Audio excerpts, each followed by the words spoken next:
recording. Let's start streaming. 5, 4, 3, 2, 1. And welcome everybody to another episode of Rocks Fall, Everyone Dies. I'm here with the crew of the Nostromo. It is episode 65 for our hearing impaired, which I don't think we have subtitles for, so that's it for them.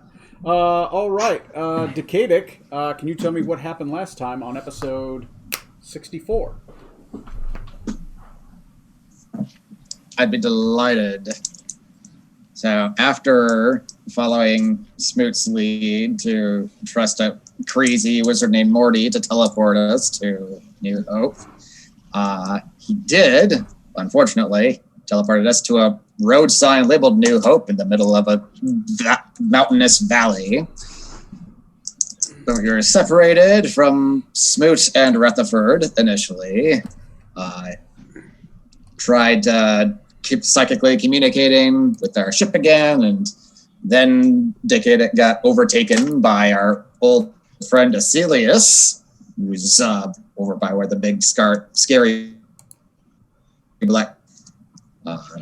nothing too difficult to dispel, get rid of, but we were basically rabbits in a giant field trying to run away from God knows what at that point.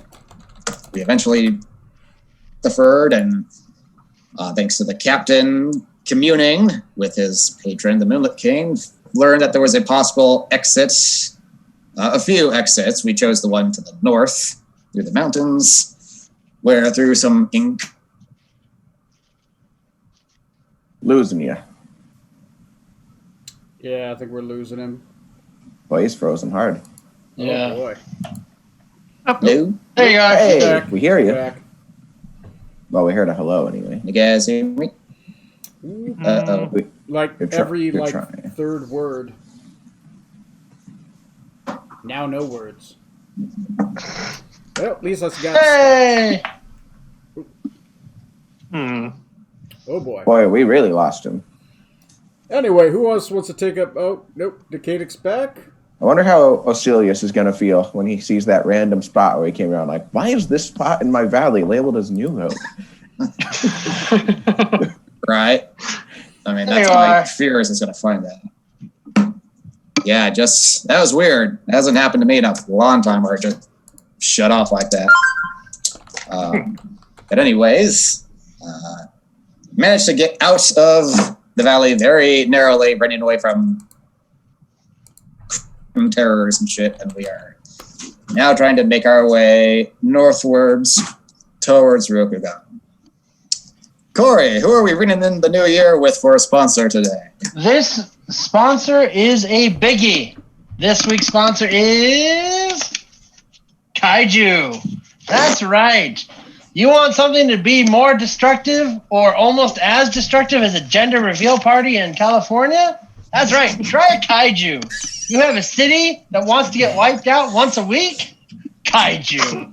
From Mothra to Rodan to King Ghidorah to Destroya. Try Kaiju. So, over to you, Tony. So if the Kaiju's breath weapon is what? Blue, it's a boy. Pink, it's a girl. If its breath weapon destroys more than 5 city blocks, it's a big one. If it only destroys 1 city block, it's just big. Gender is totally irrelevant. Oh, okay. So this is just a size reveal party. How big the base is going to be. Size reveal. There you go. All right. Well, good. Good for the Kaiju. We'll see if we can make that dream happen. Yeah, and a highlight of last year, our best sponsor, who sponsored the most episodes, was Gravy, for sponsoring 3 separate episodes. Gravy. By different types of gravy, though, or the same type? Yeah, different types, but still gravy. Or are we just talking about the size of the gravy? Ooh. 3 different types. I'm pulling for corrective fluid this year. I know they can overtake him. I got hope. Okay. Good. All right. Well, I'm drinking.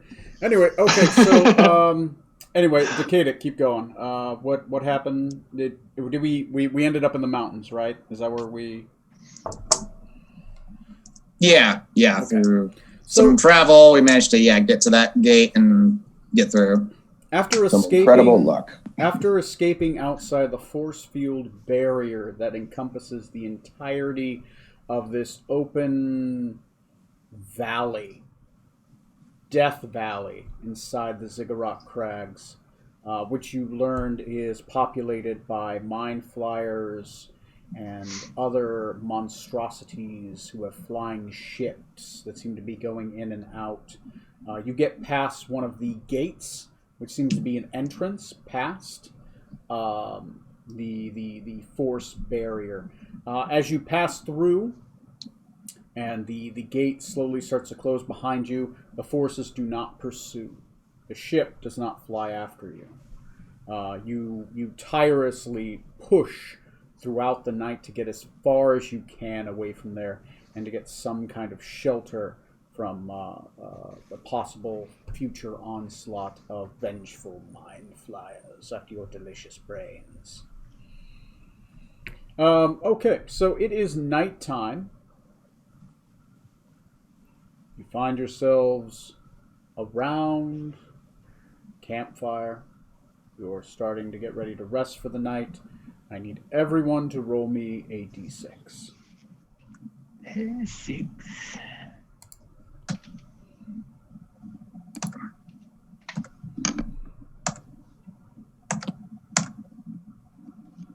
And I would cast Mordenkainen's Faithful Hound just as an extra precaution for night Okay. watches. That's fine. That's for 8 the one hours. that gets stolen. That's, How your spectral hound is the thing that gets kidnapped next. So that's No! 3 so far. Zoxan? I'm sorry, what? I didn't realize I was so spaced out. Oh, yep. Roll the D6. D6. Okay. We were just rolling for nighttime stuff. I want to. It looks like you've you've really sunken way down, or I you're think my just really, camera's angled a little bit higher. or you're really short. I am so hungover from yesterday. I haven't had that much in a while. Don't worry. I did not It's make it it's to like midnight. Home Improvement, right? You only get the top half of it. Heidi ho, neighbor. Okay. Okay. All right. Well, feel free to role play for a moment. I'm gonna make some coffee. Just kind of as your characters figure out what the hell you're gonna do, because and then let me know what that plan is, and we'll start executing that. Be prepared maybe during this time to look at the travel section and how you plan to get to wherever you want to go. It's up to you. I'll be right back. I'm gonna grab some coffee. So, do we really have a decent idea of where we are? We figured out where we are, at least. If you pull up the Okay. map, he's got us marked there, too. Okay. But yeah. I just wasn't sure if Yeah. we in game knew. Yeah. I think we know we're south of Azun and we're near Yingmeinster and stuff like that. Okay. Yeah, we Yeah, get. general. General area, guys. I believe from when I communed with the Moon King and the way his vision went out, it helped us figure it out, too. Exactly where we were, because we had to know where to go in the mountain and all that. Hmm. And Azun is the one that is that the wandering city? Yes. Is that Azun? Yes. Yeah. Yeah. Hopefully there will be, whether we can find it or not, hopefully there might be some other towns just scattered around we could maybe regroup at. Yeah, I mean, if anyone really, if we really want to visit the capital, we can always ask too, hey, do you know where it's going to be next? Hmm. But yeah, from what it looks like, we just have to head a little bit west. Am I looking at this right? Yeah. Mhm.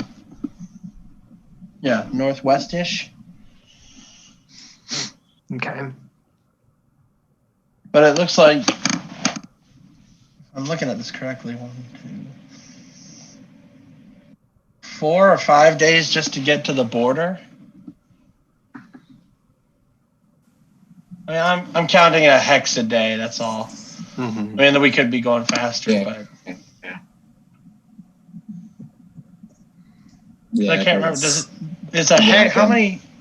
many miles is a hex? Oh, he told me 30. this. 30, yeah. 30? Okay. So yeah, a hex a day makes sense. So I could polymorph into like a horse or some other animal or a cup. Yeah, I think just one bus to help speed along travel. Scarlet's got her broom. Yep, So and enough- I can polymorph too, but a broom would probably be a little more. Do I still have? Let me see if I still have polymorph Well, could you carry someone as well? on my broom. Yeah, Mm-hmm. and if I polymorphed. Yeah, I still have What polymorph. What can you polymorph into? Do you get to choose, I suppose? Yeah, it's half your level for the highest DC. Yep, half your level rounded down, but yeah. Yeah, so like 11, so 5. Could be an elephant. Yeah, an elephant. I think there's also last time I looked, I thought there was like a big swimming creature too, but an elephant's up there. Yeah, there's shark, there's giant eagle, there's owl, there's a couple other. So yeah. Yeah.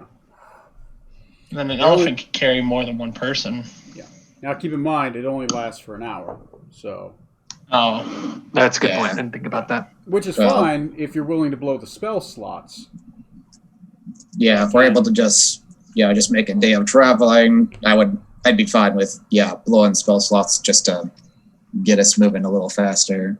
Unless you're combat on the way and you're just already a horse or something for some reason. Bless you. Go, kick him. Firebolt, firebolt, firebolt. Keep in mind you are in mountains, right? So these are Yeah. traditional Alps. So become a goat. big one. A big gate. I think. I mean, if we want, I'm fine. Also, just being on my room to scout ahead too, if that's what we want. But I don't mind blowing. I only have 3 spell slots though to do polymorph. Yeah, I don't have very many useful travel abilities or options. Either. And just for story's sake, Rutherford's power suit lets him fly, right? It has like rocket boosters he can use to travel with. Yeah, it only lasts for like a minute at a time though. Okay. So it's short-term travel, and it's sat unless he uses an ion cell, it takes away his health. So it slowly could okay. he could fly for an hour. It could potentially kill him, but he could fly for an hour. So less Rocketeer and more Boba Fett. Yeah, more Boba Fett, right? It's like you use it when you got to use it, but it's more meant Good for like comparison. short term. Unless he finds a item that makes it more long term, which does exist. Those little sigils are out there in the world, and they modify the abilities of the armor. Which actually, I think he already put one in there. So did he? I know he's done something to it.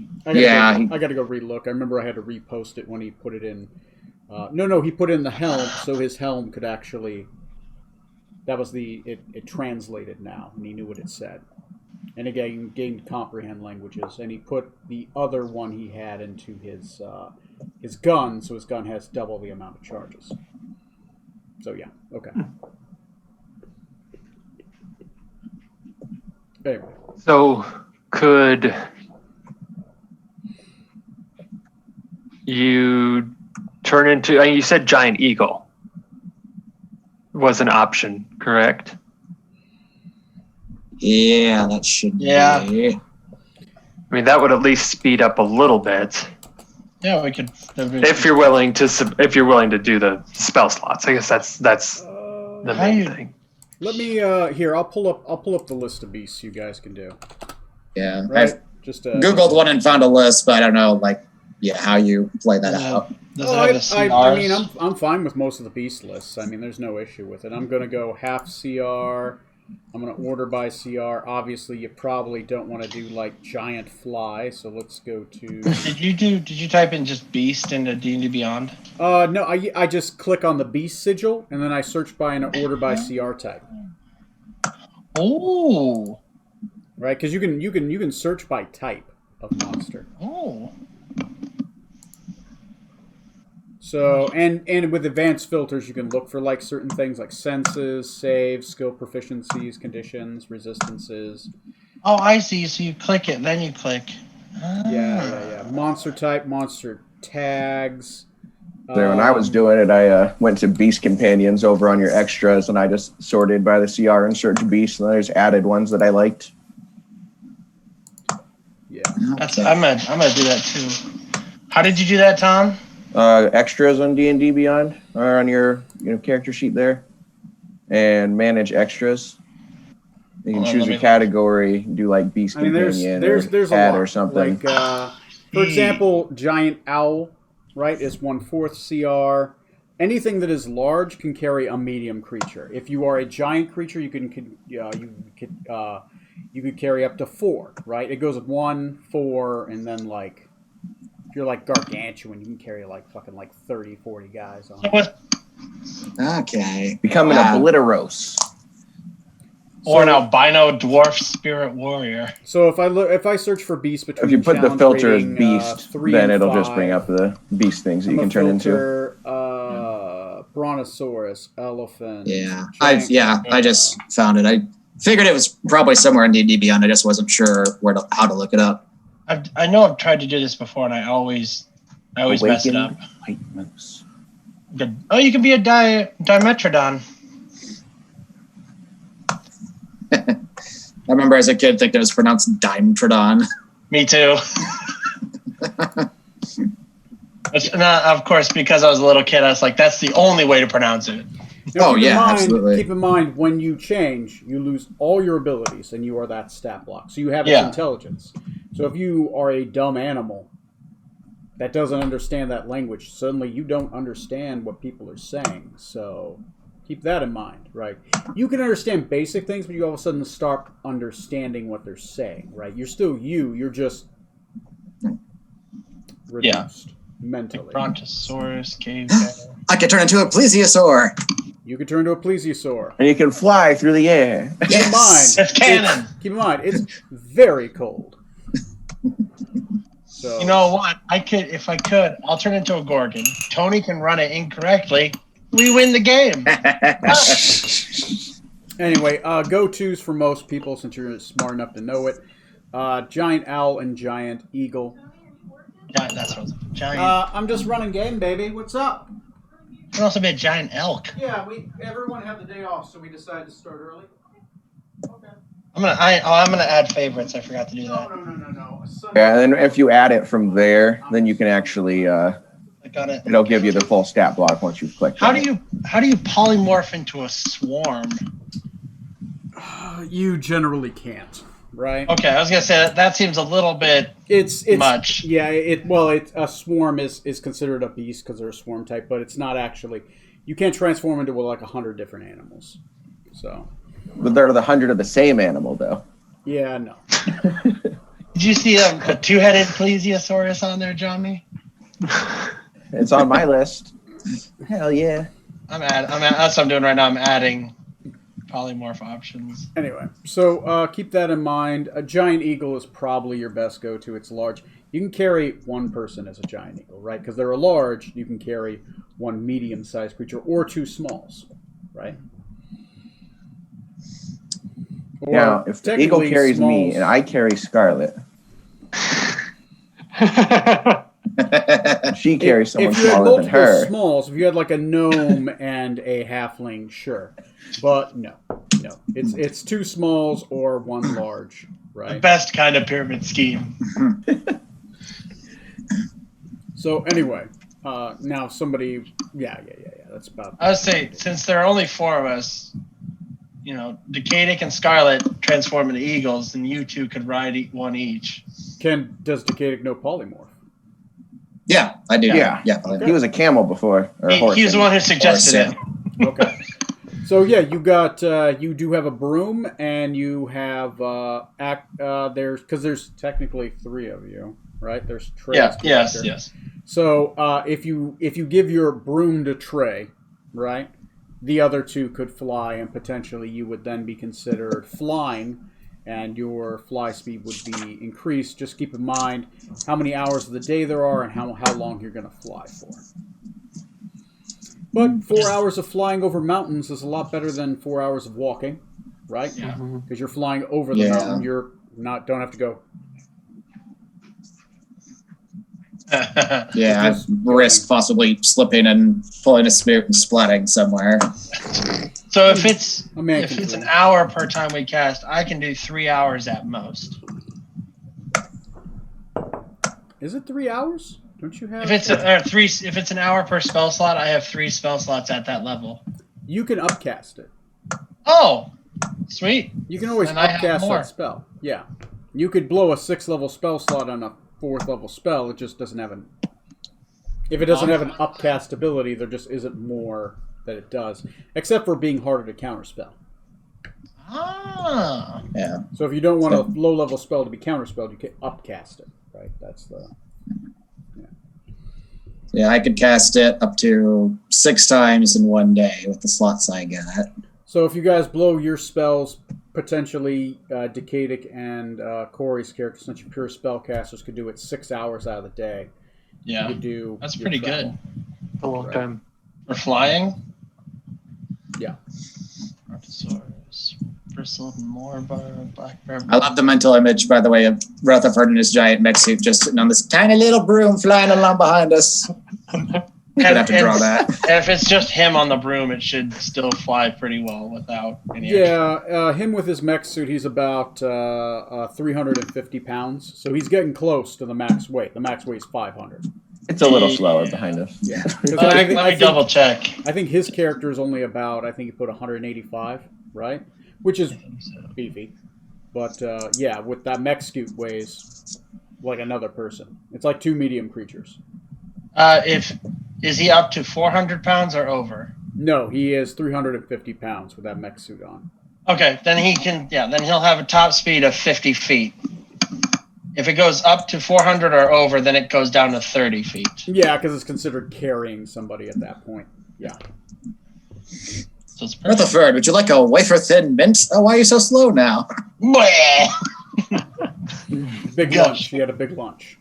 Anyway, okay. So looking at the monster health sheet, looking at the travel rules.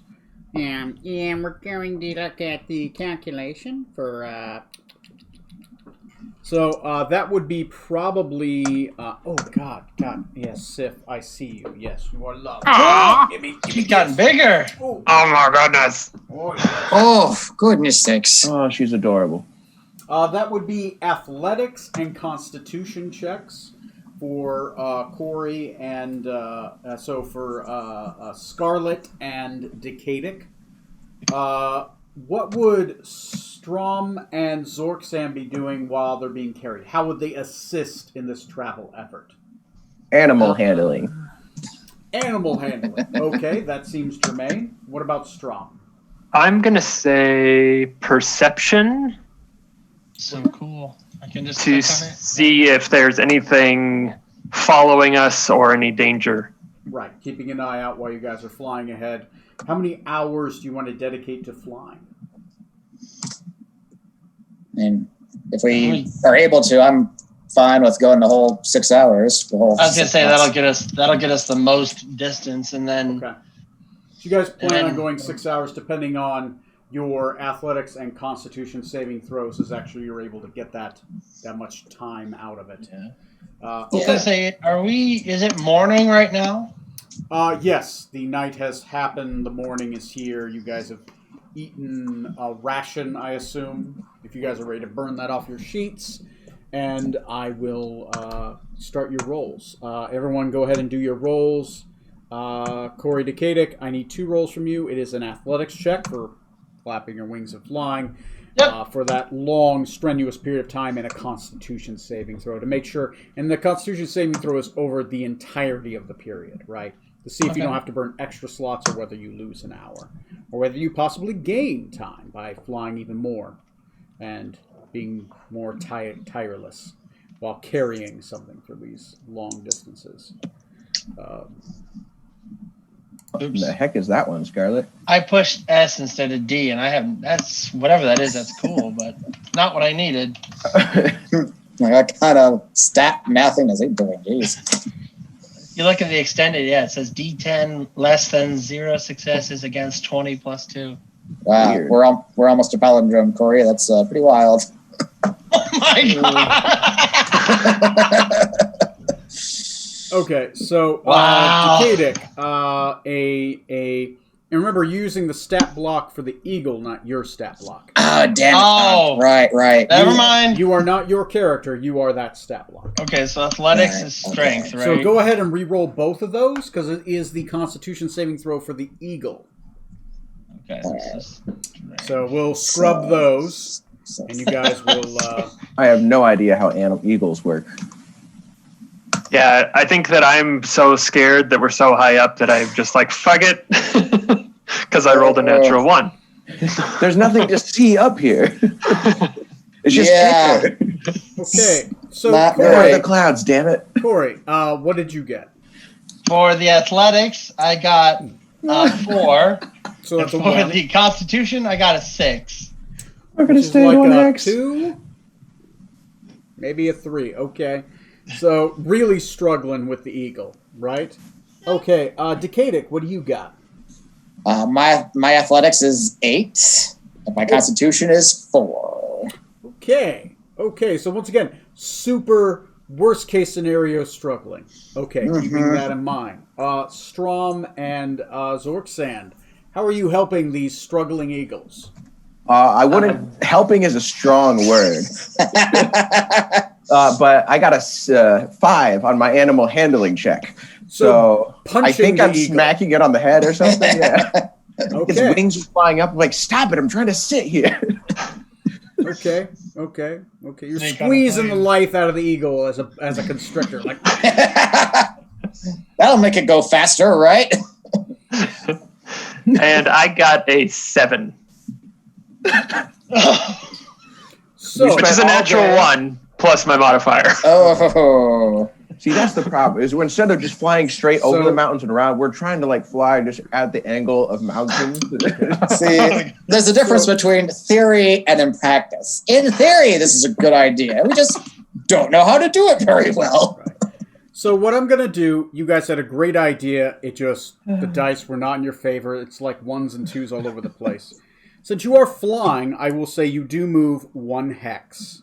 forward. Yeah, mercy from the gods. But since you guys rolled so fucking terribly, so bad, okay.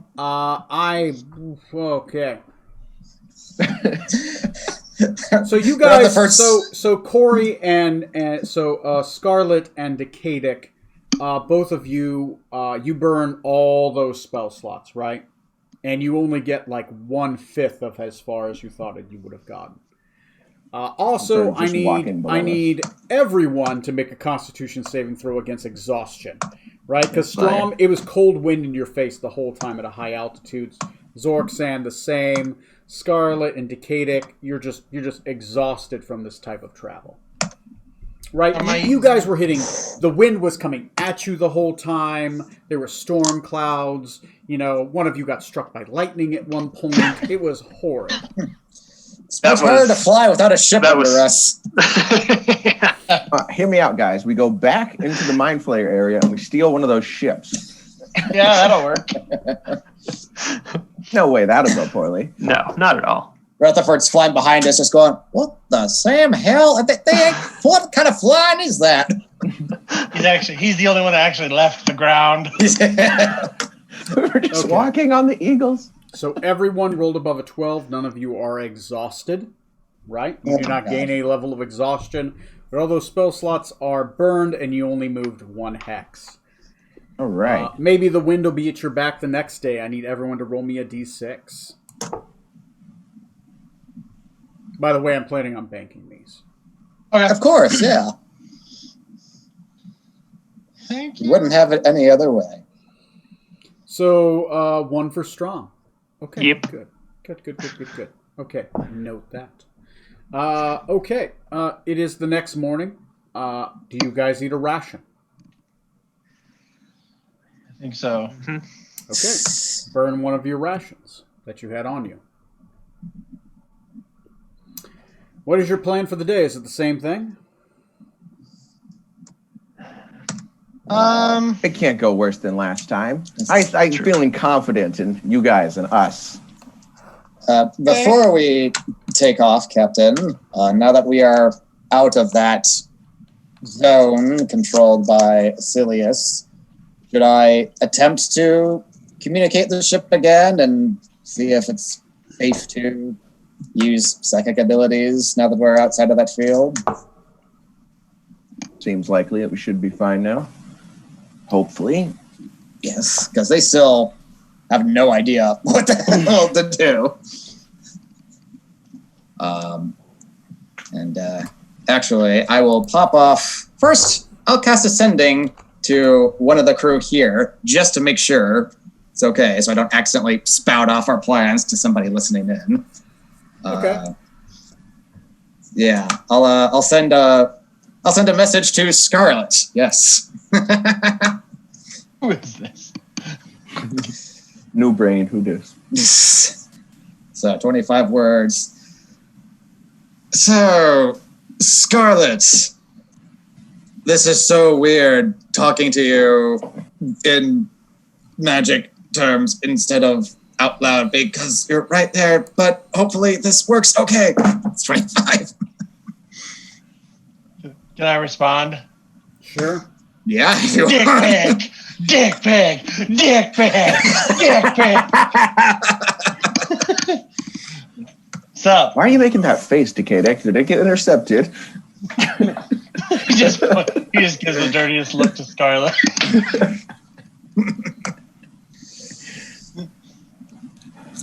Hey, hot stuff, you up?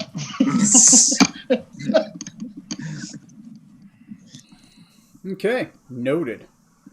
Okay, yes, it does appear to work. It does not seem to be transmitted or captured. Excellent.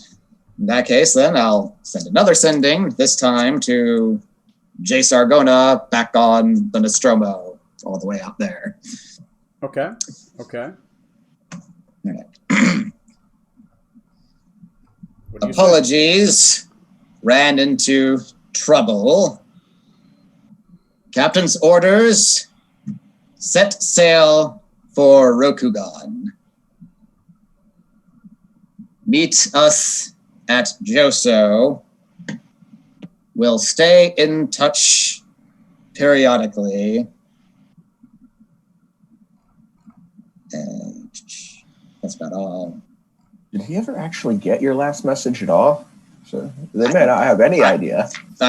One message did get through to him, just to tell him we were missing. I don't know if my second one, trying to tell him to go to Rokugan, if that actually got through or was completely blocked off. Yeah.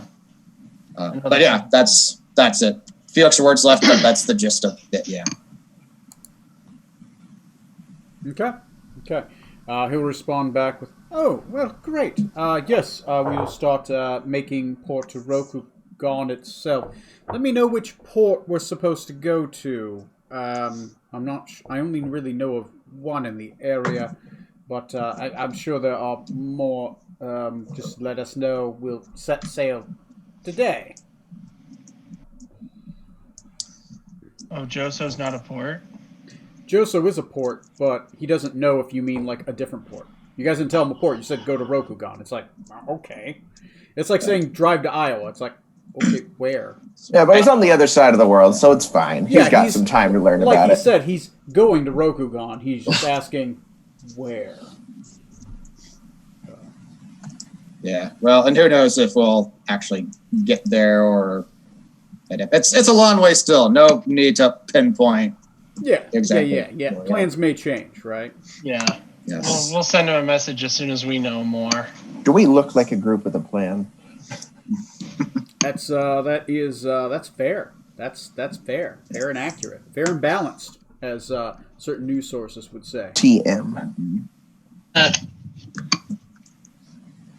Yeah, again, I'm starting to think that teleport roll was rigged. I think we need to do a recount, see if we really ended up all the way out here or not. I don't think our group certified the teleport roll, to be honest. Yeah. Was anybody watching the dice roll when Tony made the roll? I don't think so.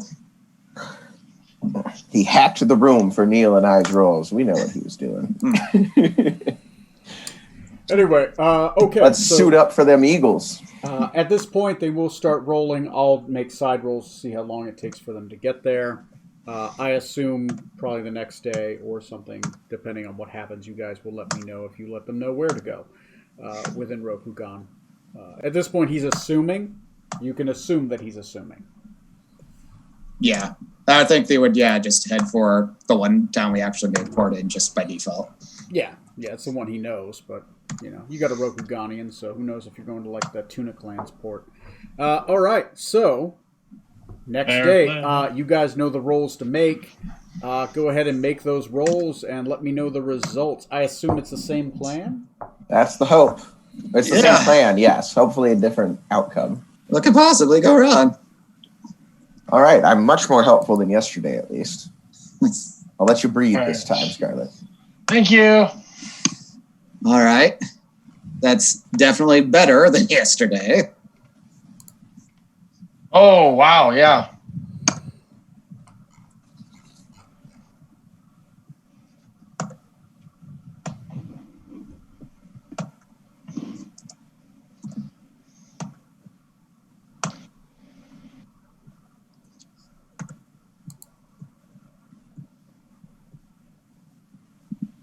All right. Matt stepped out for a minute.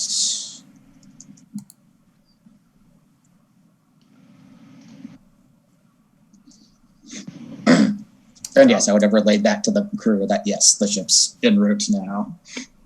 Okay. Trying to order some food and fucking.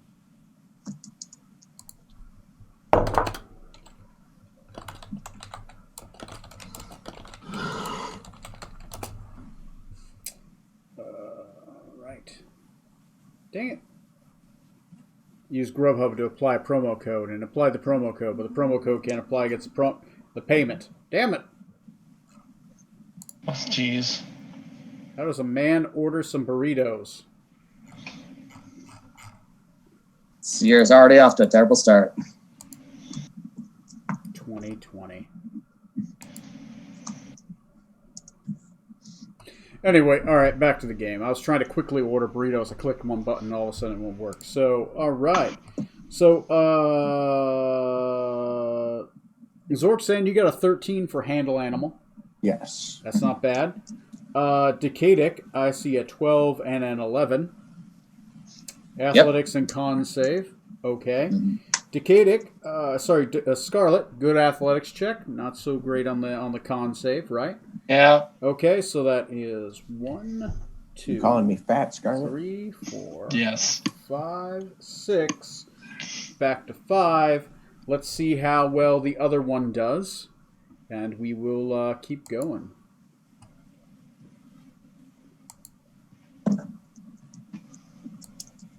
How do I take off a promo code? Damn you, Grubhub! Backspace. Reminds me, I need to clean off my stairs. Modify your order. Proceed to checkout. Maybe if I just delete off the order.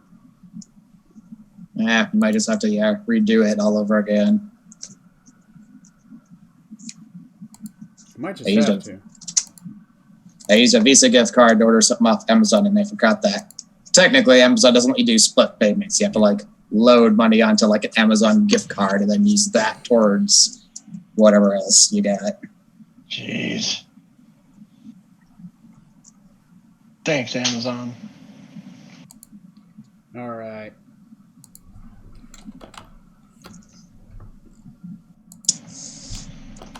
There he is.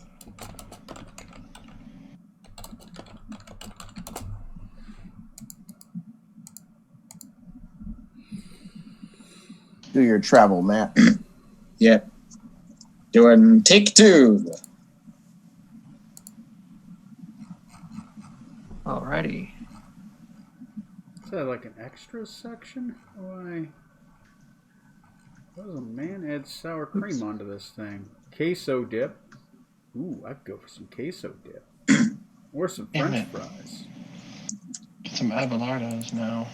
Mm-hmm.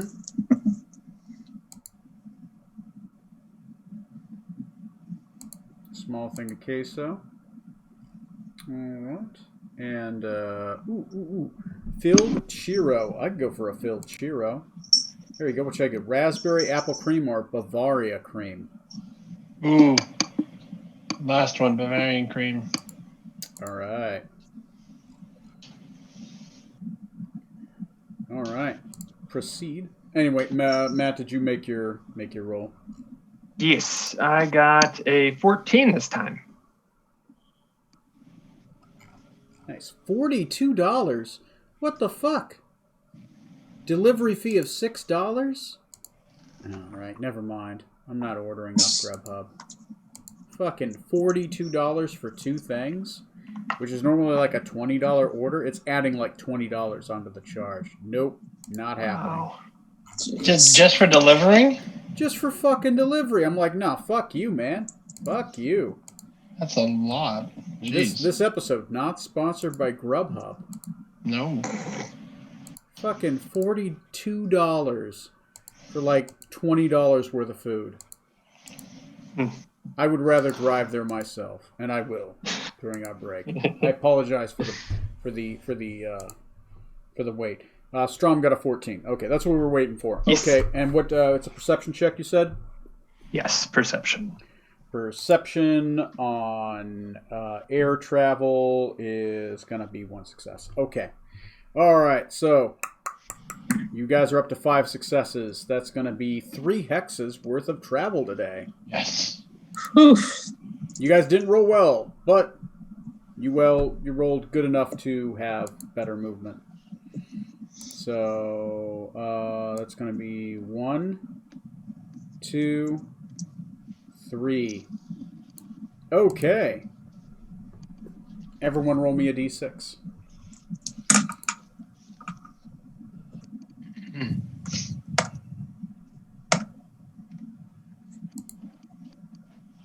Darn it.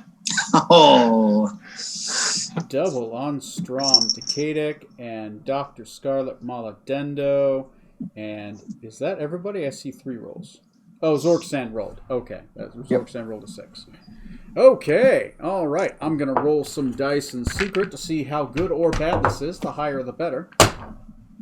Once again, random things can be good or bad. Okay. Not bad.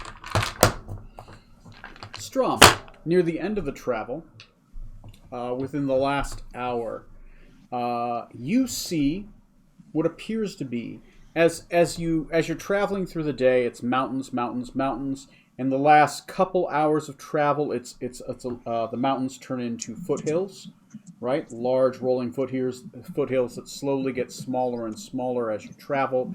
As you get beyond those, you start seeing grasslands, and you actually see a road, right, that led up to the hills. And it starts traveling. As it travels through the hills, near the edge of the footlands, you actually see what appears to be the remnants of a sizable village. All right. It's nighttime. Go ahead and roll me a investigation check real quick. Okay. 5. You just see a sizable village. That's about it. It's All right. low light. It's dark, so you're not able to see. You know, the sun's setting behind you, so you do see what appears to be the remnants of a village, and you do see a couple smokestacks coming up front. Okay. How do you guys wish to proceed? You have now passed the mountain range, the Ziggurat Crags. You have bypassed the some foothills that were outside of it, a foothill hex. And you are now starting to get in more grasslands, plains area. You assume, if your trajectory is correct, you should be entering Azunian territory. Since we've landed now, right? No, you guys are still in the air. I'm asking what you're doing. How do you wish to proceed? You're still flying. You see a village in the distance. You have bypassed hills. How do you wish to proceed? Are you camping? Are you what are you doing? I would vote towards we land somewhere close to the village. and then take a rest for the two of us that have been flying, and then investigate the village after that. Yeah, it's be safest approach. No idea what kind of village I expect to see here. Right. Mm-hmm. Yeah. And also, I'm an eagle right now, so I'm not very smart. So I'll just go wherever I'm directed. Yeah, same. Okay. Point the nose down for a landing. Okay. So you guys land what? Right outside the village? Mile outside the village? 3 miles outside the village? Like a mile. A mile? Yeah. Okay. You guys So land. It's mostly grasslands, you said? Is there any, like, trees or cover anywhere? I mean, there's trees, but they're not large, right? It's grasslands, a tree. Grasslands, another tree. It's not a forest, right? You could walk and you can see. If you're in a forest, you can't see very far because there's trees everywhere. In grasslands, you can see a good distance, right? And there's a smattering of trees and bushes. As you guys are exiting the foothills, it starts becoming less muddy and more grasslandy, right? So it's more like Utah. Savannah. More like Utah, but yeah. Kind of savanna, yeah, tall grass. But there's a road, so. Okay. Since we've landed, what time is it now that we've landed? It's night. It's about 6:30 p.m. It's getting close. The sun is setting behind to the east of you. So I'm fine with taking a long rest.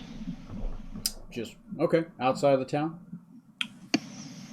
So might be decent to go poke our head in the village, and well, you guys are probably exhausted, so it might be a better of a morning thing. But on the other hand, if it's a friendly village, then find somewhere to stay, like an inn.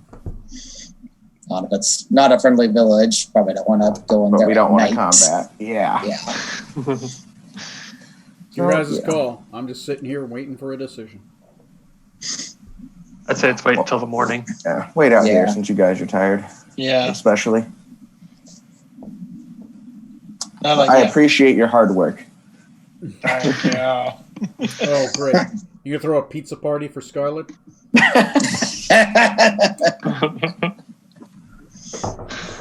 Okay. It'll be a different party. Okay. So you guys rest for the night. Who's taking what watch, and what are you doing? I'll take first watch. Second. Fourth, then. Fourth for you. Okay. Everyone, roll me a d6. I think I've got a 6 on every one of your D6 rolls that you've had us do. I think you have, yeah. Roll this one secret. 6. Okay. 6. Okay. Pretty damn close. Okay. First watch. Raise your hand. Okay. You're sitting there on first watch. I assume you're rolling what? Just keeping your eyes open? Yeah, keeping watch for any animal life or anything might be stirring out here. Okay. Go ahead and roll a perception check.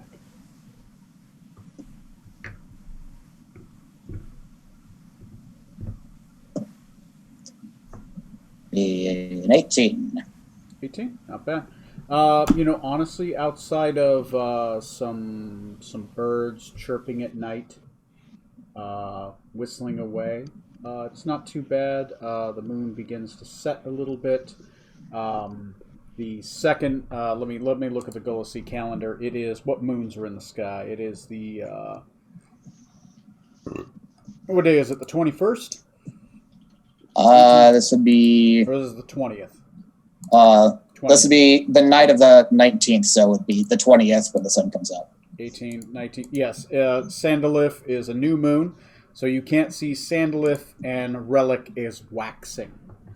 So you see Relic in the sky. It's dark out, right? With only a quarter of a moon out, it's fairly dark out. Though there's not much in your way to see, so you do see kind of like the horizon.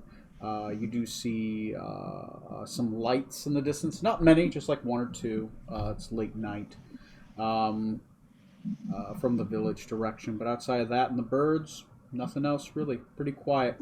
Maybe the occasional...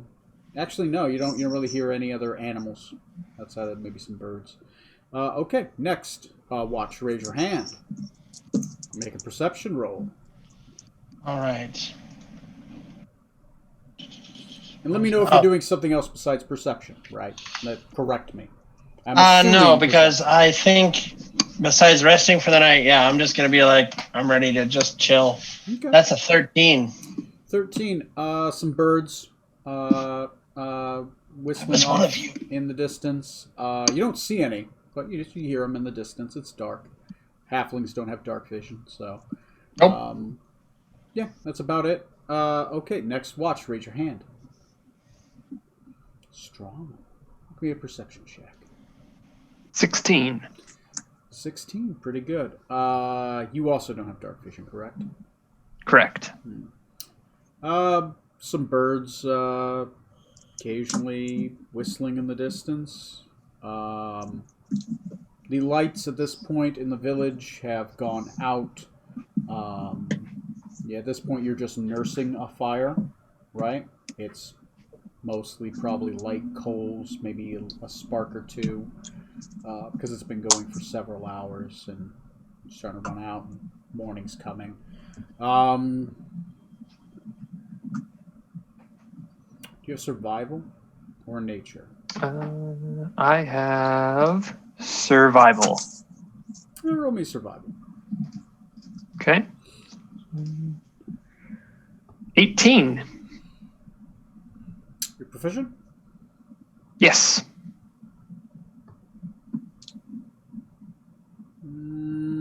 Are you proficient in nature? No, I'm not. Roll me a nature anyway.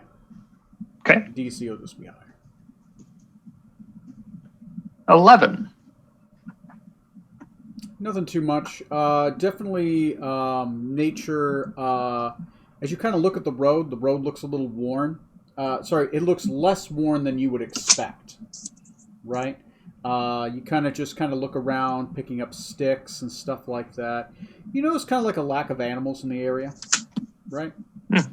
Just not as many tracks as you'd expect. The grass doesn't look as disturbed. You're not seeing a mouse sign or anything like that. Maybe you're like looking for like something to like not have to burn rations, right? You're just kind of walking around the fire, just kind of like looking around, like, yeah, maybe I can do a pop shot at like a quail or something. I mean, you don't really see any animals. You hear some birds in the distance, but that's about it. That's about your watch. Zork-san. All right. Roll perception. Yeah. Cool. Whoops, what's my plus? +6. All right, so 19. Do you have dark vision? I do. Do you have the improved dark vision? Nah, just regular. Okay. Okay. Some birds. Wake up. Morning birds obviously are starting to go off. You kind of look at the distance. You start to see like a fire stack, but not many in the village beyond. Just one, really. Like one chimney starting up. Normally you'd expect to see more. That's about it so far. Okay, so the morning has occurred. What are you guys doing? I think we're gonna head into town. Mm-hmm. Yeah. Sounds good to me. Yeah, let's check out the town, see who's around, and then maybe find out. I lost my train of thought. A lazy town, I can tell you that much. Maybe find out where the capital is at, or where it's gonna be next, because it's a moving one. Or how we can get to it. Yeah. Okay. As you guys start to get close to the town, do any of you speak a Zunian? That's a good question. Nope. Nope. Not by default. Got some Do not tongues usage. either, but I can cast comprehend languages right as we're getting into town. Okay. Start off with. You burn the spell slot then? Mhm. Okay. Yeah, you burn the spell slot as you start seeing some towns. You're getting in there. It does say that this town is Magcaster. There's like a sign outside town. Magcaster, population like 2,200. It does present itself as an Azunian mining town province. So a fairly sizable town. As you guys start to get closer, there's a lot of buildings, right? There's definitely a center to this town, right? You guys start coming into town. You do see some like larger hills in the distance.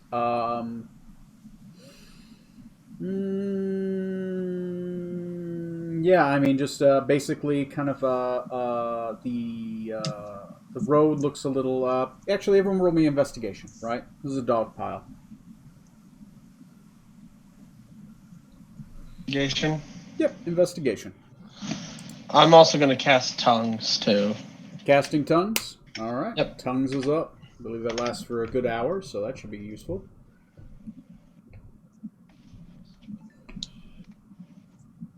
23. Okay, Strom, was that your investigation? The 23 as well. Yes. But Natural 20 but with you're, the but you're not 23 total. But you're not proficient, right? No, I am not proficient in investigation. Okay. Strom, as you're starting to head into town, as you're just kind of looking about, walking into town, the buildings look a little run down, right? Just like, not so much boarded up windows, just, like it looks like you're walking through, like somebody hasn't mowed their lawn in a while. Like you see a house like that, it just hasn't had its lawn mowed in a long time. It isn't upkept. They didn't do paint this year. Just the buildings look a little run down. Decadic, you rolled a little bit higher and you are proficient. As you start walking into town, normally it's morning time in town. You'd see carts. You'd see people. So far walking into town, you don't see anybody. Not yet. But you just notice that this town isn't very lively. Maybe they get up a little bit later in the day or something. But for like a mining town, you'd think you'd see something. You'd see a horse. You'd see some oxen. You'd see a goat. It's also quiet. You figure you'd hear more. The only thing you hear is maybe like some birds in the distance, and maybe like like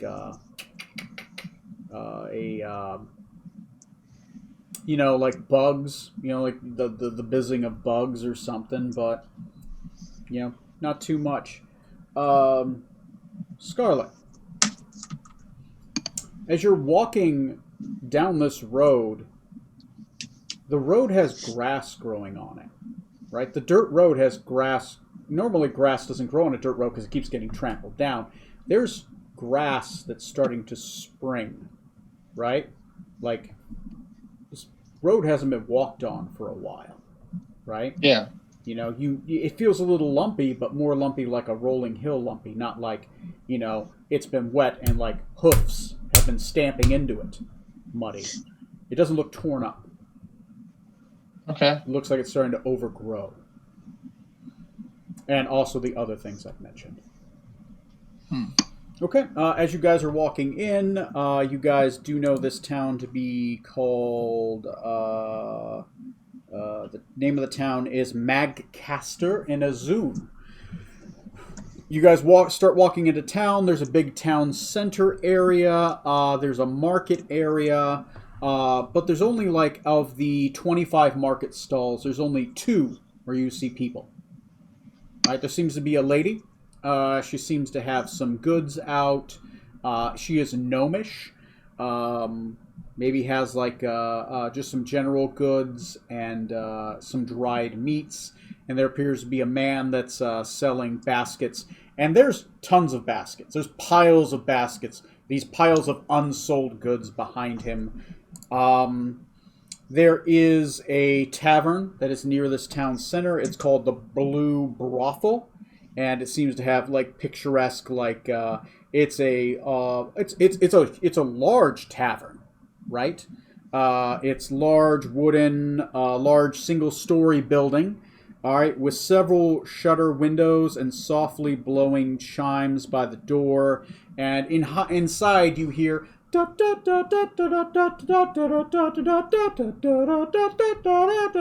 somebody's like playing some music inside, right? It sounds lively, but you don't really see a lot of people going in and out. But outside these two people and the sound from inside the Blue Brothel, this place is quiet, right? Maybe like some chirping birds in the distance. You see like some bugs flying nearby.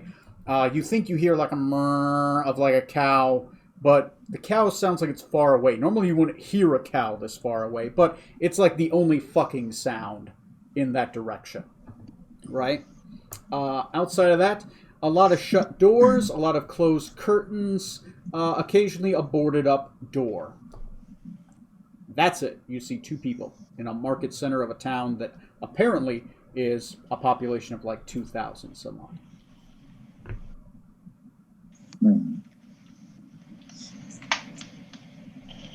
What do you do?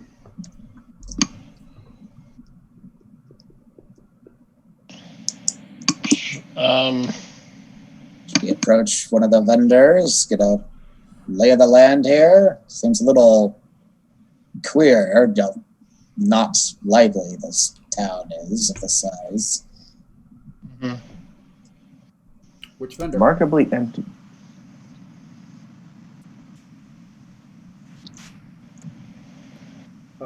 Which vendor?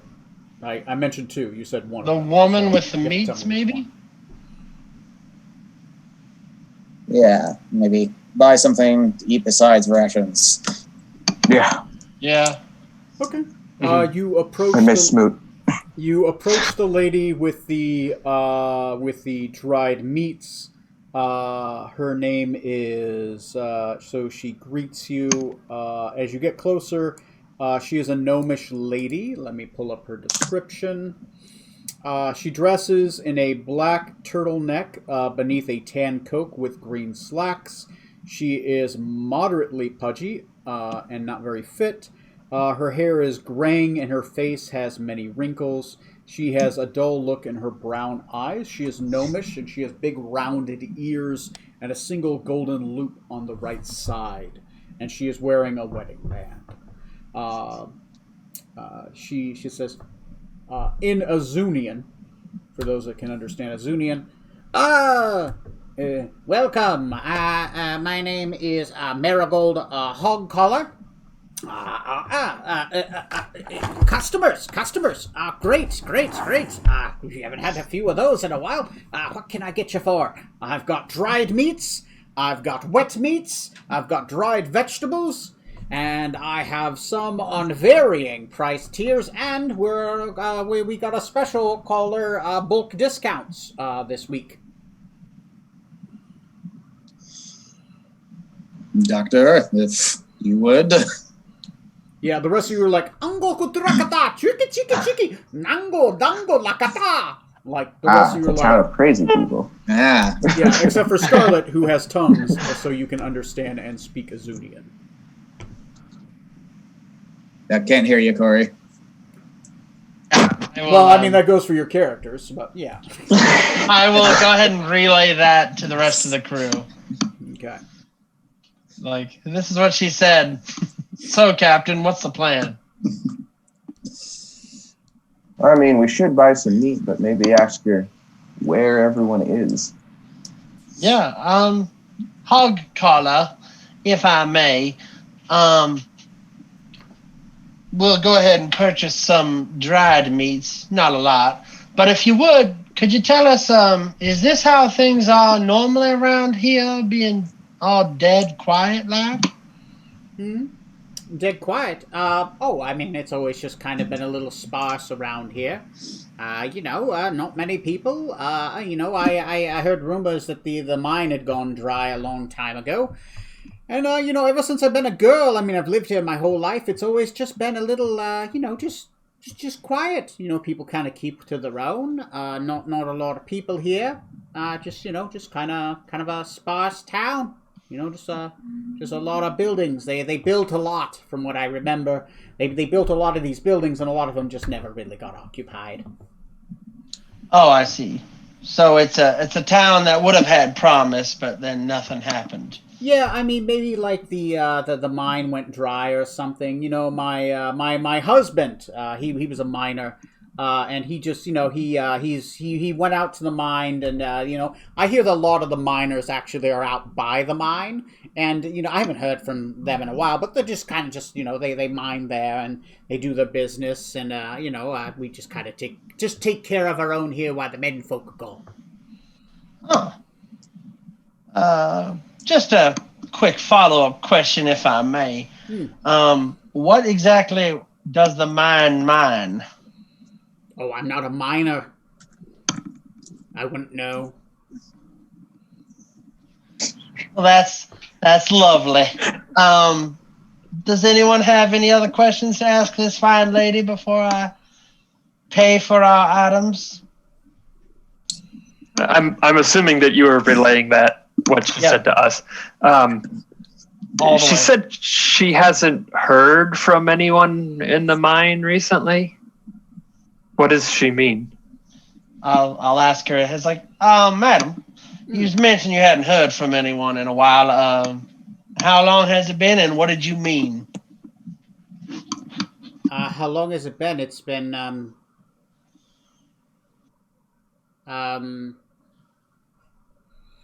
I mean, it's been a while. I think I remember receiving a letter sometime back a while ago. I mean, they've just been, life's been so busy, we've all just been kind of, taking care of our own here. Occasionally some miners come back and they'll, they spend a lot of time in that tavern. And they go in and out, and it's been a while. My husband, he took off a while ago for the mine. He's been working up there for a while, and they've just been busy. They've just been very busy. Okay. If one was to inquire, which direction and how far to the mine? Oh, mine's, gosh, they're a couple miles that way. She'll point back towards the road you guys came from. About 3-4 miles that way. I mean, we get a lot of foot traffic going down there. And I think I remember them talking about they built an alternate road around, and really they've just kind of been going around the town. But, occasionally they'll come back in here, and, I mean, I think, that sounds, that's what happened.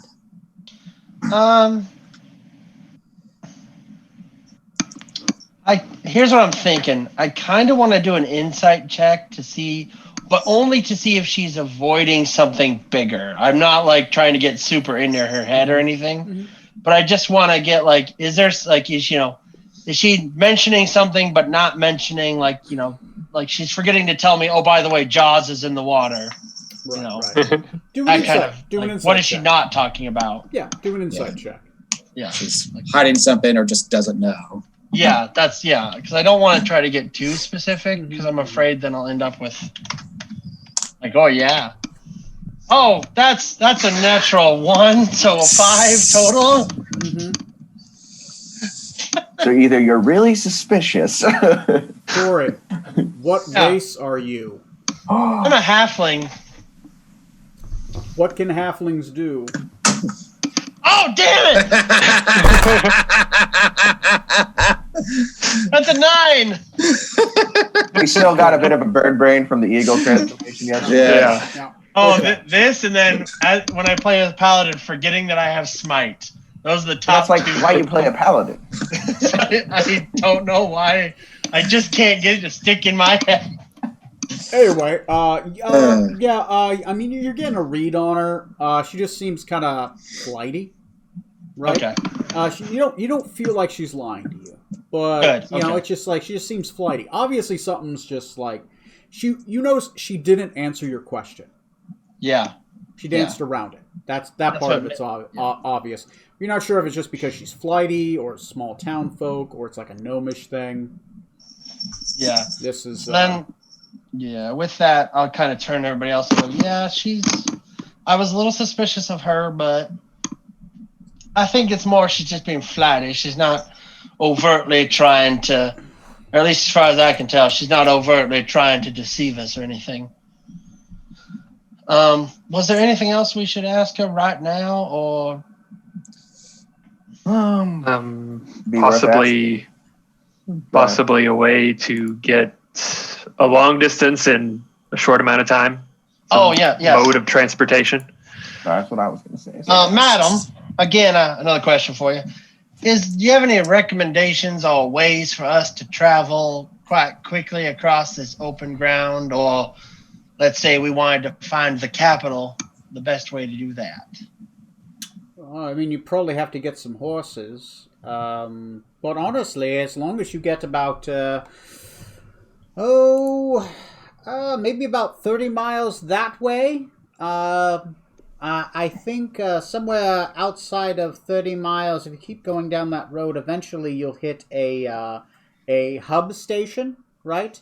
Because the blimp transports generally travel all over Azun, and they have drop-off relay points where different merchants guilds drop off materials for Azun, and they're blimped in. And as well as they are refueling stations for the blimps as they fly back and forth to the Tower of Azun. All right. Thank you very much. So then, now this idea just struck me. Mm-hmm.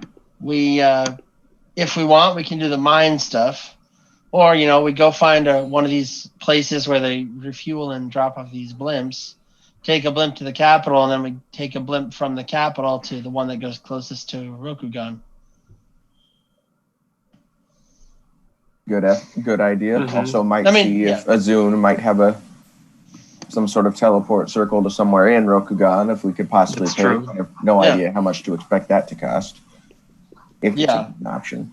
Right. But this mine thing is intriguing, but I don't know how much we want to go on a side quest now. Yeah, I'm curious about that too.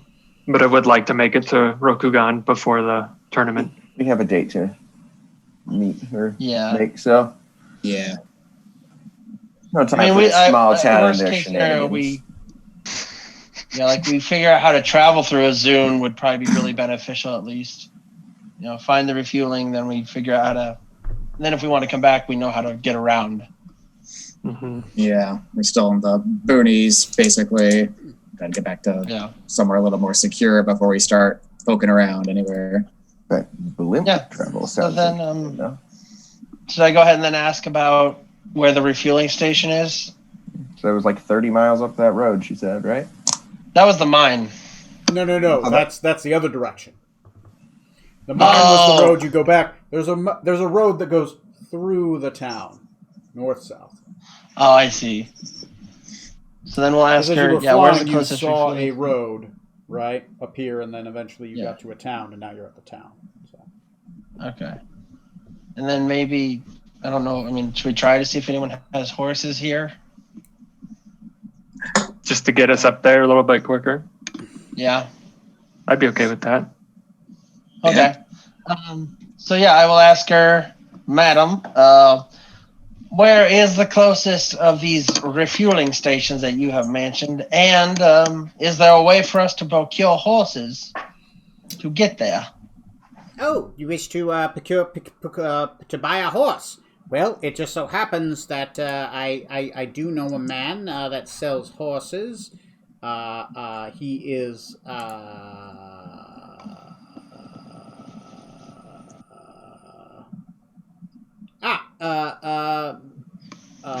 Mentiel Mitchell, right? The Traveler's Handy Sundries. He would happen to sell. No, wait, never mind. He closed down years ago. No. He wouldn't be around. He just closed up shop. I heard he moved to the east. You know how those wizards are. He closed up shop. She'll point at a shop over there, and it seems to have its blinds drawn. No. The general store is still open, right? Seasonally, I hear. Yes. It's open seasonally. You could. The Pilgrims Guild. She'll point towards a shop. The blinds are open. It says the Pilgrims Guild outside, and yes, the Endriel Estoff. He would be able to sell you some horses, I believe. Okay. And then how far is the refueling place from here? Down that road, maybe a day or two. Okay. All right then. Thank you very much. How much do I owe you for the dried meats for this crew of ours? Well, you didn't say how many days you'd like to buy rations for. How many days? We will buy dried meat enough for 3 days. 3 days of dried meat just for yourself or for the entire party? For the entire party. Okay, so that's 1, 2, 3, 4, 5. 5 times 3 is 15 days rations. Each day's rations is 5 copper, so 5 times that. 5 times 5 times 5. 75. Ooh. Then I will go ahead and slip her 75. 75 copper? Okay. Copper. You guys each have 3 days worth of rations, which I believe refuels some of the rations you've burned already. All right. So 5 each. Okay. Go ahead and add those to your character sheets. She will thank you. It's a lot of dried meats and dried vegetables in little packs. There's a basket guy going, "We have a sale on baskets! Sale on lots of baskets! So many baskets! Buy 2, get 1 free! You might want some baskets for those rations you bought!" Just calling over. Just yelling right at us. He's right next to her.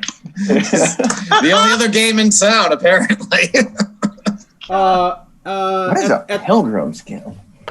At this point, you do see 2 kids kind of running by.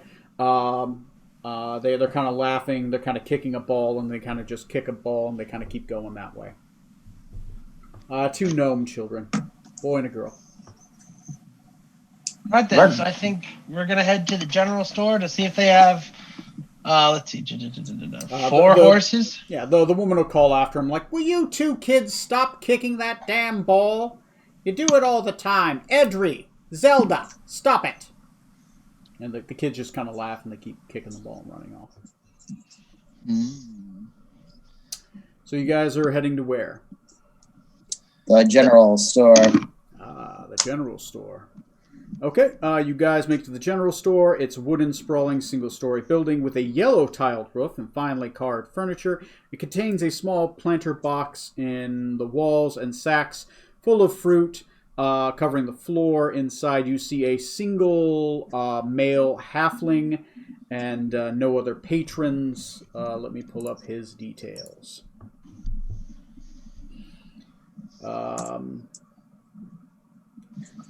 His skin is brawn and flawless. He's dressed in earthly colors with a brown and green handkerchief worn on his left side.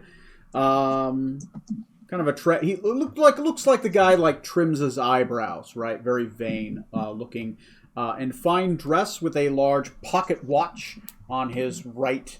And right in his right pocket is a human-sized pocket watch, though, so it is obscenely big for his small frame.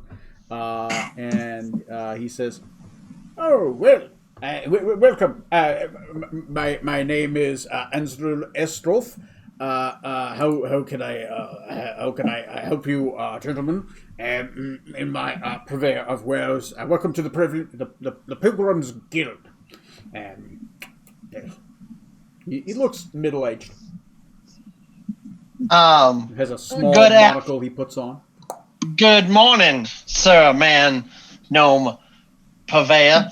If I may venture, I wish to know, and if I can, procure horses for my companions here. Horses.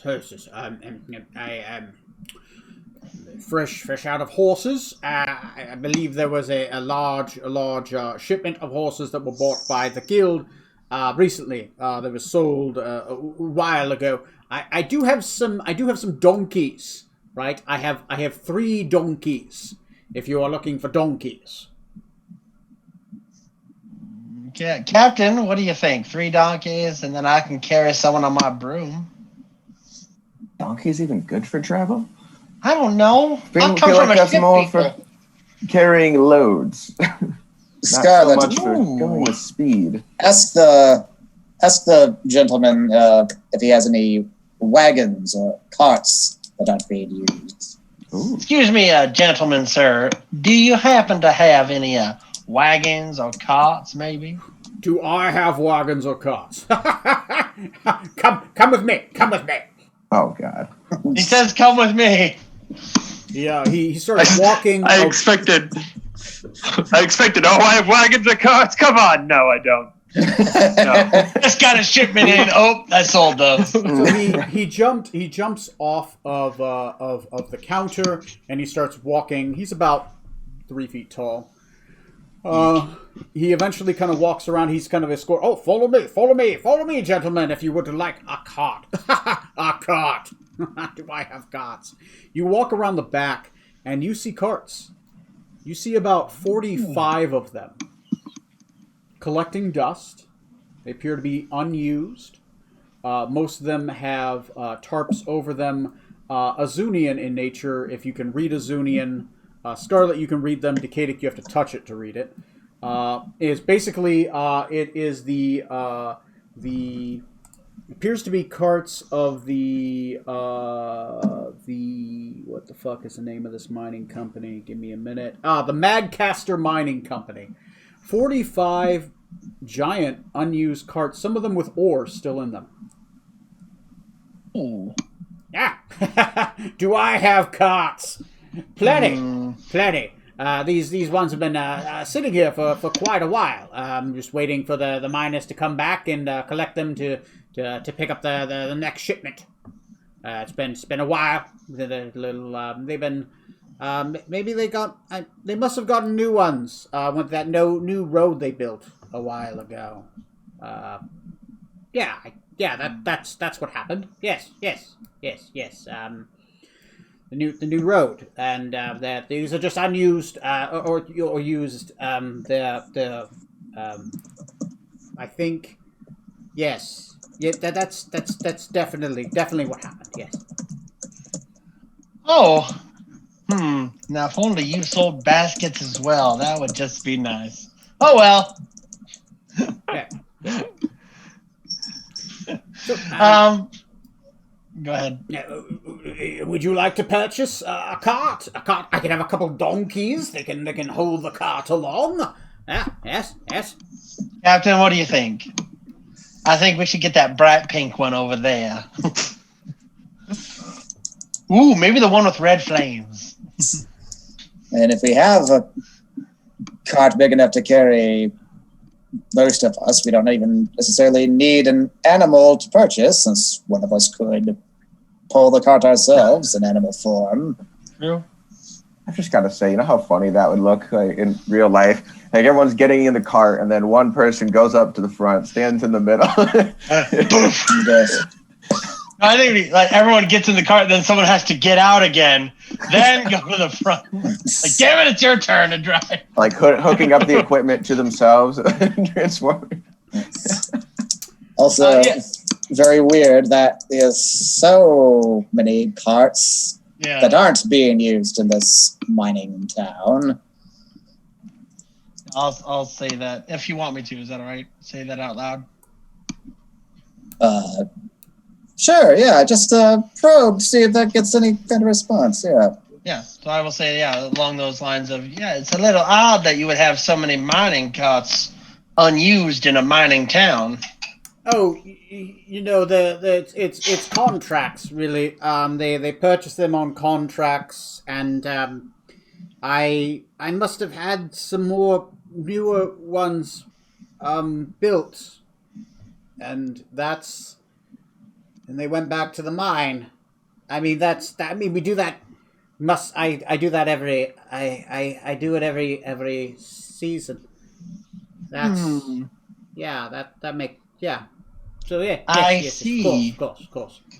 And I see. And then in Nandy, and I'll go, wow, this guy is surely not hiding anything from us. Wink, wink. So I do really want to come back here because I want to figure out what the crap is wrong with these people. So Yeah. can I put you down for one, two, three carts? Buy two get one free. Just like the baskets. I think we'll just go ahead and have one cart right now. All right. I'll have it cleaned up for you. I'll have my. No, he went on vacation last month. Yes, he did. Yes, my manservant, assistant, he went on vacation. I'll clean it up myself. I'll just close up the shop real quick. I'll clean it up myself. I'll have it wheeled out front for you. Thank you. Thank you kindly. Of course. You'll have it wheeled out front? I guess you'll have to hook the donkey up. I was just imagining the halfling trying to pull the cart up.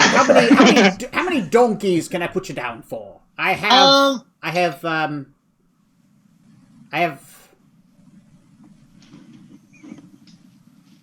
3 donkeys. 3. Yes. He goes back and he looks back, and you see 2 donkeys. I have 2 donkeys. 2 donkeys. Yes. Sorry. You pull out a book. I forgot to update my inventory. Apparently, I only have 2 donkeys. I think no donkeys will be needed. Thank you. I'm not, and then I'll try to I'm not sure, but I don't think the human over there eats donkeys, so I think we're fine. You mentioned something about eating ass, but I don't think it was about donkeys.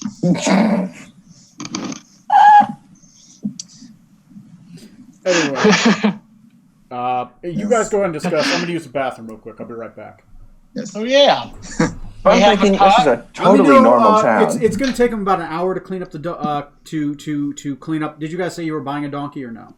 No donkey. Just a cart. No, he's going to have the cart pulled around to the side. He says it's going to take him an hour to do. So you guys have an hour to figure out stuff. Let me know what you think you're going to do next. I'll be right back. Because I can become a war horse too, or Stegosaurus. Yes. Pull our cart with a Stegosaurus. Oh, at that point you can just walk. Everyone can just sit on me. Yeah. Oh yeah, we'll have a cart, and yes, I love that comment that Tom Decadic made. Yes. So yeah, clearly something screwy is going on with people's memories of this town. Yeah. So what do you think lives in the mine? I don't know. The fact that we still don't know quite what they mine out of it. We know it's ore, maybe, but. And who's to say that's what they're still mining? Maybe somebody absconded with their workforce to dig up something else entirely. Yeah. And knowing our luck, there's some ancient ore in there we need to go unleash. We'll go help them mine. On the fact that the wizard who ran the place that used to have horses is gone makes me a little concerned as well. How close are we to the 5 tribes? Would they have been invading over here? Probably, maybe. Although it didn't look like, from when we came in, it doesn't look like many, like nothing's been burned down or anything. It's just mostly they built and left empty. Yes. We are not that far still from where Asilius's domain is. I don't know if this is his handiwork or something else. Maybe using this town. Either way, as much as I'm curious about it, we're also not in a great position to really be going off on yet another excursion, I feel. Not until we get back with our crew, at least.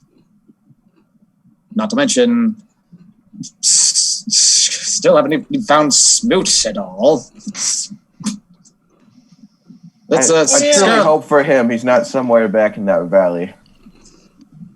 Yes, Scarlet. When he does bring the cart around, why don't you ask him if anybody's seen Ysarian knight noble wandering through here or not? Okay, I will do that. In the meantime, and Mandy, I'll say, like, just nod politely, like he's not crazy when we talk to him. Like, yes, it's perfectly normal to not remember how much you got. Oh yeah, it happens all the time. Your puppy wants love. So much love. Okay. So I'm here. What are you guys doing? And go to the tavern and let's get some food that's not rations for them. Snack on. Yeah. Assuming they Wait. have any. Okay. That might be off on vacation or something. I don't know. You head to the Blue Brothel. It's a tavern, is wooden, large, single-story building. Most of these are single-story building. That seems to be a gnomish make thing. With several shuttered windows and softly billowing chimes by the door. It contains a small bell over the door, and there is a poker table. The poker table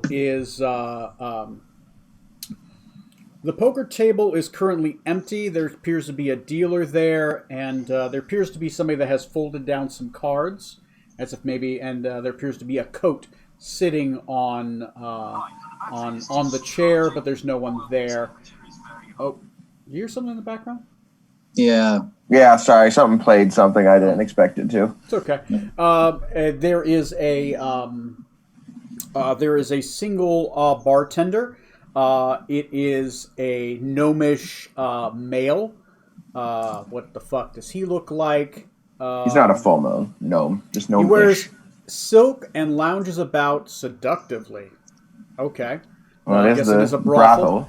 brothel. It does not. I'm home.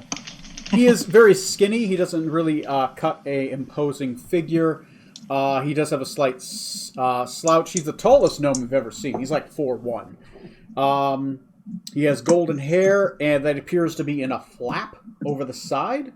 And he says, welcome. My name is Dustin Davenport, and I run this bar, the Blue Brothel. He'll point over towards the... you didn't notice him at first, but there's like a card dealer just kind of sitting there, just kind of holding their hand, just kind of sitting there waiting for maybe whoever was sitting in that seat to come back. And he says, yes, welcome to the Blue Brothel. I am terribly sorry. All of our girls are currently out at the mines right now. But I have full rooms open. And we've been pretty dead all day. I do have some food, water, refreshments, and I'm sorry, no brothel services tonight. There is a card competition if you'd like to gamble. All three residents of the town. Oh, brothel. What the hell? What kind of place is this, hell? Well, Scarlet's looking for work. Yeah. I'm going to kill the captain right now. Pardon me, oh seductive one. May I see a menu of your food and refreshments for my companions? Of course. He grabs out 3 menus. Everyone roll me a d12. Scarlet needs work. I'm such a clever captain. You get hit by a bus. 1, 10, 7, or sorry, 1, 10, 11, and 3. I rolled a 7. Okay. You all receive normal menus. Let me go back to... Sorry, I've got I want the abnormal, please. on the menu is owlbear cake with oat bread and coffee, dire pig pie with garden greens and a tankard of beer, or turnip steamed bun and a mug of perry. I'm gonna go for the owlbear one. Okay. It's Me 5 too. copper Don't exist. pieces for that one. Me too. Okay, 5 copper pieces. Both that and the dire pig pie is 5 copper pieces. The turnip steamed bun with the mug of Perry is 4 copper pieces. Oh my god, your claws are so sharp. I love you. I will have. How much I will was have the cart, by the diabol pie. Oh, the diable pie. Of course. Fantastic choice. For such a lovely lady who is... all right, is anyone looking for work? I've sadly... I think there was a union and most of my employees have quit at this point. Outside of good old Marigold over there. He points at the one, like, dealer just sitting with, the cards in their hand, just going like... Which is a female halfling. I'm so lonely. Oh, it's a female halfling. Female halfling, Wait. right? Only Was that the meat seller named Marigold? Yeah, is that the same gnome? There are 2 marigolds. Yes. I was going to follow up with Okay. the This next is a girl we find younger also marigold Marigold. with lighter colored hair, much younger. Maybe she's maybe a halfling, so she's maybe in her 20s. All the people in this village are just one person, just different hats. Yeah. It's a good idea. Anyway, I didn't think of that. They're all marigold, but they're all different hats, so it's a different marigold. Poorly applied costumes for each one. You do notice that the music that you heard earlier is from a self-playing piano. Ooh, nice. Some of you, Scarlet, you've seen a self-playing piano. Strom, you've seen one, but I don't think Zorksan or Decadic have seen one. Probably not. Philistines. How much was the cart, by the way? Cart was going to be, since it is a cart, it's going to be 300 copper pieces. Okay, so I can spend the money on that if someone didn't already. No, we haven't divided the cost yet. Okay. I'll just buy it when we do it. He does throw in a tarp for free, but it is one of the miner's tarps, so it's going to have the miner's sigil on the outside. That's fine. It's fine. That's actually quite helpful. Maybe. I don't know. The mines seem dangerous. Or something.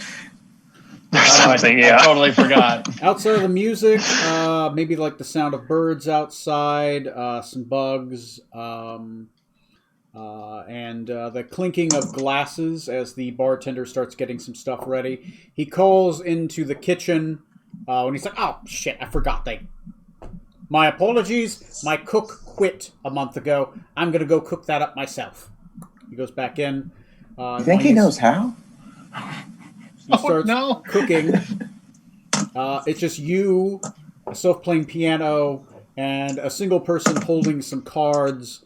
And that person, whoever that belongs to that coat that's just sitting there, never seems to come back in the 30 minutes it takes for him to cook your guys' lunch.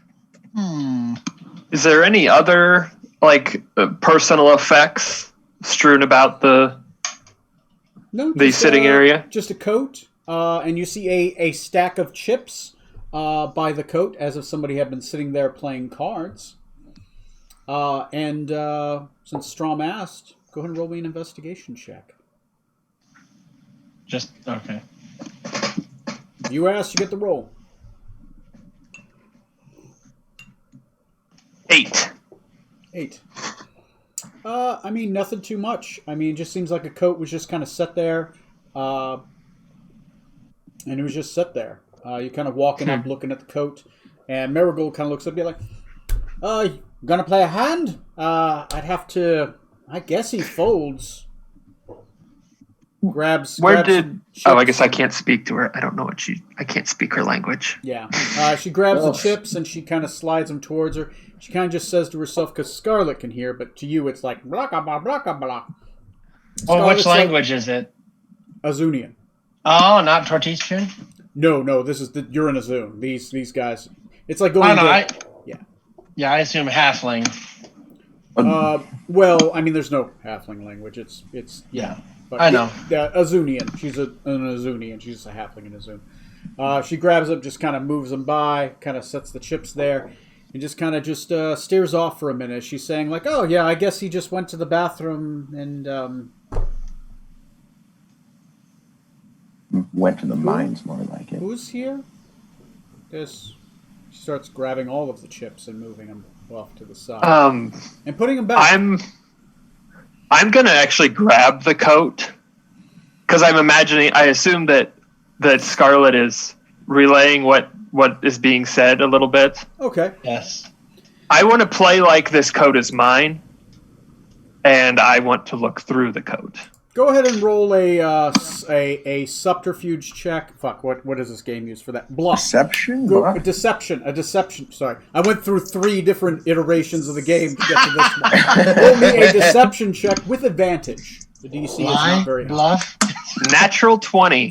Natural 20. You pick up that coat, and Are you sure that's not good? the coat appears human size. It's a fairly large coat, and you just start rummaging through it, kind of looking in. Mm-hmm. Okay. There's 400 copper pieces in the coat. Holy crap. Okay. And roll me percentiles. Okay. D1 Hanzo. 2. Ooh. A 2. All right. Roll me any dice. Even, low is good. Odd, low is bad. Even. Low is Roll a good. D2. It's the same either way. It's the same chances, no matter what dice you roll. As long as it's an even-sided dice, you know. Okay. Give me a second. Roll a D1.5. You roll a 2, huh? Mm-hmm. Okay.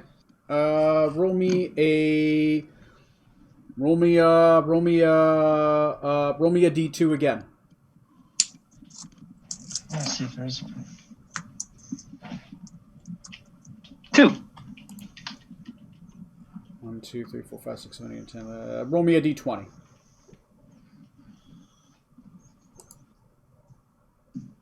15. 15. So you pull out the copper pieces. You pull out a what appears to be a small map, right in the pocket.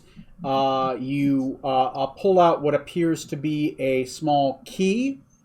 You pull. The key has 214 on it, and you pull out what appears to be an interesting-looking ring that has an eye on it.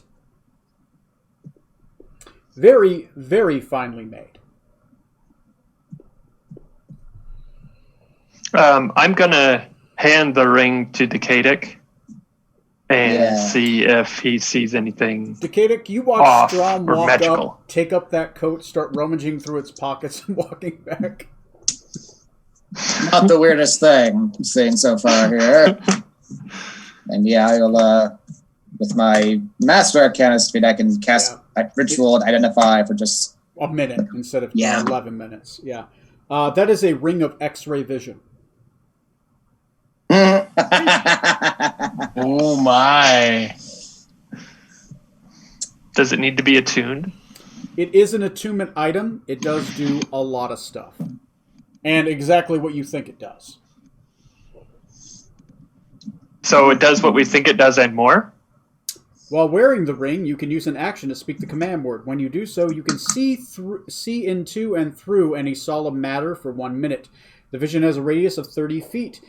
To you, solid objects within the radius appear transparent and don't prevent light from passing through them. The vision penetrates 1 foot of stone, 1 inch of common metal, and 3 feet of dirt, wood or dirt. Thicker substances block vision, as does a thin sheet of lead. Whenever you use this ring again before taking a long rest, you have to make a Constitution saving throw or take a level of exhaustion. I need to get some stone armor that's like 1,000 feet thick. Just for the rest of this time, if that'd be fine. I don't want people seeing my bits. oh, now you don't. Or a thin Now you're sheet, suddenly- or a thin sheet of lead. Right. Oh, I'll just wear a lead. Just encase me in lead. What could go wrong? What could go wrong? You should eat some too. Don't want us to see your Oh insides. yeah. Well, If I just there- drink out of this lead-lined container, I'll be perfectly fine. Also, That's, the mice won't rally against me and unionize. That makes sense. There was in Great Britain, there was a woman, she had white lead makeup, and so she would wear it and it would cause like blisters on her skin to show up, so she would put more makeup on to cover it up. Oh, And God. then this cycle kept going and going, so she soon died of white lead poisoning Oh my. because she just kept, this was like back in the day too, but I just love that. It's like it causes your skin to get worse, so she puts on more. So, and there's a room key there which appears to have, as you hand it off to Decadic, who still has comprehend languages. As you touch it, you can read it because you have to touch and move your hand to read. It belongs to this establishment and is a room key to one of the rooms here. And the small map, does it seem to be a map of the area, or can I really tell? Actually, as you pull up the map, it appears to be a map of a zone, and it appears to be a road map, right? As you look at it, there's several notes on this. Do you have survival? Go ahead, and you can't read the language, but since you have survival, you're used to looking at maps. Do you have cartography at all? No. So go ahead and make an intelligence check. But because you have survival, I'm going to lower the DC. Okay. So for survival, I got 9. 9. This is definitely a road map, and you've seen these maps before. It looks like this person was trying to map the roads here, right? You're not sure for what reasons, but they look like definitely like they're making some niche marks, and they seem to be comments about like roads. And you see maps, notes all over Azun, and they seem to be making their way here. One of them appears to be a circle with a little indentation of like a basket with like a little like balloon above it, which you've seen before because there are blimps that go to Volcanium. Okay. You Strom would know, especially living in Joso, because Joso has a specific port for it, is that the Azunians are one of the few that actually have flying ships, but they use blimps. If I take the map from Straub, or at least like touch it, would I be able to read the notes that are scribbled on it? Yes. Do you have cartography? Let me check. It's a tool proficiency. I do not. But do you have survival? It's not proficient. Okay. 1 second. I gotta read something. Okay, sorry. I just read about some notes. You with Strom's help, you're able to discern. Strom, you are correct. This is whoever this belonged to was a cartographer, and they were mapping the roads, and they were checking up on this road. And what they did was, you notice that a lot of this is a note of Azun by running your hand across it. You know that there is a way station up ahead where several roads intersect. It's a hub where it takes supplies and people to Azun. There's only one real city in Azun. There are a lot of small townships outside of it where basically minerals, trade goods, or peoples are kind of go through. And they lead always to a hub, which eventually gets to Azun. All roads lead to Azun in Azun, the Tower of Azun. And that this guy had made notes of that. There weren't over the last year and a half, the mineral deposits have becoming less and less, and that he's supposed to check up on the condition of the road, condition of the town, and that he had come here and he was making notes on it that he was going to be checking the road to the mine to see why they haven't received mining shipments in a very long time from this town. Is there by chance a date on the map somewhere? Yes, the dates lead up to 2 days ago. Should we go see his room? So at this point, a guy comes out. Obviously, Mr. Dustin Davenport kind of comes out. He comes out with your food. He starts handing stuff out. Like, oh, how you doing? Oh, good to meet you. I don't know what you're saying, sir. I'm just going to have to talk to you, ma'am. And just, like, handing out food. And it is not well made. He is not a chef. But he made whatever was on... it looks fresh.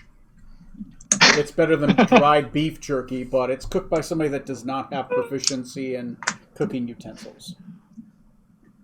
Scarlet, if you could let this gentleman know, we're going to just check on this room key that our companion stayed in last night because we think he left something up there. Okay. I will do that, and I will use persuasion to kind of like, hey, this is normal. Okay, go ahead and roll a persuasion check. Persuasion. That's a plus 12. 12. Okay. Seems persuasive. He's like, oh, yeah, but no, that makes sense. I mean, that's your friend's room key. That's obviously his coat, right? Yeah. Yeah. No, that's fine. Here, let me update the booking. He's gonna pull out the booking. He's like, can you sign here, please, for the room? Oh yes. Oh no. Oh God. Roll me an investigation check. Investigation is one of my good ones. That is... Oh, yes. Investigation. That's a 17. 17, as looking in the notary for basically like room reservations, as you kind of flip through the book briefly, you notice there have been less and less room reservations. A lot of the room reservations have been to like miners and people like that and travelers, and it's becoming less and less and less. And over the last 3 months, there's only been 5 visitors. All check-ins, never a check-out. I'm going to tell everybody else this as well. Okay. Obviously out of his earshot, I assume. Yeah, Okay. I'll probably say it in Nandian. The person that had checked into the room was a name John Nibley. He is a human cartographer for Azun. He has a slight accent to his writing, which you recognize to be Brilliant. Okay. Oh, my hometown. Yeah, so then I will... Interesting, okay. Interesting. Yes. So, yeah, I'll check out the room. If someone wants to join me, we should probably leave people down here to... I'll go with him. Sure, you check out the room. You see obviously a unopened pack. Looks like somebody had just kind of deposited their pack here. Hadn't even sat in the bed yet. And that appears to be an undisturbed... As you open up the room, there's an obvious swath of dust. You see obvious footmarks of somebody that had walked into a room that had not been opened in quite a while. The room, the window appears to be open to let air in. You hear the chirping of birds outside. A couple flies are kind of hanging out in the room because it is, I believe it is summer, isn't it? Let me look at the Gullacy calendar. Yeah, it's spring. So obviously the bugs and mosquitoes are out and about.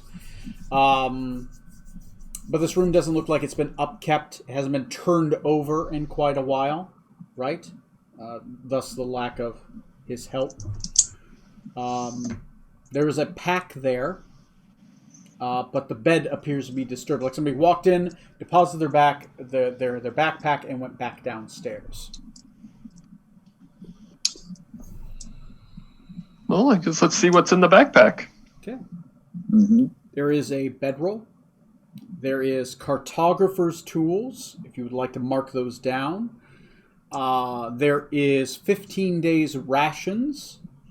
There are more maps. These are more finer detail within Azun. A lot of these are just kind of like smaller township maps. There appears to be some documents about the town itself and its current population, which their last inspection was supposed to be over a couple thousand. There are some notes from the mining company inquiring, mostly just kind of like notage that would say this is a person coming to inspect the mine, which is down south. It mentions quite a few list of people who are supposed to be the people who are supposed to head the mine. And it's talking about orage, stuff like that. Basically, a lot of bookwork about a person that was prepared to go and talk to miners about why the fact they haven't sent any ore back in a very long time.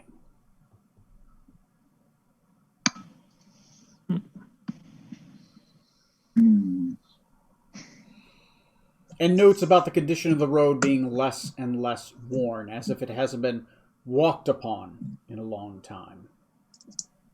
Just in this area, or is that kind of a general for Just this area. all of Azun? Just this area. Like one cartographer is sent to go check out a town on ask why the mine hasn't sent back mining stuff in a while. I have a terrible feeling about this, Strom. As do I. Yes. Be very curious to know where this individual went if he was just here 2 days ago. And also apparently disappeared very shortly after he arrived in town, since he clearly didn't stay in this room. We should probably get ourselves out of here sooner rather than later. Yes, I agree. Unless we forget. Yeah. Where were we going again? Who am I? I think we've What? always lived here. That sounds right. All I know is my name is now Marigold. No,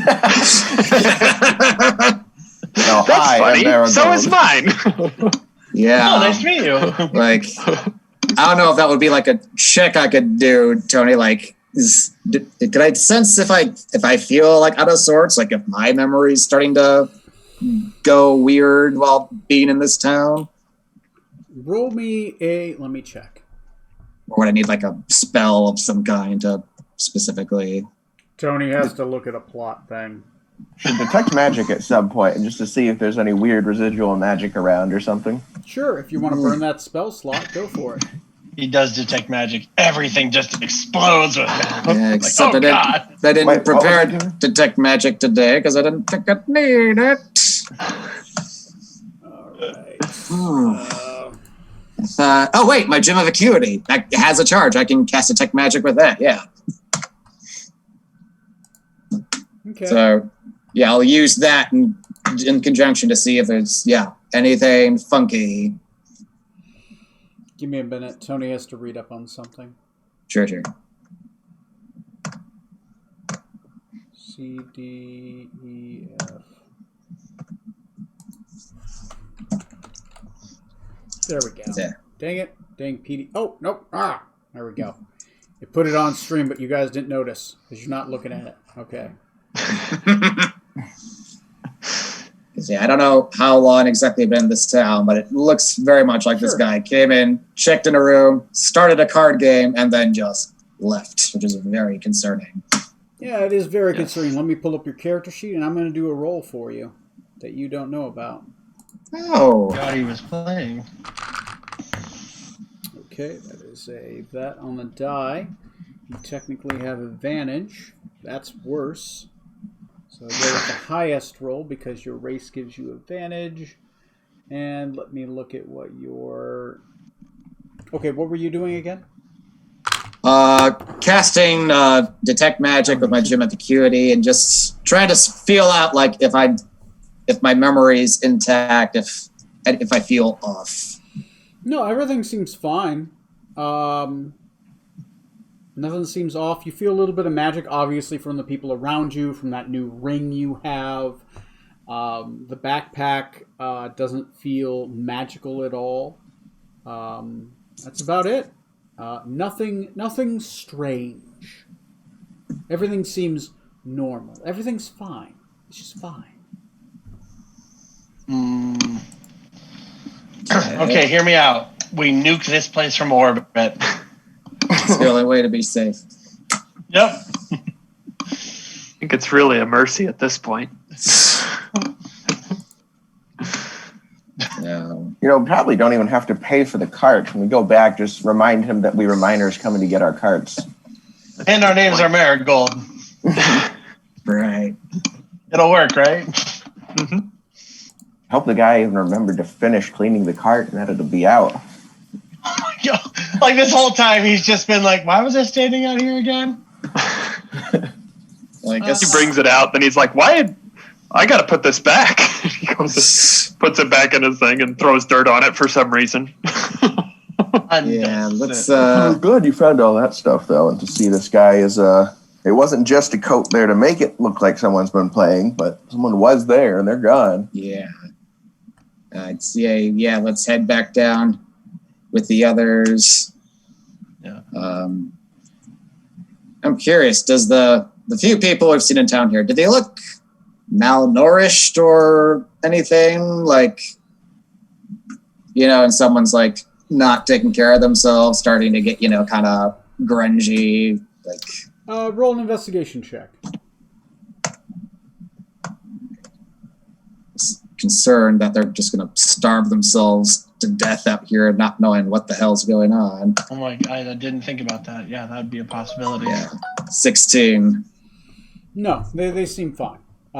Their current state, they seem fine. Like they've been. Your rations obviously seem a little bit more dried meats, but dried meats can sustain for years. So nothing too much. Definitely things like the basket seller has a lot of baskets. As you look at it, some of the other market stalls, you remember looking at them, look like they had a bunch of tarps over them as if they had goods laid out, but no one's there to sell them. So, Like, the general store seemed like it had a lot of stock of stuff with tarps over it, as if they haven't lifted up the tarp in a long time. it's like in a zombie movie, you're holed up in a mall with supplies, but eventually you're going to burn through your supplies. Right. They don't seem to have burned through their supplies, but so far you've seen maybe 5, 6 people in a town full of it's like they all started to do something and then stopped halfway. But then again, you haven't looked in any of the buildings. You've just looked into the ones you've gone into. They all seem closed doors, but not barred up. Buildings that are built with signs on them, but don't look like they've been opened in a while. So, I really want to find out what's going on here. I do too, but I'm still concerned. Yeah. But if we stick around for too long, I don't know how long would be dangerous. But if it would strike us all at once, or if one by one we would slowly fall under whatever sway's holding here. I'm down for whatever. I'm just running D&D. I know we Silence have. is probably in this town. I know we have a bit of a time frame to work on here. Yeah. I mean, if we weren't trying to get to the tournament, I would say, yeah, let's do it. But Yeah. And we can't always come back because at some point, if we want to go to Visaria, that's not much of a jog down to Azun. Yeah. And if we're going to a hub town where everybody passes through, we can at least turn this stuff in to let them know that, hey, some guy was sent down here to check out this town and there's funky stuff going on around here. Might want to send reinforcements or something, not just one dude. Mhm. Okay. I'm going to pass or separate out the rations because there were 15 rations in there, right? Yeah, so each of you get 3 more days worth of rations. Excellent. So when Trey comes, he has 6 more days worth of rations. To Rutherford. Now I know this food looks like it's made of cat, but please don't start any trouble for God's sakes. Just, it's weird enough here as it is.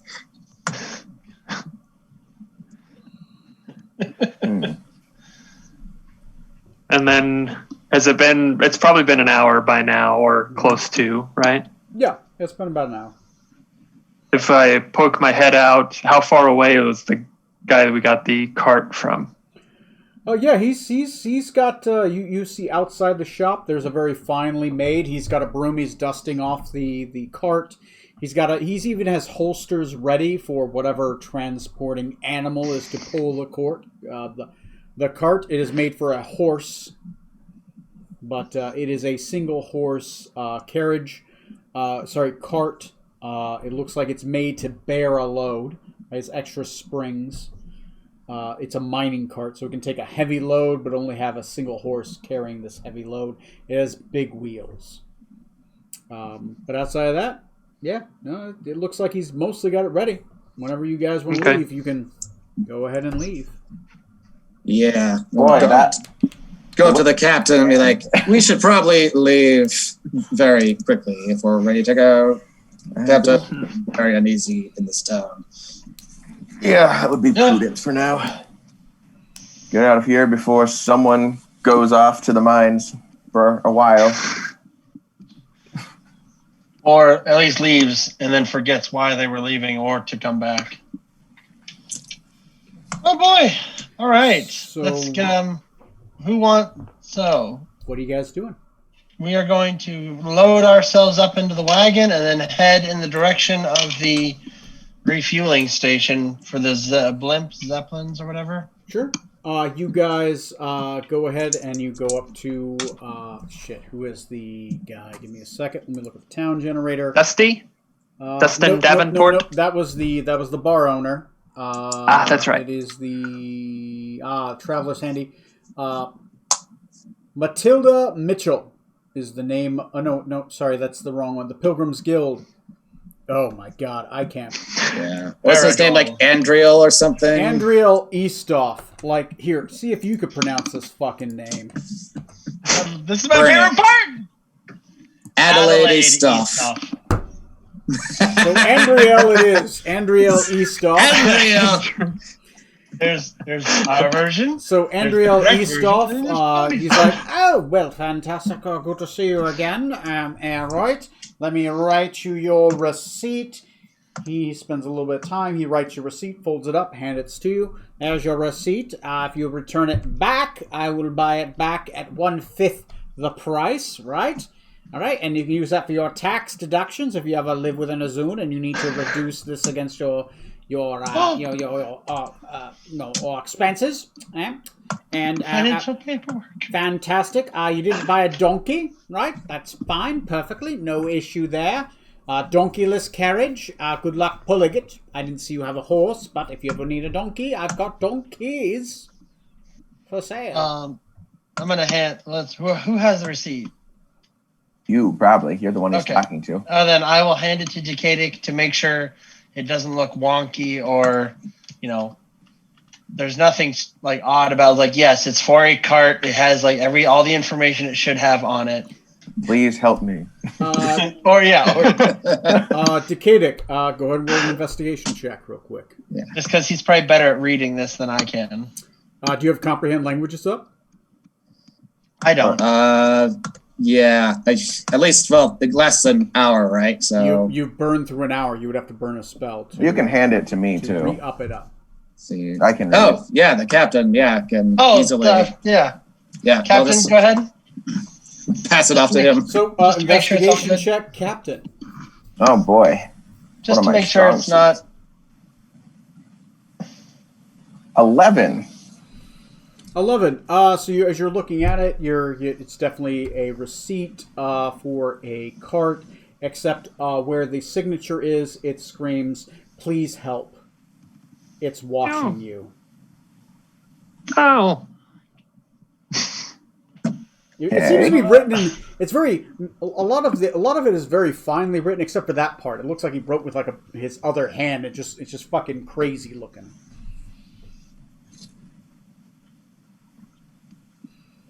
Well, fantastic, sir. Anyway, you and your compatriots, I have to say, you're my best customers this month. Right? You come back, you get a returning customer discount.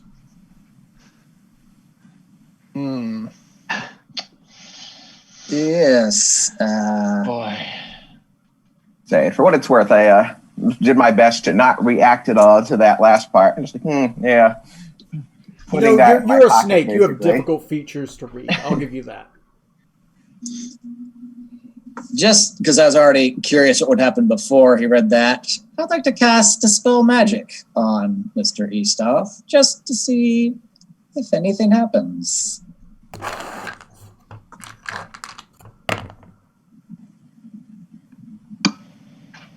Okay.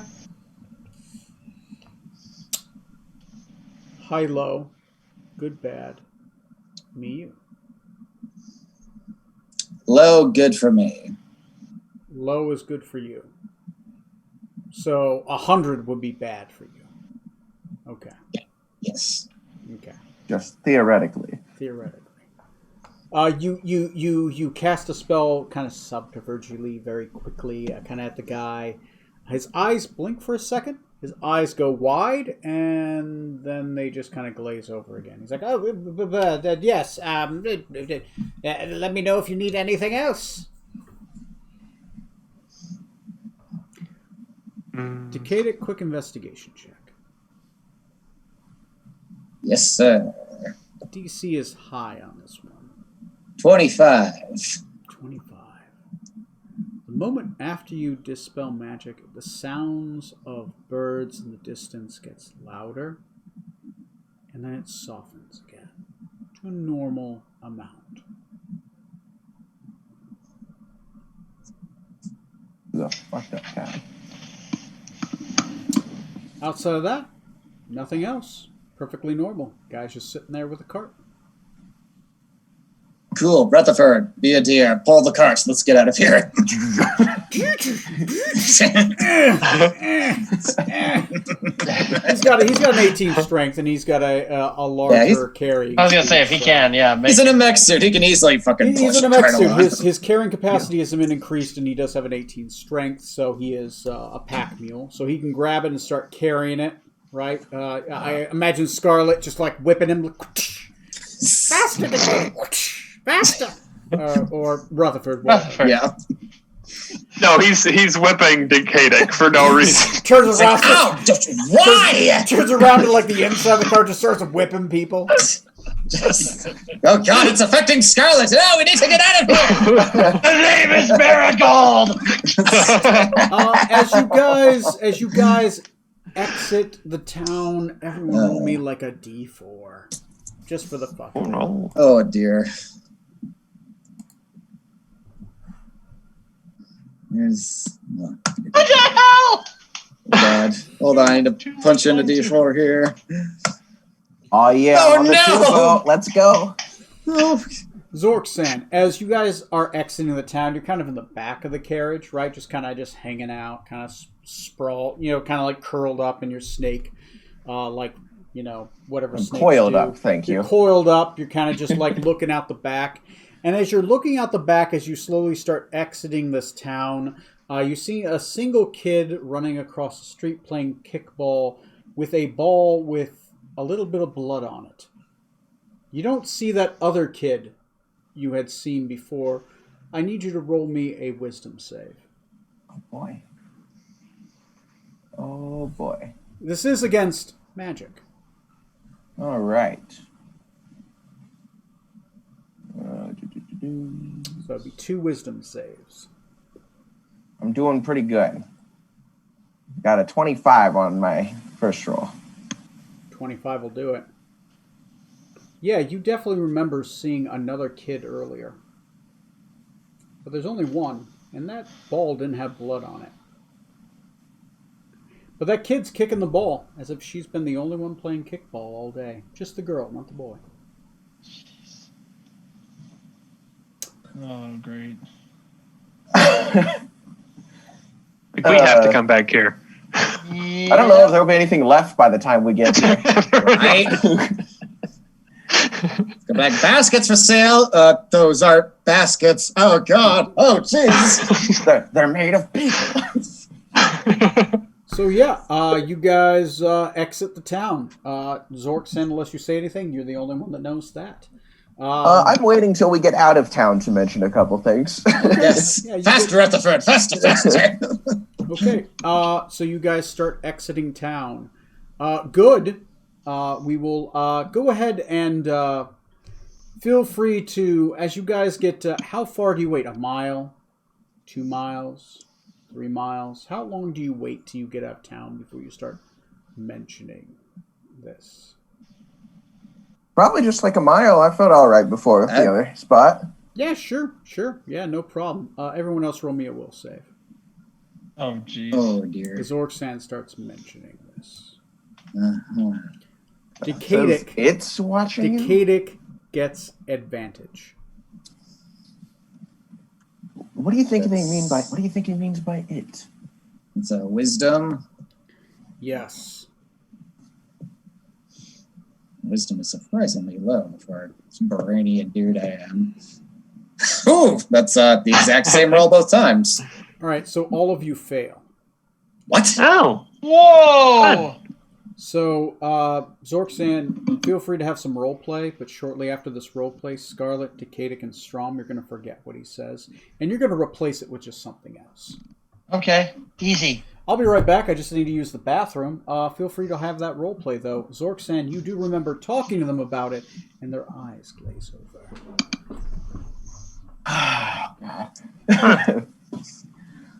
Well, this should be good. The receipts you mentioned, you got, probably can't really read it, but if you look at it closer, you can definitely see his writing changed a lot. And it says, please help, it's watching you. I'm not sure what it would be. The idea that it's a single entity causing whatever's going on there is a bit of a problem. Also, do you notice those two kids there that were playing earlier? There was one, and I don't think the other kid murdered him, but the ball was bloody. Any thoughts besides, gosh, we're going to have to check, see if you guys even remember anything about the town after this. Decadic will read the receipt after you pointed that out. I was like, wait, why am I reading this? It just seems to be in order, right, Captain? Yes? What? Do you have your comprehend languages on, Decadic? Yes. Seems pretty standard fare. A bit of an odd scribble down there, but I'm not familiar with Bazunian typography. It's a weird dialect. I don't have any type of dispel magic.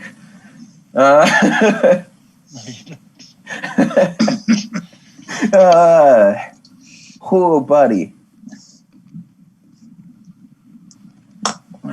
Okay, Captain. Well, that's nice. And I see you have a lovely piece of paper there. That's very cool. That sounds lovely. Yes.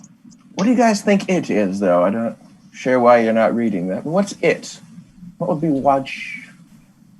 Oh, God. Watching what? I was watching Rutherford pull the card. I could watch harder. I mean, we do have 3 or 4 eldritch entities hunting us currently. You'll have to be a little more specific about which one you're worried about. So Zorksan is now starting to panic a little. Once Tony's here, I hope we're still going the right way down the town. Oh, no. Notice we've turned around. We're heading back into town. Huh. Oh, God. This place seems familiar. There's some John Cusack movie. I don't remember what it's called off the top of my head, but it's like that happens where like there's like a town or somewhere people get stranded and somebody tries to run away and they just wind up coming right back to it, even though they kept going in one direction. God. Honestly, that sounds like a few movies. Yeah. Where they run and they end up coming back anyway. Yeah, Like Silent Hill, I think, is like that too. So, Quick question, Tony. yep. Are they going to remember the town in general, or are other suspicions about it? They will remember the town, but everything you've learned, they'll just glaze over. Scarlet, Decadic, Strom, you only ever remember seeing one kid. I mean, I look like the crazy one. and Strom, that's always been your coat. Sure. And yeah, up to now I'm just wearing That's this your coat. That, and by the way, that's your ring too. That belongs to you. I mean, as smoothly as you took the coat earlier, I would have already believed it was your coat. You do guys have memories of something strange, but Strom, that was always your coat. So edits, Strom, that was always your coat. That's your ring. And those kids would always kick that ball, but all your other suspicions are there. But that writing, though, you just don't, nothing seems strange about it. Until you guys get 3 miles outside the town. At that point, the writing seems suspicious, but Strom, that's always been your coat. Zorksan, that's never been his coat. So feel free to roleplay that. Where'd you get that coat? I mean, I've got it when I was in the gladiatorial arena in Volcanium. Yeah, that sounds logical. Sure. Yeah. I mean that it seems weird to say, but your brain seems to always pull back to that. Right? Yeah. Like somebody's tugging. I remember the shop that I got it from. It was a really, really nice person. They helped me out a lot when I was going through the arena fights. They'd fix my armor and stuff, and they sold me the coat. Right? I mean, Yeah. Sure. Yeah. It was convenient. You found it in town there. When were you here before, Strom? no, what are you talking about? I've never been to a Zoom before. I said I got this coat in Volcanium. Obvious Volcanium make. Yeah. The fine details of Volcanium. You can see it all over the lapel. Right. Right. Like, just right on the back is blatant writing. Government official of Azun. If found, please return to Department of Cartography. Yeah. Strom, feel free to make one more wisdom saving throw. Okay. Let's see. That's 21. As you really start looking at it, you're like, wait, this was never my coat. Wait a minute, this wasn't my coat. Why would I think this was my coat? Oh, I had a different coat. This one wasn't mine. The memory seems to wash over you like a fog was briefly lifted of you grabbing this coat and belonging to someone else. But to Scarlet and Decadic, I mean, this was always his coat. I at least feel a little better that at least the townspeople themselves weren't in on it. But what? There's one thing controlling. So, what do you guys do? You guys are heading out. You're about 3.5 miles outside of this town. You're heading towards the next location. It was morning, by the way. So you guys have a full day of travel. Which, on that note, now that we're a bit farther from town, one of you two care to take over the pulling the cart? As fun as it is to watch Rutherford, he's not very quick. He's like, oh God, I'm dying. It's been like half an hour at least. Go faster, horsey! If we've made it to 3 hours, so he's doing decent. Oh man, now I'm curious if Trey was here, if he would have seen anything with his sensor array, that would have been even more telling. Jesus Christ. The ethereal, right? Yeah. But yeah, Decadic will volunteer to polymorph into like a pack horse to pull the cart along for the first shift anyway. Sure. War horse is pretty big, right? Yeah. That could easily haul this wagon without an issue or anything bigger, right?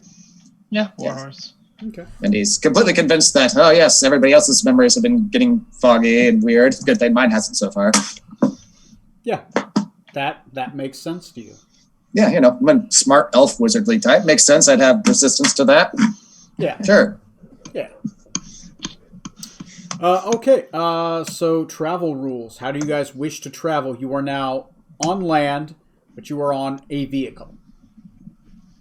Well, let's see. We have vehicle rules, I think. Obviously, Decadic is turning into a horse. How many hours do you wish to dedicate to that? And are you splitting it up with Scarlet at all? Yeah, For this day worth of travel? we'll go in shifts. Yeah. So we can do. So each of you burn what? 2 spell slots? That's about right, yeah. Yeah, Okay. to start off with, yeah. So each of you burn 2 4th level spell slots if you want, or higher. Your call. I'll do fourth. Okay, that'll be athletics checks for each of you, right? Using the horse's stats, right? Yes, using the horse's stats, a war horse's stats, unless you want to turn to something else. Which it just has to be large size and be able to be strapped in, right? Zork Sam, what are you doing? I guess I'm going to try to handle them. Okay, animal handling, great. Strom, what are you doing? I'm gonna do perception just to make sure that Yeah, there's not a bunch of that. Basically, still looking out for right. potential danger. That's fine. That's fine. Nothing. Perception is germane, right? Lookout is always good. So this would be forest plains still, but you guys can use animal handling. So everyone, go ahead and make rolls on your appropriate skill that you've chosen. You said it was athletics for us, Tony, me and Corey? Yes, athletics, because that's a physical strength-based thing. Pulling a Plus card. 4. Legit. Oh, man. And it's technically a lower DC because you're in animal form, right? It's germane to being an animal, so the DC starts at 8. I'm clearly not good at handling animals, and I keep trying. I mean, the venomous, threatening snake man. Animals aren't easy around him. I was going to say, yeah. I've got speak with animals, snake. And why isn't it working? Would you just become a giant constrictor and pull the cart that way? It'd be a lot easier for me. Let's see. For a list of languages for Warhorse, we got nothing. Horse. So you should be doing well. Well, if you took that thing, you can talk to animals. So that's the thing. You guys do well. Before it is about 5 p.m. So you guys start taking off, I would say, around before noon. So it was about 11. By about 4 or 5 hours further, because it was an hour with Trey's character pulling the thing. It's about 4 p.m. by the time you guys reach the hub. And you could tell, as you start getting towards what appears to be a large, circular, what appears to be, it's made of iron, glass, and reinforced woods, right? It seems to be some kind of large, circular kind of dome-like structure with what appears to be a large open top. So it's almost like a giant ring-like building with 4 large entrances. This is the southernmost road, and you see 2 roads, one coming from the east, one coming from the west, and one coming from the north. And there seems to be a large circular, and you see a giant blimp-like ship that seems to be touching down inside the center of this giant ring. You guys, as you guys get closer to here, you see older signs noting that you are, 10 miles from the hub. 20 miles from the hub, 15 miles from the hub, 10 miles from the hub, just updating you on the distance. As you eventually get here, you are at a hub that seems to take in and out blimps. You see some wagons on the eastern, western, and northern roads. That seems to be waiting here in a line. The southernmost one, there is no wagons here. You're the only wagon on the southernmost road going northbound.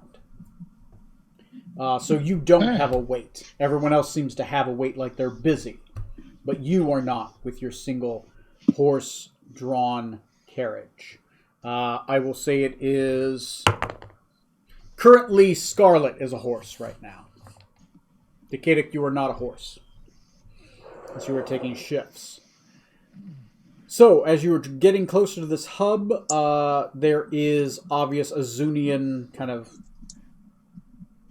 signage, and there is a giant circular ring with a giant gate, and there are obvious guards. As you get closer, the guards are giant metal men, which you have met before. You have met a Warforged before.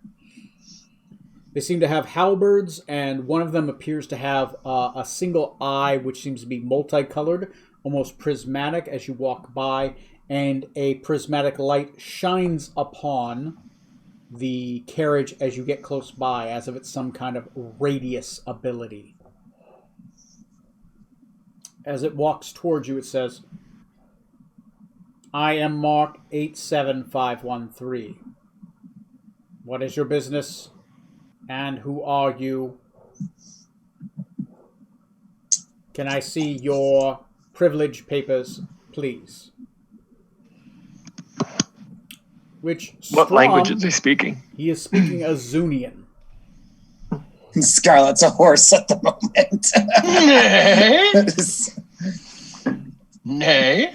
Nay. So the rest of you hear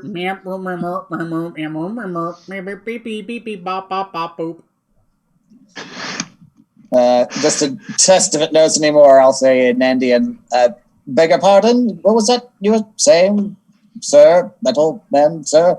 beep beep bop boop bop boop bop bop beep a bop.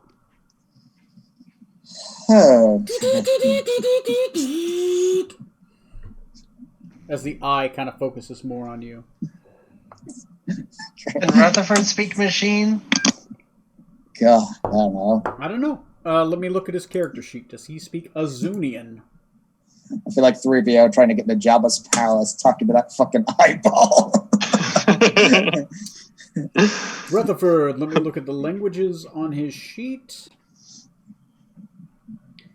He speaks Brilliant Common, Elvish, Nandian, Viserion. Would his helmet translate what he was saying? He comprehends languages. He can't say them back. It's not tongues. Okay. So he can. I will say that for brevity's sake, he translates. But I don't know. What do you say back? How do you say back? I mean, do we have the papers he's asking for? Strom, one of those papers you has is that. Oh! From that guy's pack, yeah. Yeah. And, okay, so I'm gonna...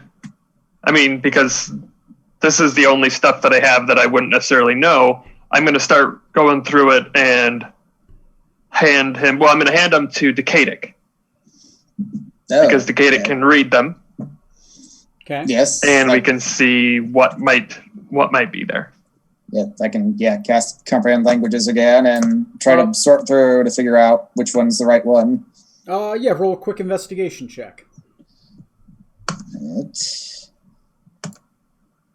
21. 21. You find exactly the one you need. It is good for one cart and its containers and where within.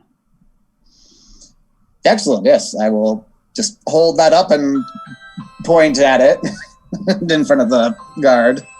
Okay. Oh, my food's here. I'll be right back. All right. So what I missed? That was quick.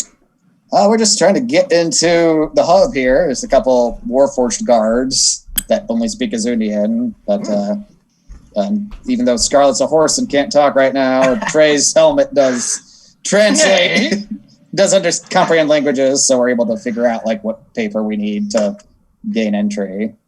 Hold on a second. Our horse needs to be able to talk to you. Yes. May? Like that Lewis Black bit. If it hadn't been for my horse, I never would have gotten into Azun. Now, don't think about that for too long, or blood will shoot out your ears.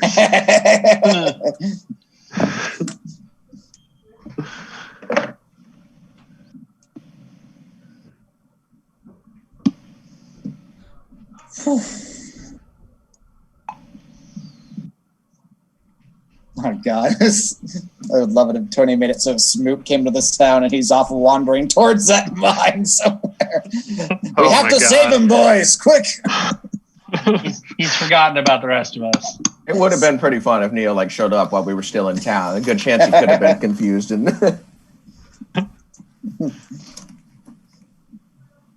Be like, Smoot, do you think elbows are real? Yes, of course. It's got to be. Oh, God! Imposter! Kill it! Kill it with fire!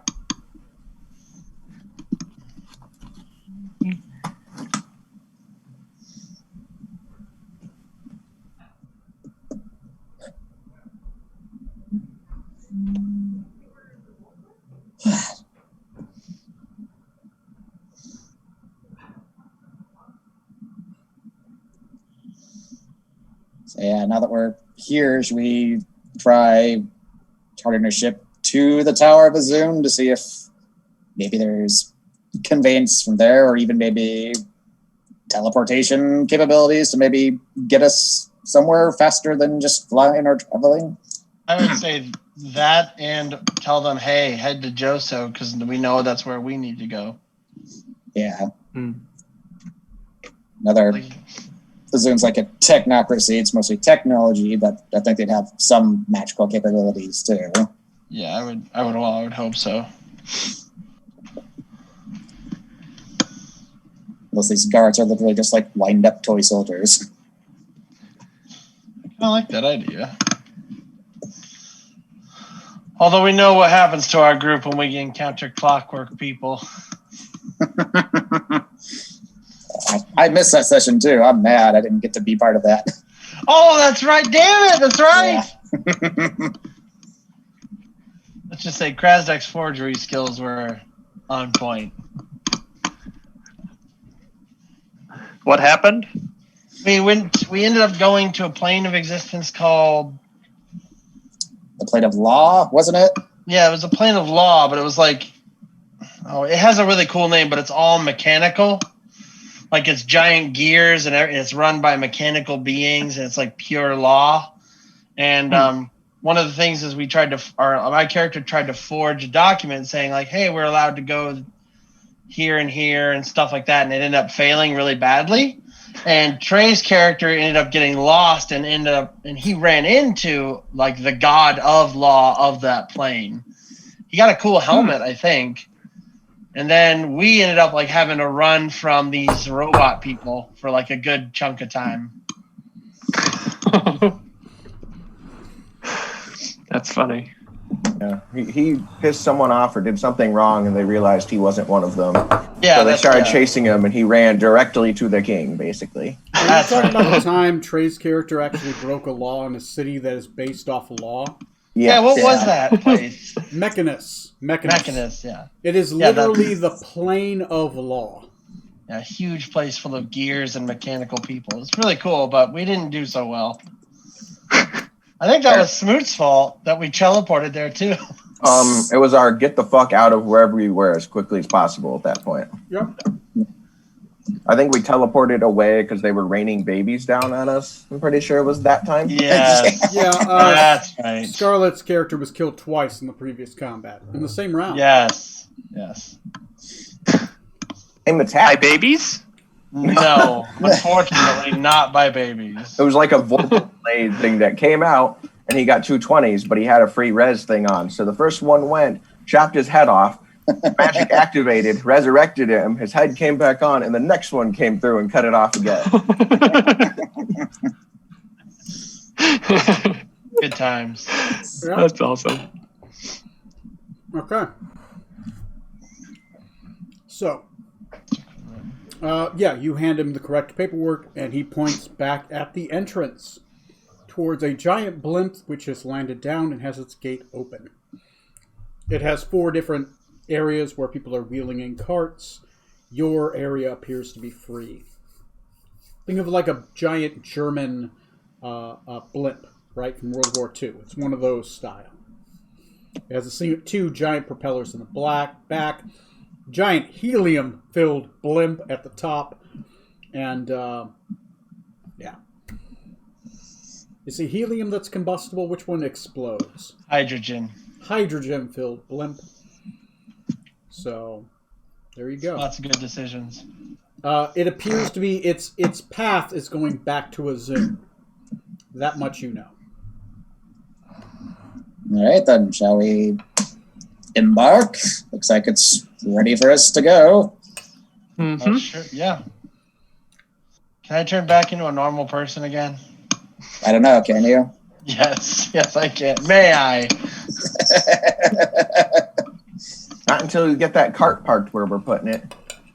Yes. You know, we might have some travel to do afterwards, and it lets the cart go with us. So we'll take the cart with us for now. Is Horse Scarlet skittish about getting on a Zeppelin of like, oh, what's this thing? Like, We'll use No Scarlet's idea. riding crop to get her going. It's fine. It's fine. You get her on board. You guys are on board the giant Zeppelin. The lower deck is the loading area. It generally holds about 10 different carts full of goods. There's mostly gnomes that are inside the ship. The ship's name is the Zephyr. And on the upper levels, which you guys are escorted to, mostly gnome size, so people that are humanoid kind of have to... Your head's brushing the ceiling, right? It appears to have dining carts, and there are large for gnomes, normal size for humans, rooms. This is a giant, almost like a giant motel. Lunch and dinner will be served, and your characters are escorted around. Scarlet, I assume you act as an interpreter since you have tongues. Yep. Once I turn back into a normal. Yeah. Leave her So- down in the hold with the other animals. I'm gonna throw the captain overboard when I get a chance. Speaking of gnome, see that snake man? He shouldn't be here. Get him out of here. We'll take a quick 5-minute break. I'm going to finish eating my dinner, and as I'm done eating this, everyone feel free to grab something to eat real quick. It is 5 o'clock, and we'll meet back in 5 minutes. Sounds good. Sure. Alrighty. And we Sure will thing. continue this journey. It is near the end of the day, but the Zeppelin will continue to travel throughout the night. So you guys have increased travel time. We'll have to roll for that. excellent. Alrighty. Cool. Cool. Yeah, BRB. sorry for the waits. No worries. My food was supposed to be delivered in 15 minutes, but it came really early. Yeah, real quick, just to get your stream more views. Mm-hmm. Mm-hmm. Couple kitties kissing each other. Where you go? I hear cat videos really trend. Yeah, it's the one thing more popular than porn on the internet. And now they're camera shy. Oh well. Nice.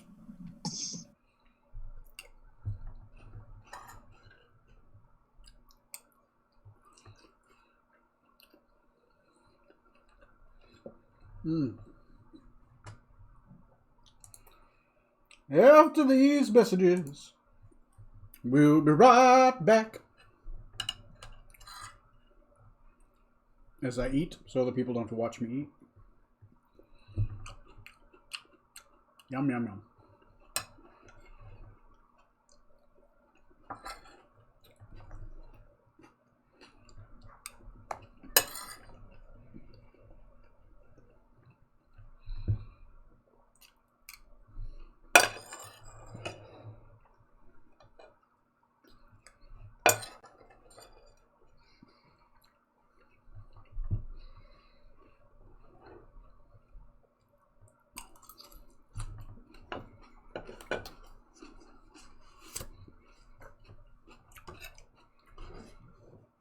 Ah, sweet and sour.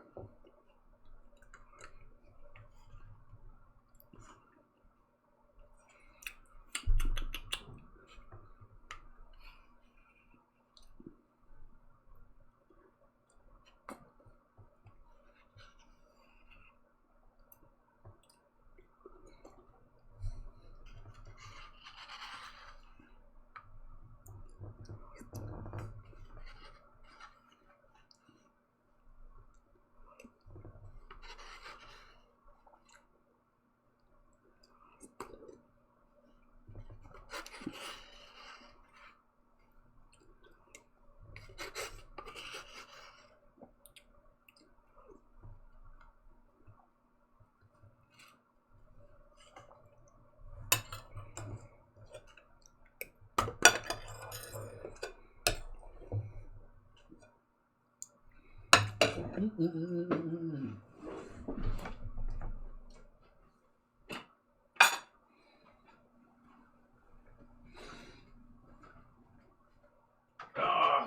we go. Take these two over here. There we go. Did not want to have to cook lunch.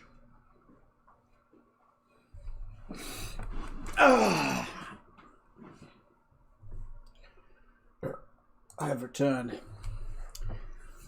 So for our viewers, yeah, I'm glad they didn't investigate too much. I was afraid we are gonna have a party wipe, but it'd be good. It'd be good. It was a interesting one that burns off the banked things, and we got 12 more things on the list. So, fun thing about being a storyteller, you make like 20 things and only like 2 of them happen. Maybe try to recycle those later, but somebody has to go into Azun. It's in the Azunian table of random mysteries. Should I grab a beer while I wait? I should probably grab a beer. That'll take me that long to eat. I'll be back in like 2 minutes.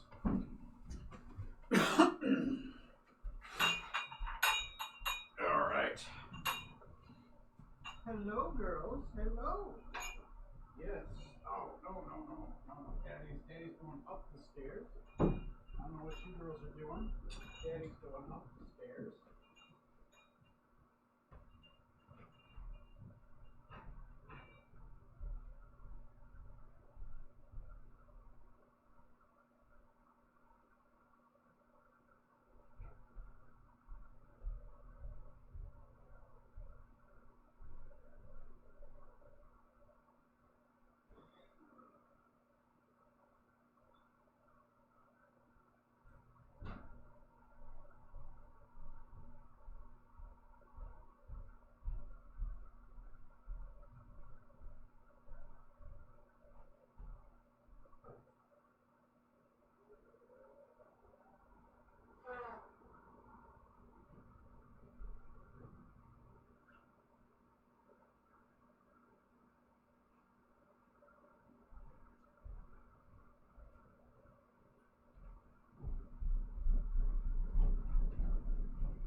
Okay, I've returned.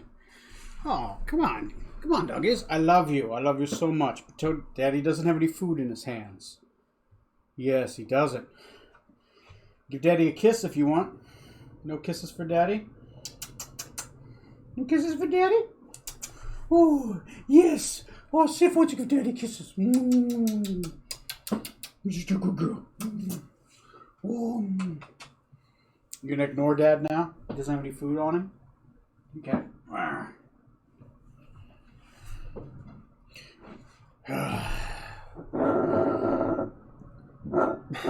So yeah, let's see where the party has landed. Galaxy travel. Move to Hex Inn. So currently the party is there. The Technocracy of Azun, they are this blue marker. There are 1, 2, 3, 4. 1, 2, 3, 4. 4 hexes away from Azun. On Blimp, that's a day's travel. A day and a half, so I'll roll for the Blimp. Let's go ahead and roll for the Blimp right now. You can move up to a D6. Okay. Okay. That's all that. I'm going to close down this stuff. There we go, since they're all dead. Oh, hey, guys. Hello. I have a question for you, Tony. Huh? Yep, go for it. I have a question for you regarding Bahamut. Mm-hmm. Is he like alive? Like is he like a god that you can commune with, or is it just seen as he existed and he was really important? No, he's still. I don't know if you can hear the dogs; they're going crazy. They're literally fighting below my feet. Yes, you can commune with Bahamut. He is a god. So there's Bahamut is a god, and there are the metallic elder worms that are under him. Kind of like the elder worms, the Primuses underneath Tiamat. Right? There are Primuses underneath Bahamut. All of the Primuses under Bahamut, though, are female, not male, as they are Bahamut's mates. And that's where the first metallic dragons came from, was from them. Right? So the difference is it's metallic and chromatic, right? Yes. Metallic is like metal. Gold, silver, bronze. Those are the metallics. The chromatics are red, blue, white. Does that make sense? And each of them... Tiamat is female. She has male elder primuses. Bahamut is male. He has female elder primuses. Where do the fairy dragons fall in, under chromatic or metallic? They fall under the chromatic. Tiamat doesn't have a mate for them. What happened was Tiamat dreamed, and in her dreams was birthed the fairy dragons. She is the mental reflection. She is the dreams. The fairy dragons are the dream state of Tiamat. Okay, interesting. Now, Bahamut has his own version of those. Your character's proficient in history, so I'll give you that. Generally the astral dragons. They are Bahamut's reflection over them. Where Tiamat dreamed of things, right? Things, places. She dreamed of nouns, right? The fairy dragons were sprung over her desire for a better world.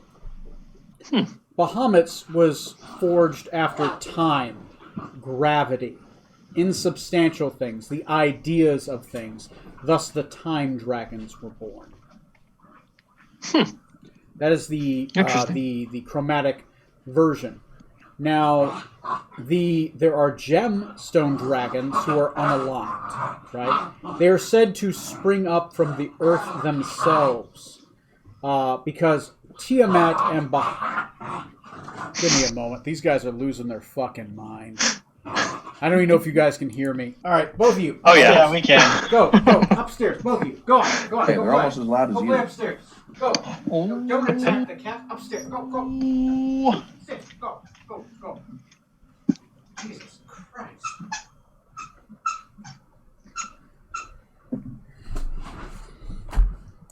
World War fucking 3. Okay.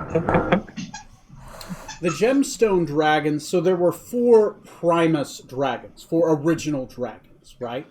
Tiamat, Bahamut, and 2 others. It is unknown who those 2 others were, right? They disappeared. But it is said that the gemstone dragons ascended from one of those. Those dragons, the original Primus dragons, were called... One moment. Both of you! Go! Both of you! Yeah! Go!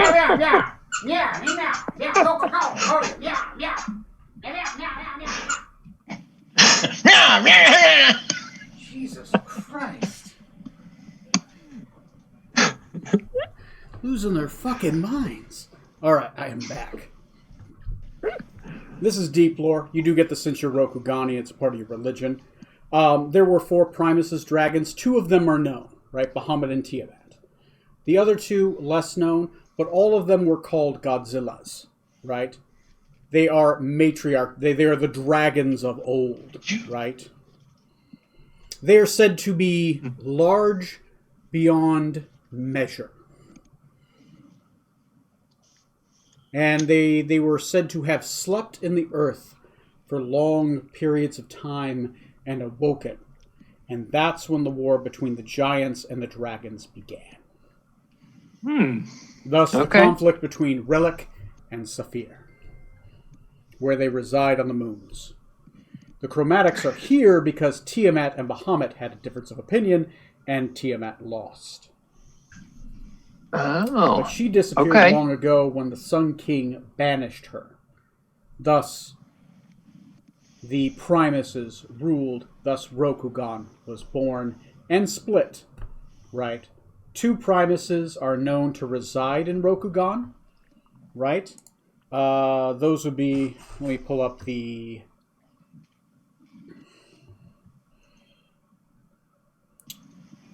The hell is the...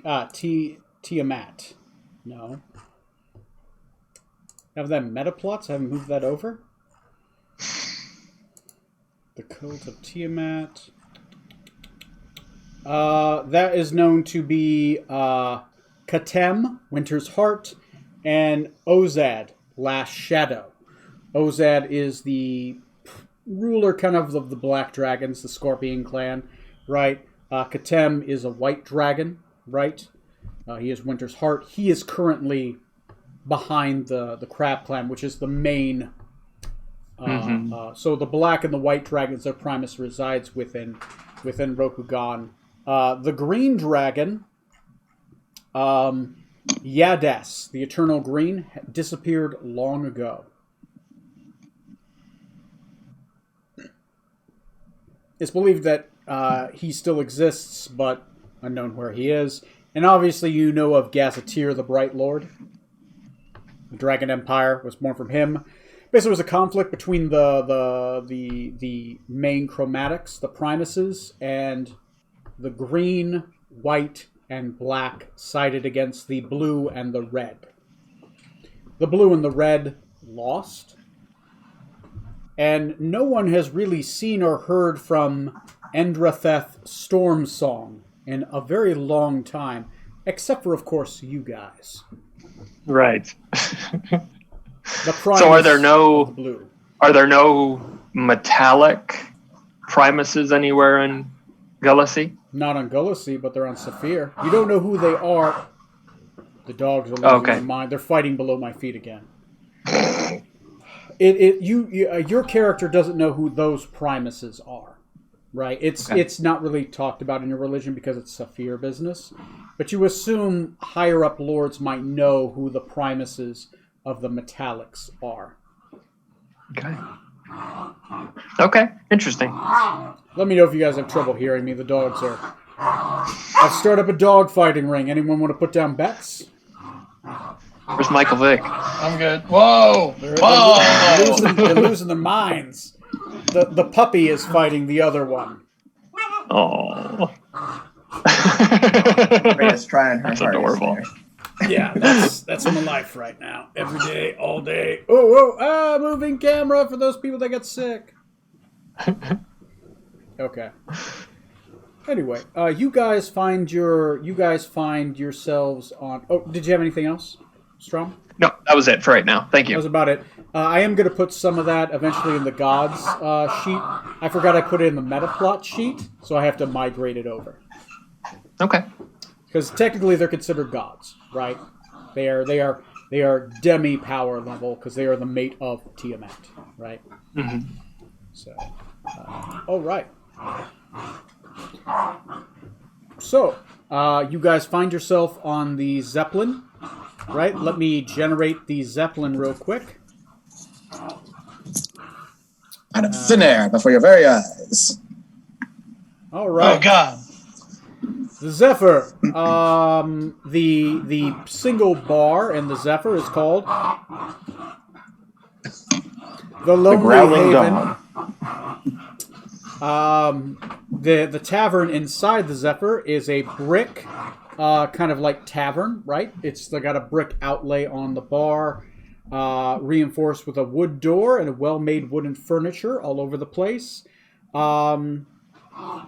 There is a giant cage in there with a single cockatrice inside of it that seems to be laying eggs. And those eggs, every once in a while when it lays an egg, they crack it open and they start making omelets. Mostly egg-based dishes in the Lonely Tavern. There's egg stew with a tankard of beer.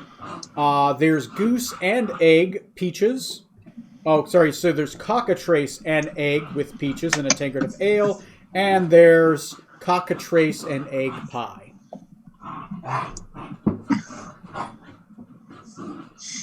So they're basically just serving out food. As you guys are flying off, the sun has slowly begun to set, but the ride is very smooth. It rises slowly, but it continues to pick up speed as it moves forward. Since you've been in a flying ship before, it's very similar, except you're in an enclosed setting, right? There are windows all along the outside, but it is very much enclosed. You're inside a container flying through the sky, which is attached to a balloon which has propellers on it. There are metal servants who kind of walk around. They're Warforged servants, and there appears to be the occasional gnome who they ask questions of and commands. But outside of that, you guys have... It's a big empty area, and you guys have 2 rooms to yourselves. They're gnome-sized rooms. There's only 1 bed each, so some people are going to be sleeping on the floor or the sofa equivalent. And how long will it take to get to Azun? You guys will be there around... You guys will arrive around 5 a.m. the next day. Okay. So you guys... And it's like 4 right now, you said? It's about 5 o'clock, so about 10 hours. In 10 hours, you'll arrive. So it's 5 p.m., you'll arrive by 5 a.m. in Azun. They will update you on the travel, right? There is a small, screen which pops up, and the screen, so basically there's a giant TV monitor towards... Oh, give me a minute. I gotta banish these guys upstairs. It's getting crazy. Yeah. Get it's all upstairs! right. Come on, move it! Yeah. So cute. But I don't have to deal with it. Ah, I don't know about you guys, but I intend to spend this travel time having a nice drink at the bar, maybe several. All the eggs I can eat. It's going to be lovely. I'm going to eat and drink and try to learn Azunian. I have returned. Normally I don't mind it. They're losing their fucking minds down here. So that cockatrice sounds rabid. I know, right? Don't eat it. There's a cockatrice fighting ring in the corner. Okay. So anyways, there's a large TV monitor, which you guys have never seen a TV monitor before, that seems to have some kind of, you would guess, illusionary magic, where it updates you on your travel time. And you see a giant projected map of Azun on this 70-inch TV monitor at the very front of the ship. And it literally, you see a little dot on a map, and it slowly starts moving. And it It's updates really damn you impressive. on the time until you get there. There are stairs leading up to the captain's, kind of like the driving mechanisms, but there's 2 guards sitting at the foot of these stairs, and they will not let anyone pass. There's a small metal robot that wants to go, beer, pretzels, anybody want some beers or pretzels? Would you like a refreshment? Put in a little cart. Anything from the trolley? So yeah, what do you guys do? Do anything while you're on this Zeppelin? The Zephyr?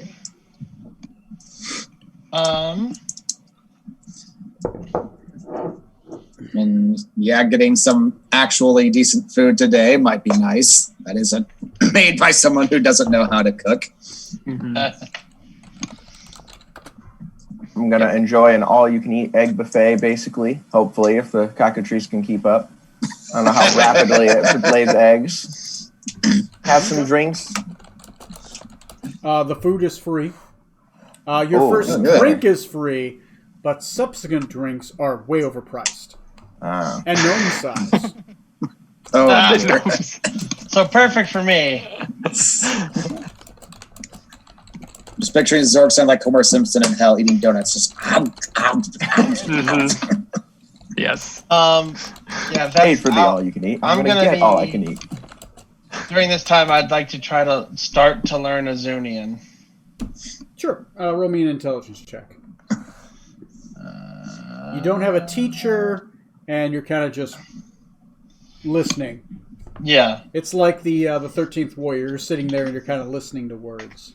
that's a good movie. Underrated. You know, it was actually a box office flop. Really? Yeah. I love Yeah. that fucking. I love that. I love it. One of those movies where even Antonio Banderas was like, it didn't do well. hmm A lot of movies I enjoyed were it. like that. Princess Bride was a box office flop. I think Yeah. even The Wizard of Oz, technically, when it first came Yeah. out, Yep. was considered a failure. hmm It certainly made the money up over the years. So, Scarlett, yeah. what'd you get? I got a 15. You got 1 success. No, 2 successes towards learning Azunian. Alrighty. Are there any other passengers on the vessel with us? Some gnomes, some Azunian gnomes. Mostly just gnomes. All of them Azunian. Some of them with metallic Warforged guards or servants. Some without. All in elaborate dress. Most just kind of. They all seem to be merchants of some kind, generally, or people just hauling goods. Does anyone seem unnerved by our general presence? Right. Drab-looking elf with a giant snake man. No. Okay. Not really. You don't seem like they notice you. You're definitely the only ones of your type here. But they don't seem unnerved by your presence. That's good. Okay. So, I guess everyone roll me a d12. Sky pirates. I mean, what's the chances of sky pirates, right? So We I run have- into our own crew. 5 That hours. would be the Sky Pirate. 5 hours. Well, that would thanks, be, guys. Glad you came and got us. That would be 2 rolls. Rolling a D12, right? Yep. Everyone rolls me a d12. Good. Okay. As Neil would say if he were here. Now, hear me out. We take over this Zeppelin. 6, 8. We use this, add this to our armada we're building. Okay. Okay. So you guys are traveling along in the sky. In the next 5 hours, nothing really catches your eye except you guys do have a chance to take a long rest if you would like to. Very much. And everyone roll me percentiles.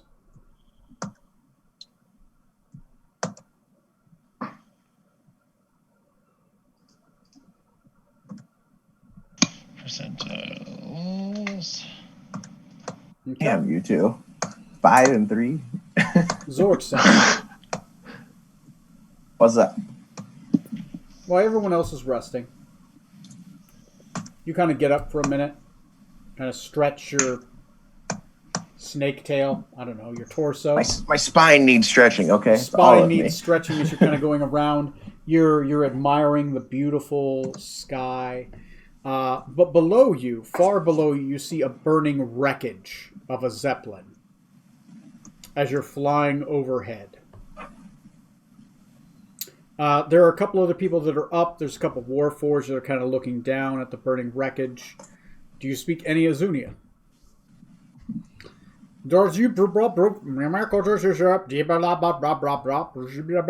Brofaxis. And there you go.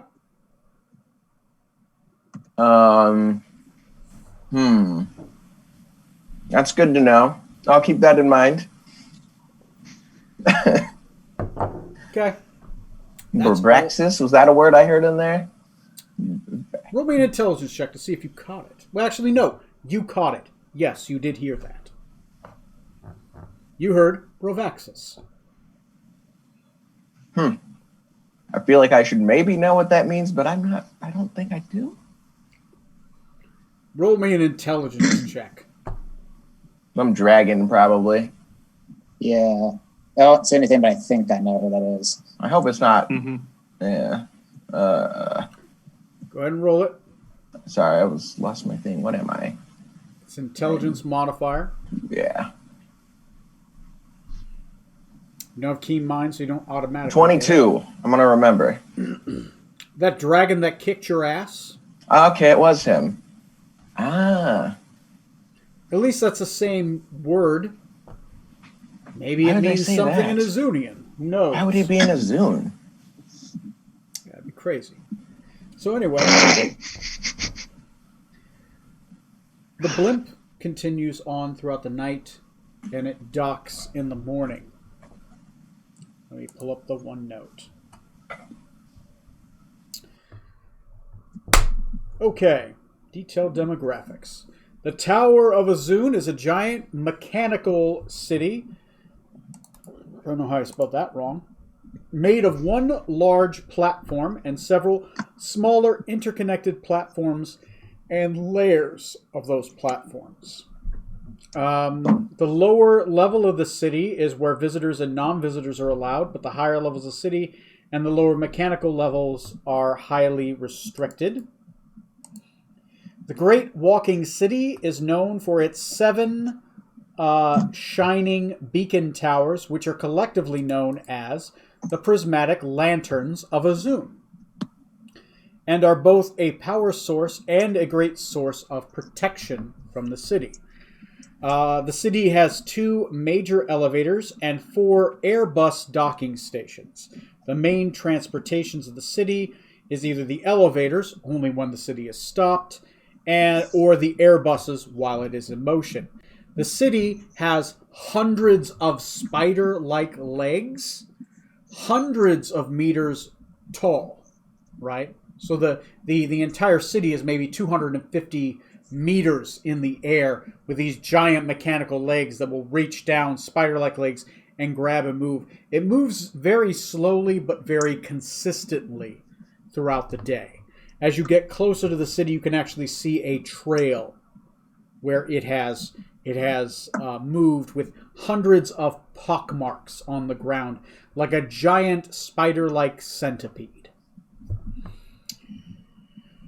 The city is... you guys don't know any of this, or that thing, or that thing right there, or that final thing.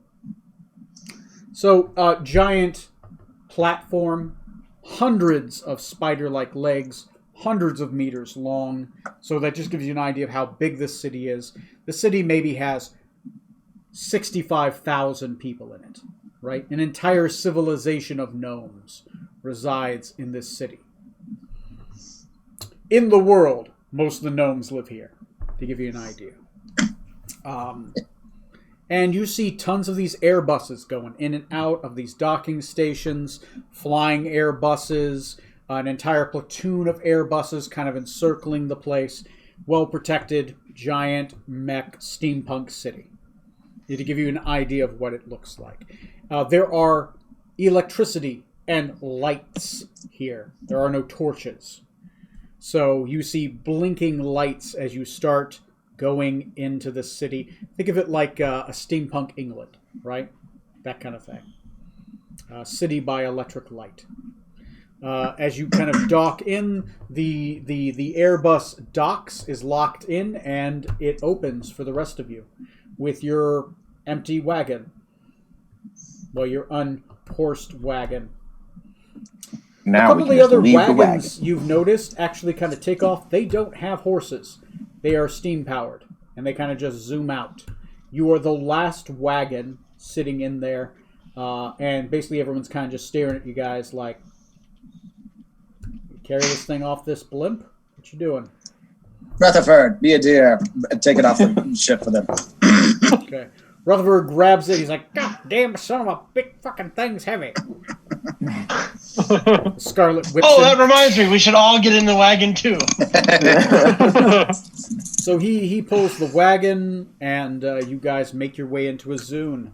To let you guys know, there are plenty of air... This is an Airbus station.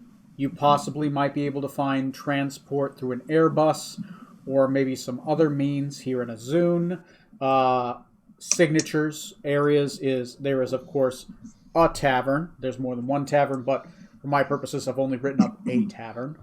There is a tavern. There is a blacksmith shop. There is an alchemist shop. There is a jeweler's shop. There is an enchanter's shop. And there's a general store. And there's, of course, one of the major wonders of the world is the Prismatic Abbey of Azun, which is a giant church made of crystal that seems to glow with biometric light. To its god Azun and other such deities, who's proficient in religion? Bardically. I am. Okay, the cleric can have a role. The bard that's right, cleric yeah. can have a Cleric. role, and Decadic can have a role. Right. Religion check. Check your religion.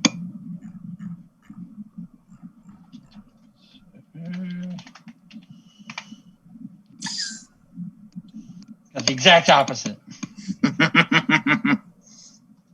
Starts with an A. That's how you know it's holy. It's the alpha, the first letter. Nice. Yeah, so Scarlet, this is way off your religious radar. Yep. She's new to the religion thing. Yeah, you're new to the religion thing. Religion has radar? What the hell? So much to learn. The hell is my detailed demographics? Give me a second. Where's my link? Plots. Areas.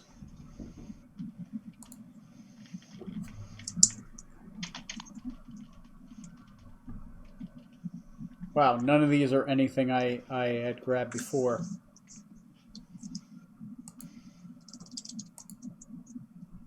Let me see if any of this stuff saved.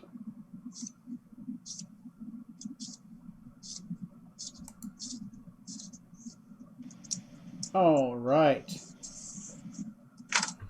So yeah, what you know about what you know about the religion of Azun is basically the Azunians believe in, of course, the god Azun. They believe that their god was first, and that he built the playing board that the other gods play on. Right? The other gods, they believe other gods do exist, but this is a god who made the rules and made the board. And his only job is to maintain the board in which the other gods play their games on. His sub-gods underneath him are literally call out to their functions: fate, nature, time, space, death, decay, and change.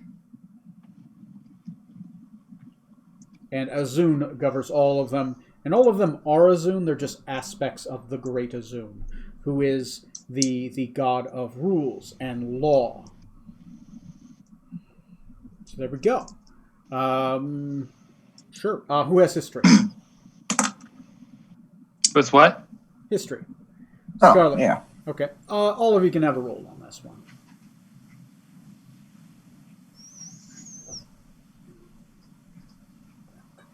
Ooh. God. Oh my god. Oh, wait. No. Don't count that one. Ah.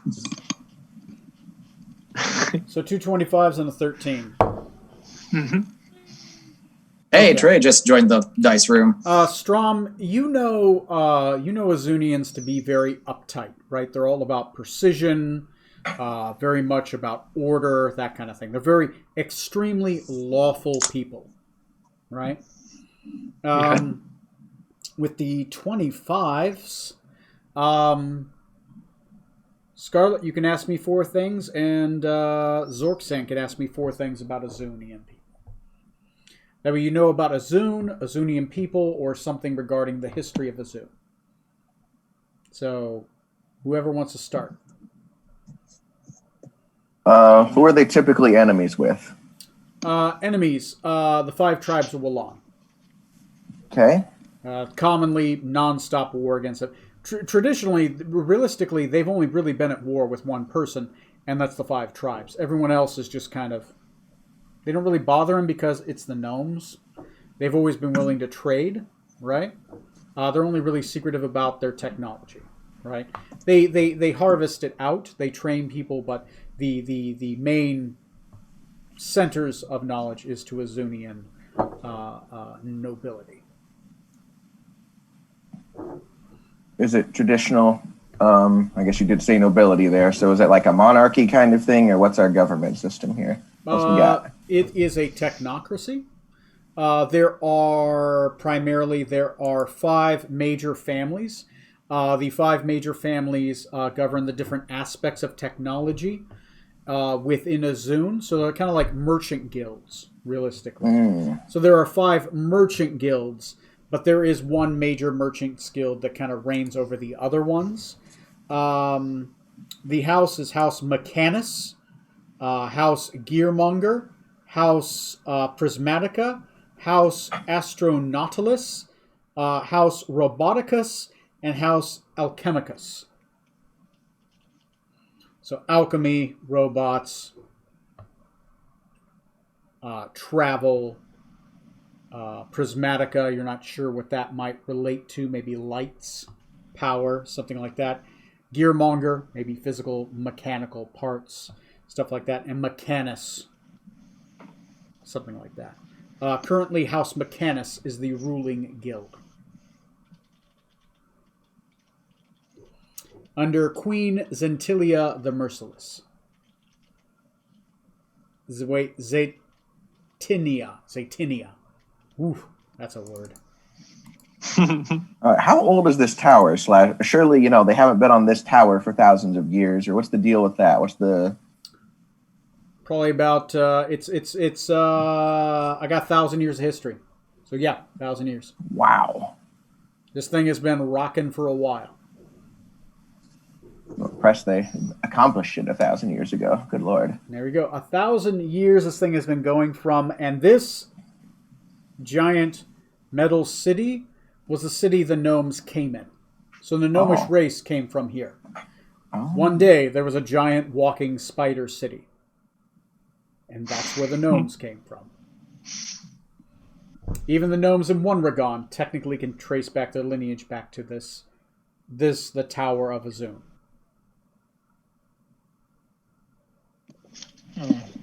That's 3 questions. One more. Yeah, love these.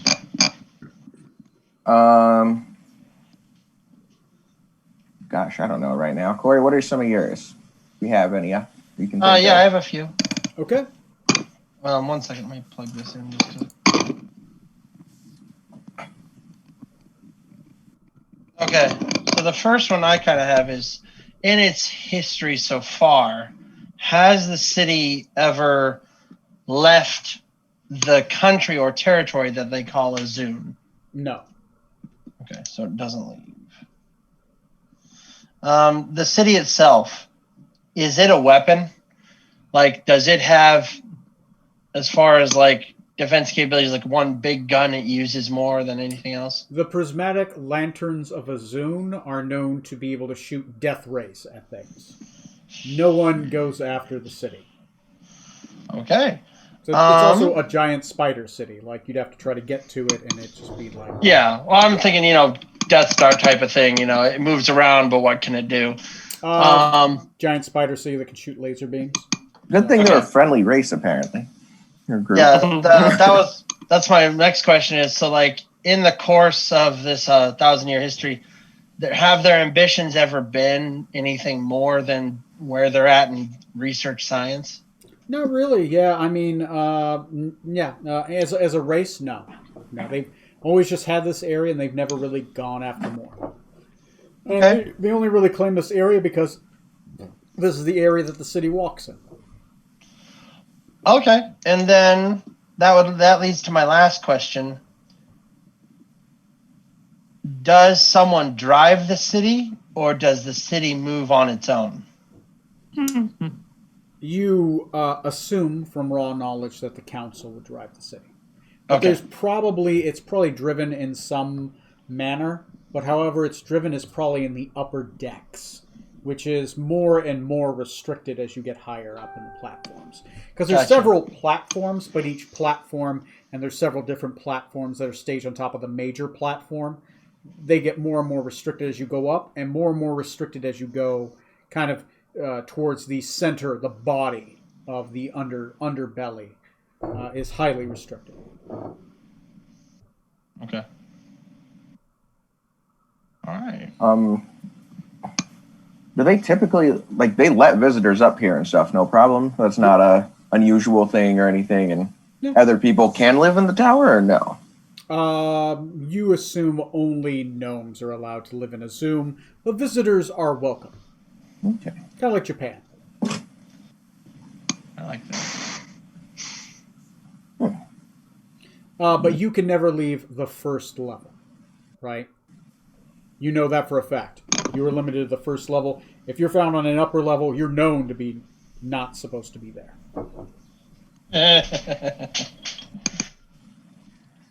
There's no amount of bluff that can get you up or down if they see a giant snake man. Probably get down, really, really far down. Oh yeah. You had a Lord's Ensemble to disguise yourself with. Yeah, I'm just a taller gnome. Surely you've heard of me. Okay, so that's what you guys know as you guys got to go out. It is misty in the city, very steamy, right? There are giant grates which give off heat and steam that explodes from them. Think of it like a City by Lights, early 19th century steampunk England, right? Most buildings are made of steel. If it's not made of steel or tin, it's made of some kind of really reinforced block. Very rarely would you see anything made out of wood here. It's normally made of something that can take moisture or take a lot of heat transfer, right? Or can be built into and welded into the structure itself. As you do notice, since it is moving, you don't feel like the ground isn't doing this. It's steady. You don't notice it moving. But you know it's moving if you looked off to the side. Very slowly, though. You guess this thing maybe moves. The city of Azum maybe moves maybe 5, maybe 8 miles an hour. Not very fast, but slow. The legs slowly kind of move and go. So That was, I will say, just on a totally random side note, that was one of the things about the Death Star that always blew my mind, is that the Death Star could actually move. I thought it was stuck where it was.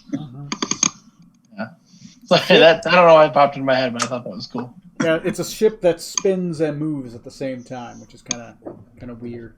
Anyway, what do you guys do? I got a whole city right up. What are your motivations? What are you doing?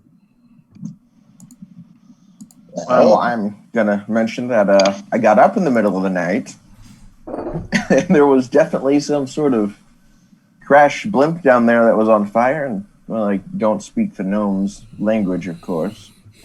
But Braxis,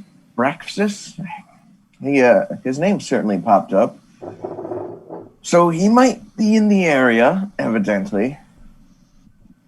If you don't recall, it's the dragon we saw on the Isle of Dread. Oh, yes, we recall, Yes. Captain, very well. Yeah. Mhm. Can't you tell you just Uh-oh. triggered Decadic? I think that's your clue that you that we know what's going on. The giant dragon that almost murdered me. Yes, I remember that guy. Yes. I mean, granted, I think I got hurt the least in that fight, but yeah, I was still fucking terrified. Oh, yeah. Well, that's just another concern to add to our growing list. I don't know about you all, but I think at least 2 priorities we have here are to, 1, see if we can find any means of teleportation that could possibly return us to our ship faster, and 2, see if there's somewhere we can go related to this company that poor John Nibley was working for and report his disappearance and also what's happening down in Magcaster, as far as we know what's happening. Anyone they send down there will probably be killed or disappear or something. So good luck to those poor bastards. Well, better to at least know what's going on than just keep sending people off. Be like, the past 10 guys didn't find anything. Let's send another one. Maybe he'll finally come back.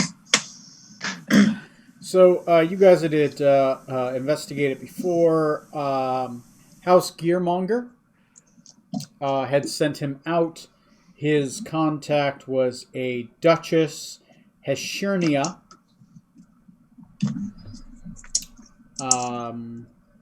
who is said to reside on the 3rd level.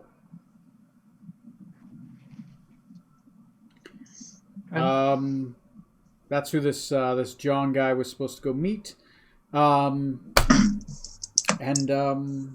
There's that. What else did you guys have? I know I want to go shopping here. It'd be a waste to visit a city like this and not see what sort of goods they have available. Okay. Same. So you and Scarlet want to go shopping. Decadic was interested in possibly talking to this the Gearmonger family in regards to this John gentleman, Strom. What do you want to do? I would like to go shopping as well. See 3 what's out there. shopping, 1 going. Are you guys splitting the party or staying together? Probably stay together since Scarlet's the only one who has a way to speak Azunian currently. Oh, right. Yeah, that's a thing. Yeah. Okay, I'm going to use the bathroom real quick. We will plan on shopping for the first half of it. And is Trey coming? I saw him log in, but I didn't see anything else happen. I mean, presumably, but it's not even quite 6 yet, so it's still pretty early for him. Okay. All right. So just so I get ready, there is a blacksmith shop. There is an alchemist shop. There is a jeweler's shop, and there is a magic shop, and then a general store. So keep your mind open on which one you want to see or talk to, and I will have that one ready. I'll be right back. Alrighty. My main goal is to get a book to learn Azunian and then keep it so if anyone else wants to learn it. A good plan. That's Johnny, the I biggest love thing your I was going Rutherford for. sketch. And then as far as anyone else goes, I mean, I'm game to do anything else after that. Yeah, I'd like to see if we can arrange an audience for this Duchess, or if there's like a intermediary we can at least pass on what we've learned. Important question, Strom. Are you keeping his jacket? I think that I know it's not mine. We could at least give it to her to be like, hey, Right, yeah. this is proof that, well, not necessarily proof, but we have your dude's jacket. Here's his jacket, some We of got his your belongings. dude's jacket. He had no money or special rings. I don't know why you No. mentioned that. Just the I don't jacket. even know why I mentioned it. Yeah. I didn't mention it. What are you talking about? What? Oh, yeah. Speaking of money, also, I have some to divvy out to the rest of you. Came across, I don't even remember what it was last game, but I got a 250 copper that I'll split among all of us, including Neo whenever he shows up. So here's 50 for each of you. Very generous. Okay, let's do this. And then we do this. Right. Which also, it occurred to me, and I don't know if Tony has anything prepared for this or not, but I could probably attempt to scry upon wherever the hell Smoot is. But again, I don't want to like Point. force him to, come up with something off the spot if he doesn't. have That would anything. be my only fear. Is, Well, think go ahead about and it. We've forgotten about that option, sadly. Yeah. Option 2. For some reason, you can't find him. Yeah. 50 I'm afraid of getting my mind inspected upon again. Yeah, what if he's in that shield area? Ugh. Right. 50 copper.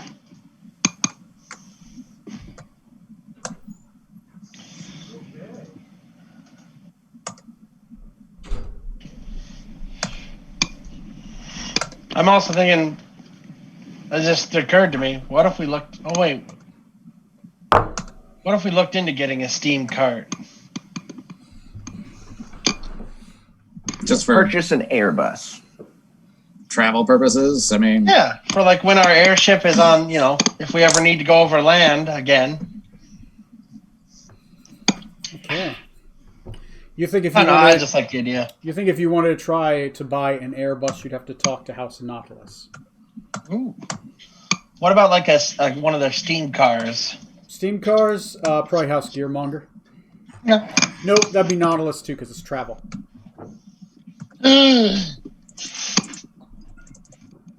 Anyway, Or another option, we take over the city and win. sure.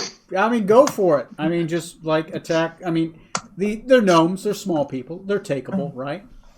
How many they're taller toddlers than can you me. handle? Not many if they're taller than I am. We do have a quest here if we want. Davy Jones wanted the lanterns taken out, so He wanted a lantern. He wanted a lantern of Azun. Oh, I wanted it taken out or something. That's what I thought he said. He wanted a prismatic lantern of Azun. Is what he wanted. We piss off the city enough that it chases us. We fly all the way to Davy Jones and say, "Hey, we found it for you." yes. You want us to bring it back, right? There it is. So, where do you guys want to go? I got locations. Which one do you go into? Let me cast tongues, and I'd I'm like to good go to the blacksmith at some point. Okay. Whether we go there first, I don't care, but I'm good with whatever. Just pick a location and... I like the blacksmith. Sounds good for the first store. Okay.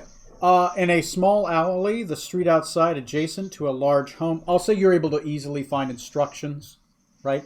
The area, the build of the city is very logical, very straight lines, right? Corners. All the streets have signs on them, and there are mechanical warforged everywhere who are walking around. Most gnomish people who are walking around have a warforged servant with them who is willing to give instructions on where things are. And especially since you guys are obviously foreigners, the gnomes are exceptionally inviting. Most of them are very warm and open since you are foreigners. And most of them are very willing to answer questions, mostly in Azunian. Occasionally you'll find one that doesn't speak Azunian, but most Azunians here speak Azunian. Occasionally you'll get one that tries to talk to you in your native tongue like it's cool. It's like, hey, I know how to speak this language. I can show off to people. I can talk this tongue. That kind of thing. where is the bathroom? Where is the bathroom? Have you The seen bus my arrives cat? at 3 p.m. Donde está The el beach. biblioteca? The beach is next to the library. Toro el gato mis pantalones. Basically, And that's how he got thrown off the city. The gnomes generally seem excited that you're here, right? Since you're visitors, right? So, and you find yourselves to not be the only merchants here that are foreigners. There are other Rokuganians here, Mysians here, Yassarians that are here. People have come here generally for things, right? They are trading things. Normally they have big carts behind them.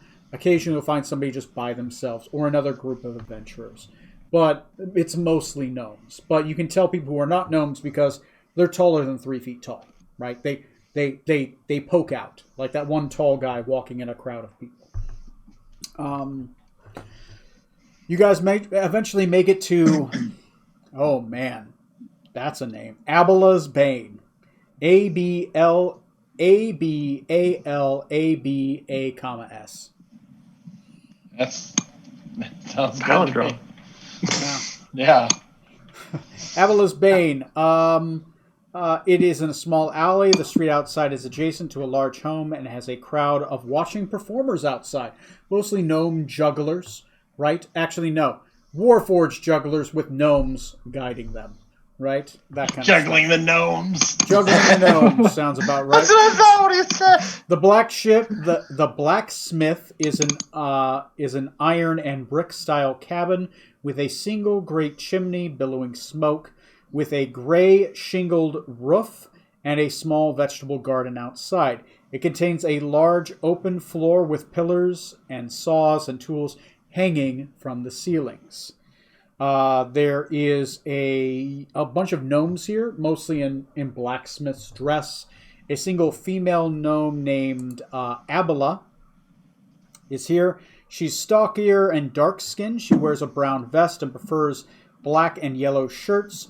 Her boots appear to have been at one point steel-toed, but are quite worn down, so you can actually see the steel underneath the boot.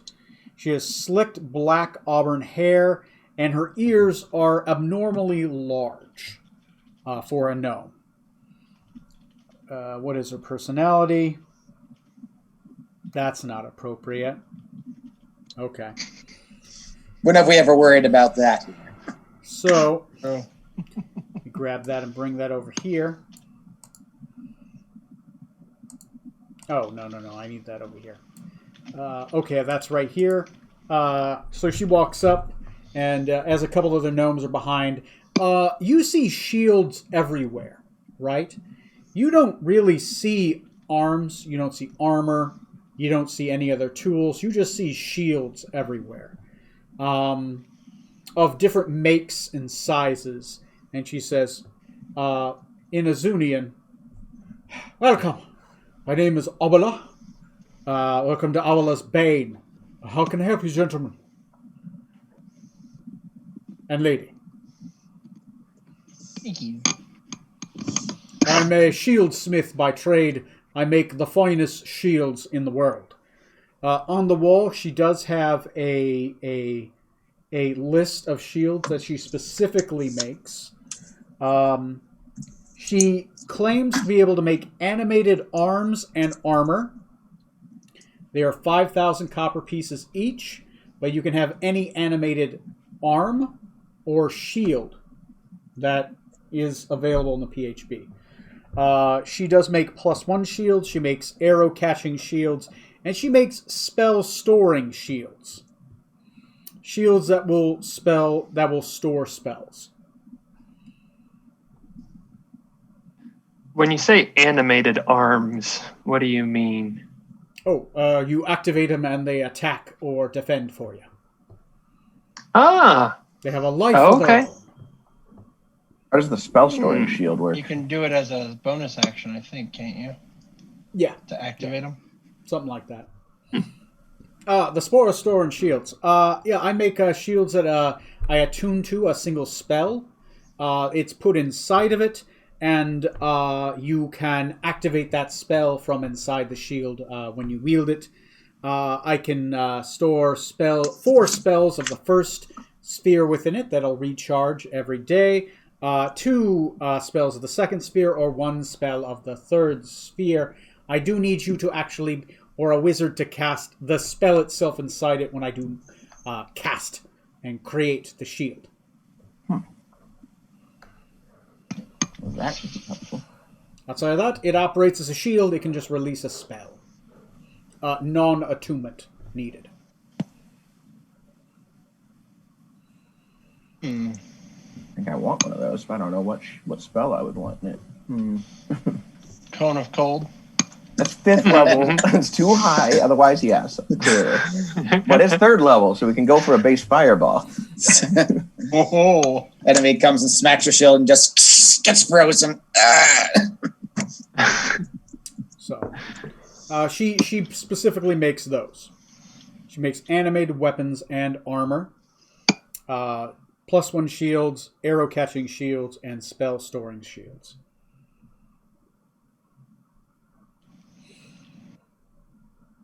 The animated arms and armor, 5,000 copper pieces, +1 shield, 1,425 copper pieces, arrow catching shield, 2,352 copper pieces, and a spell storing shield is 3,000 copper pieces. Let's see. So the animated arms is just a weapon that has some kind of an activation. Let me look at. It acts like its own thing.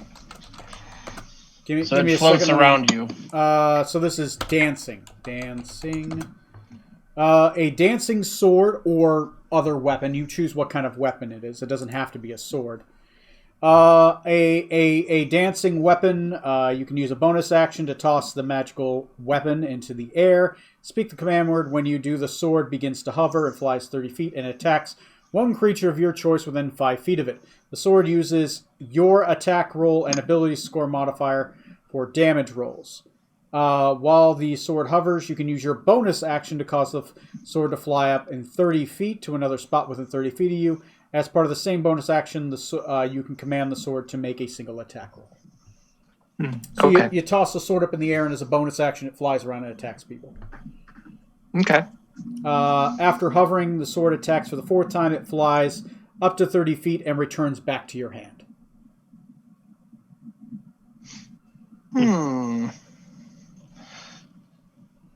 What?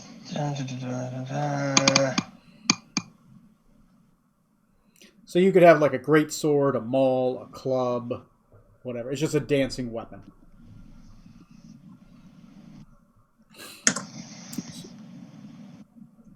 Do I have a shit? Do animated things require attunement? Yes, Damn. because you have to command it.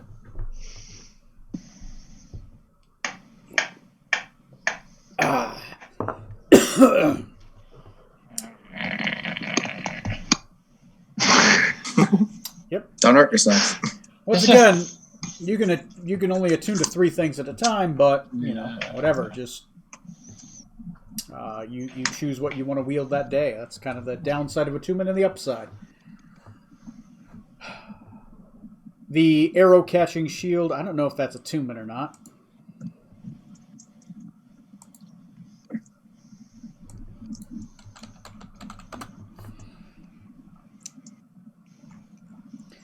Arrow catching shield requires attunement as well. So only non-attunement weapons she has is a +1 shield and the spell storing shield. Does anyone want a ring of warmth? Basically, it gives you resistance to cold damage. Put that on after I hit you, huh? It's like, yes. Anyway, while No. you guys are thinking about that, you guys want to go anywhere else, or The thing I would like to do next would be to look for a book to learn Azunian. you think the general store would be where you go for that, That would be next, yeah. or the temple? One of the two. Let me see. I was gonna look up something. How much ammo do I have left?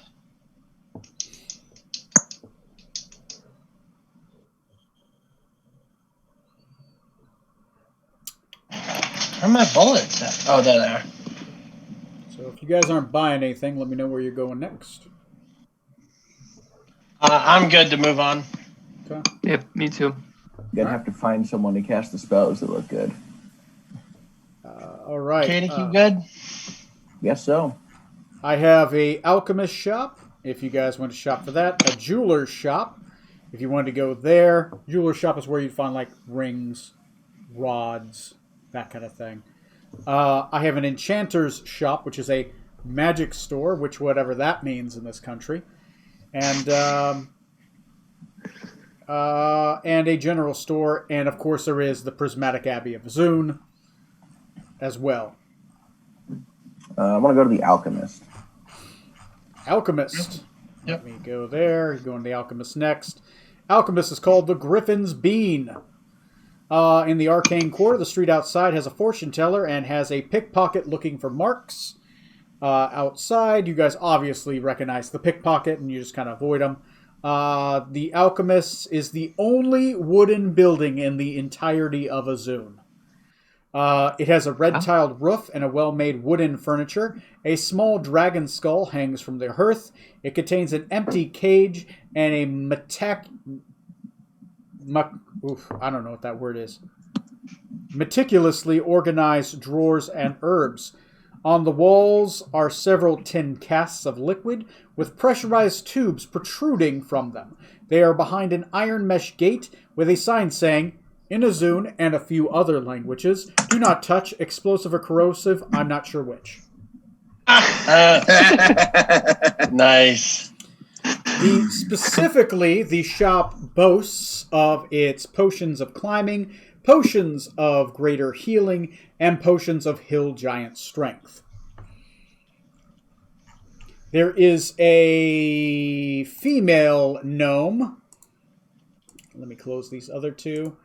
A female gnome wearing a closed helm and wearing plate-like armor. So basically, in full plate armor is an elf with some large black gloves holding a container of glowing green liquid. Maybe to protect herself, I'm not sure.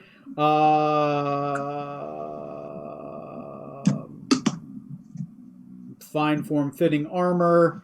Outside of the suit, she tends to wear a heavy, thick leather apron coupled with rolled up. No.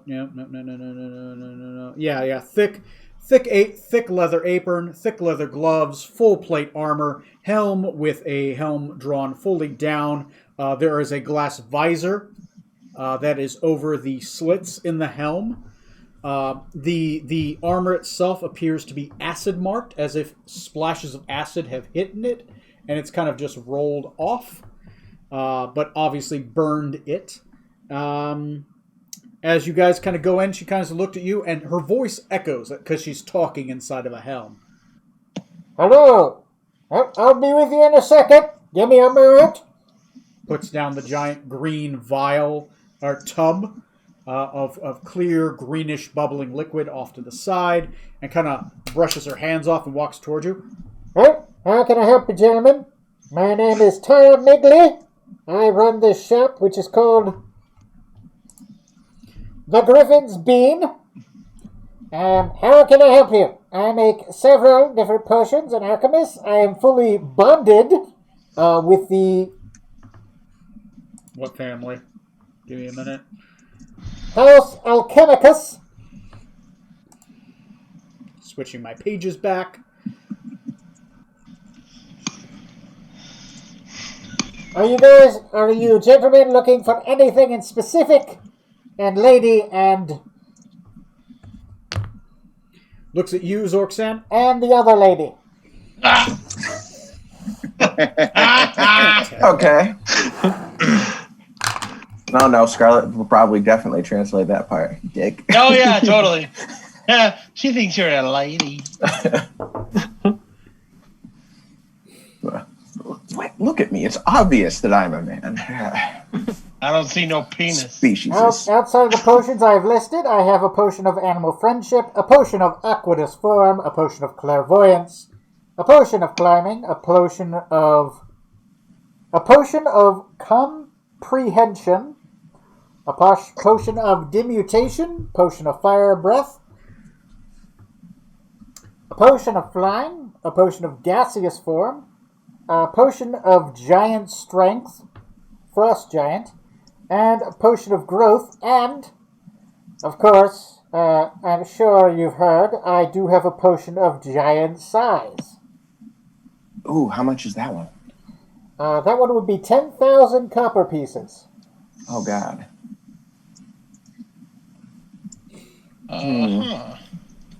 It is a legendary potion.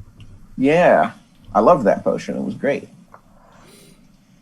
10K is a lot, though. Yeah. 10K is a lot, but it does a lot. So she listed off her inventory. How much is the frost giant strength?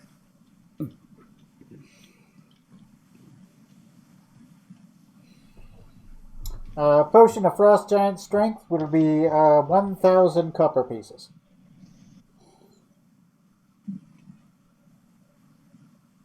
I only have 2 of those.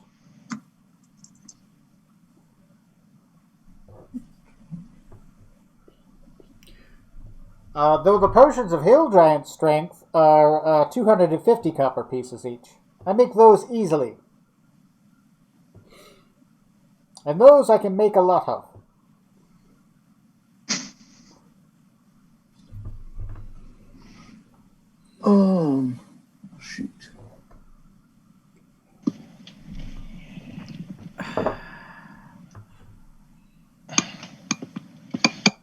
Well, I'm gonna buy one of those frost giant potions. All right. She hands you a glowing bluish vial, which is very cold to the touch. Does she? I'm gonna ask her if she has any like books of recipes of potions. I do have some recipes, but I'm sorry, I'm bonded with House Alchemicus. I cannot give them up. All right, thank you kindly. If you gain membership in the guild, I'll be able to share them and sell them to you. Oh.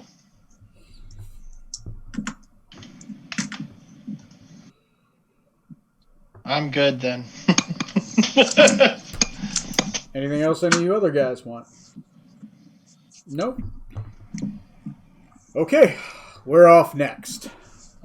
General store for me, please. General store? This is the store that we sell generals at. I'll take 2 generals, please. But sir, our 4-star generals are discounted right now. You see Porcelian Provisions. The owner is Applebulby Cobblelob. Whew, that's a name. He's a male gnome. The Artisan District, the street outside, is with crowded shoppers. The general store is... it looks like a timber frame tower, except as you get closer, that's not timber. That's just iron that's been kind of washed over for years, and it just kind of has this rust on the outside that looks kind of like timber scaling, timber bark scaling.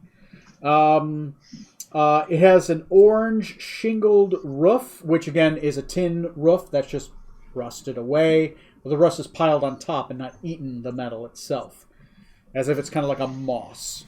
And there's a curvy roof flavored entry that contains religious paraphernalia on the walls and stacks of fruit on the floor in crates. The religious paraphernalia is, of course, towards Azun. Specifically,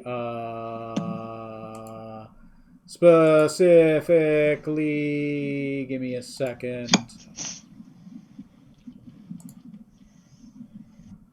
Dang it. Give me a second. Darn you. Not you. Ouch. Log in. Great. Ah, sorry. I keep trying to... I logged in. Encounter ability. Check out the tools and functionality.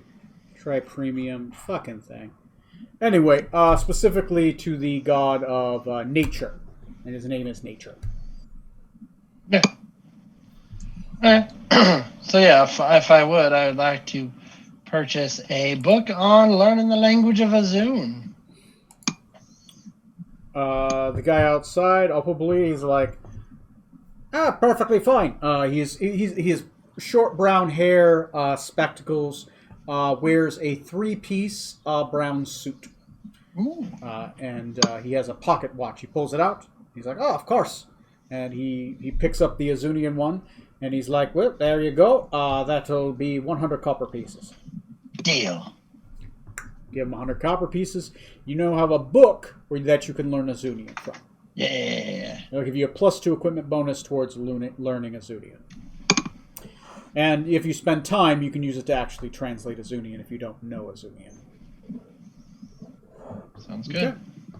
Anything else? I don't think I didn't need anything else. Okay. Got a lot of general supplies here. Fruit-based rations, that kind of stuff. He's like, I've got these new fruit rations. I call them Fruit of a Loom. They're in looms. Get those by the foot. Yes, I do sell them by the foot. Or roll-ups. Damn it! Yes. It's been a long time since I've had a fruit roll-up. Yeah. No, right? Well, if you want to buy one now... You can God. notionally eat a fruit roll up. Probably get 3 cavities if I had one now. Oh God. Okay. Yeah. All right. Any place else you guys want to go? There is the quote unquote magic shop, and the outside of the couple other areas. There's the big church in town, and there's of course the Airbus area. You guys haven't even inquired on how to get to Rokugan yet. That I think we can save that for the last thing because I think wasn't the next thing someone wanted to go visit a family. Yeah, that's what I'm doing while you guys are shopping. Okay. So you want to go visit the what's the name of this family? You want to at least try to visit or meet with or gain audience with House Gearmongers. Astro Nautilus, and how within House Astro Nautilus is no Gearmonger. It was the Gearmonger family. Yes, Duchess Heshinia of the Gearmonger family. However you pronounce that. I'll even put that in the chat. Good luck. There's a D that's supposed to be there. My copy and pasting get the D. It's Duchess Duchess Heshana. Heshana. That's why we're here. Yep. Okay. So how do you want to try to gain audience with the Duchess Well, or even though I don't, the Gearmonger family? well, even though I don't speak the language, I do have comprehend languages. Okay. So I'll put that up. I assume by where the Zeppelins come in, is there anything like an embassy or like a visitor station where like people who aren't from a Zoom would possibly go to check in? Or Yeah, there's a merchants guild nearby where you can inquire upon who to talk to. all right, yeah, I'll head that way then with comprehend languages up, just so I can pick out what people are saying. If I can overhear, oh, that sounds like they're talking about that, then Okay, roll me an investigation check. Since you're kind of, you have it up, you can actually make the roll, but since you're kind of walking around blind, it's going to be a higher DC. It is 20 total. 20 total. That's a high DC. Eventually, you do hear some guys. They seem to be ore merchants. Specifically, they are with the Magcaster Guild, and they are talking about ore, and they mention the Gearmonger family.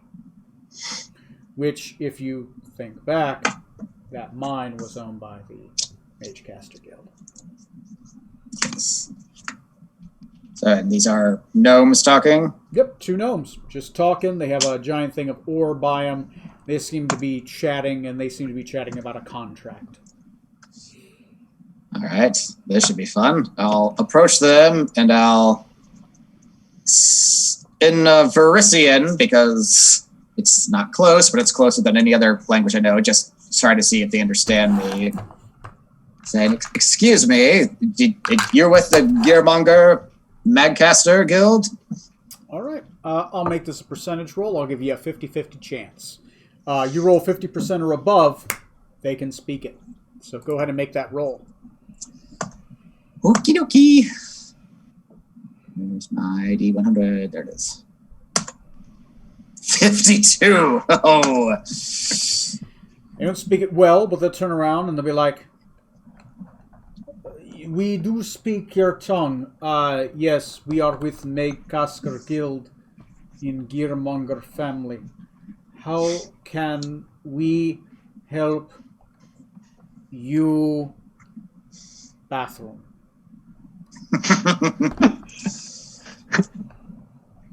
Well, I was wanting to speak with someone within your guild on a matter of import. My company and I stayed in a village south of here that's supposed to be a mining town that it seems there's been some problems with in terms of no shipments being delivered, correct? No word coming out from there?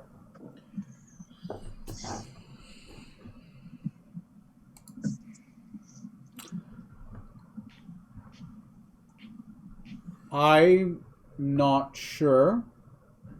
Yes, M. Madcasker is mine south, yes. You speak, want talk to Gearmonger? Is you merchant, yes. I am not a merchant, but I have information pertaining to one of your agents, and I'll pull out the paperwork that we got from his backpack and just show it to them. You is cartographer, John. I am not, but John does work for you. He has disappeared. I want to report his disappearance.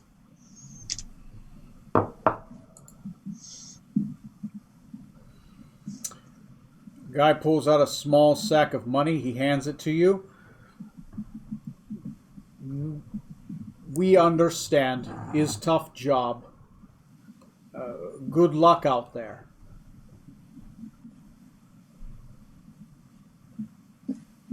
Roll an insight.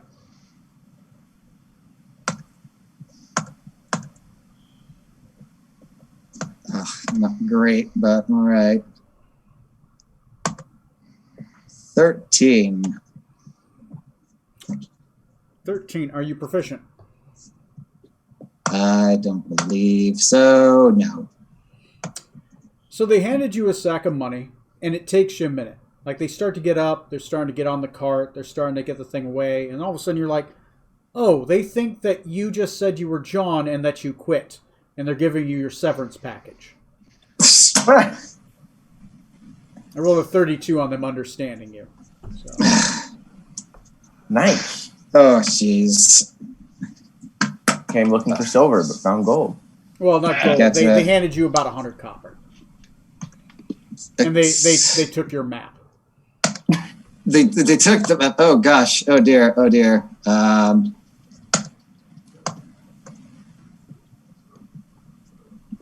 Okay, this is crazy. Can I attempt to cast my psychic rallying cry spell to communicate telepathically with them? If they're... Yes, you could. Do you wish to burn the spell slot? Yes. I don't know if they'd be like willing creatures, if that's like a save they'd have to make or something. Yeah, technically, they got to make a save. They don't make it. Okay. Okay. Then I'm sure. You burn your psychic rallying cry. You can now communicate with them psychically for the next hour. And All right. you don't need... It'll translate. All right.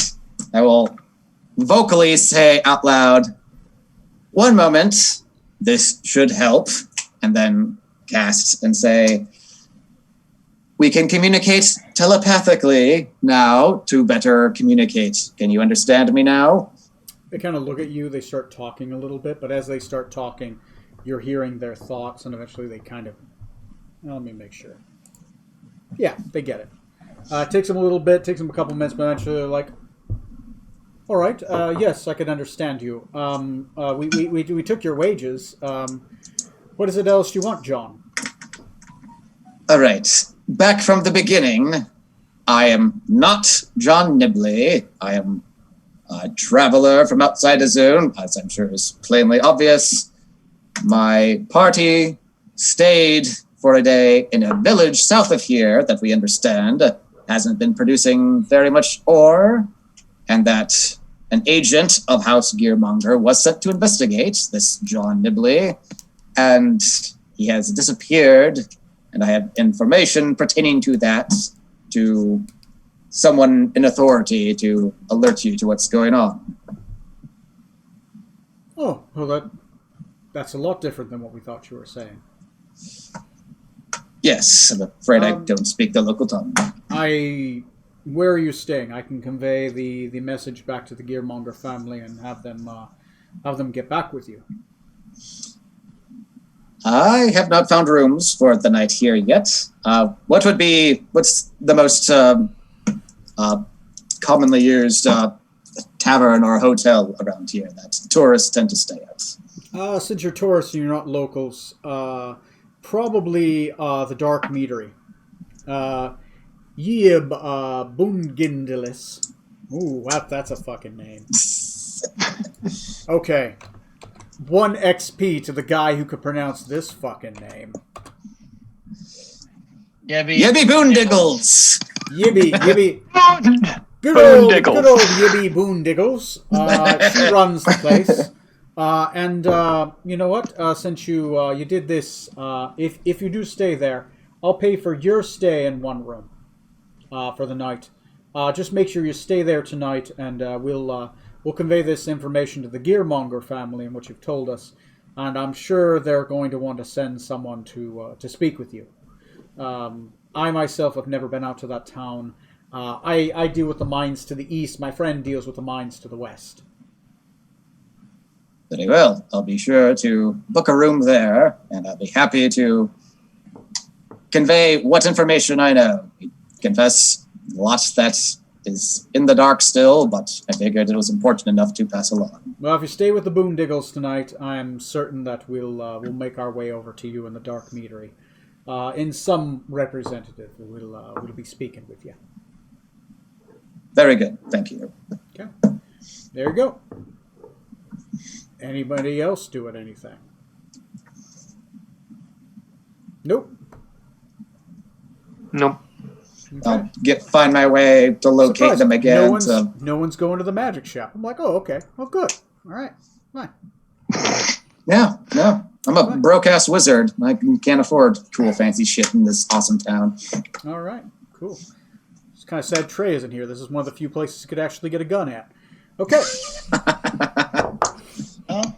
All right. So you guys make your way over to the Dark Meadery. Let me look at the description of this place. The Dark Meadery. The tavern is a stucco 2-story building. The stucco is more of a stone stucco, right? But it has like metal gears and bits embedded inside of it. So it's kind of more like a metal iron mesh. It has stucco on top of it, but you can see the mesh underneath. So it's probably a very thick iron mesh. Red tiled roof and shutter windows. A number of hunting trophies line the walls. It contains an antique cabinets filled with oddities, cured meats, cheeses hanging from the walls. The oddities are all over the world, like shrunken heads from Quixava. It's little ships and bottles from Euceria. Maybe like a samurai sword from Rokugan of the Wolf tribe or the Wolf clan, things like that. Inside there is 1, 2, 3, 4, 5, 6, 7, 8, 9. There are 10 different patrons, all of them gnomes. Inside, mix of men and women. Behind there are several gnomish servants kind of running.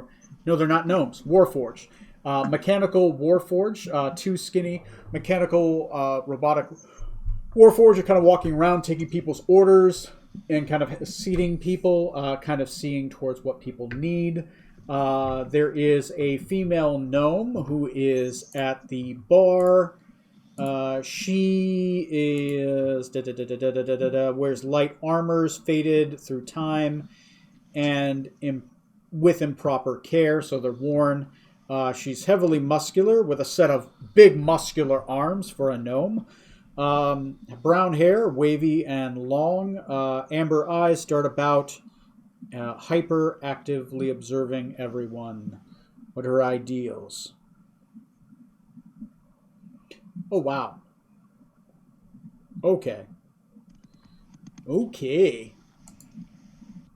That's interesting. She calls up, "Welcome to Boondiggles. How can I help you? My name's Yibby Boondiggles. Welcome to the Dark Meadery. What can I help you gentlemen with? You want rooms? You want ale? What do you need?"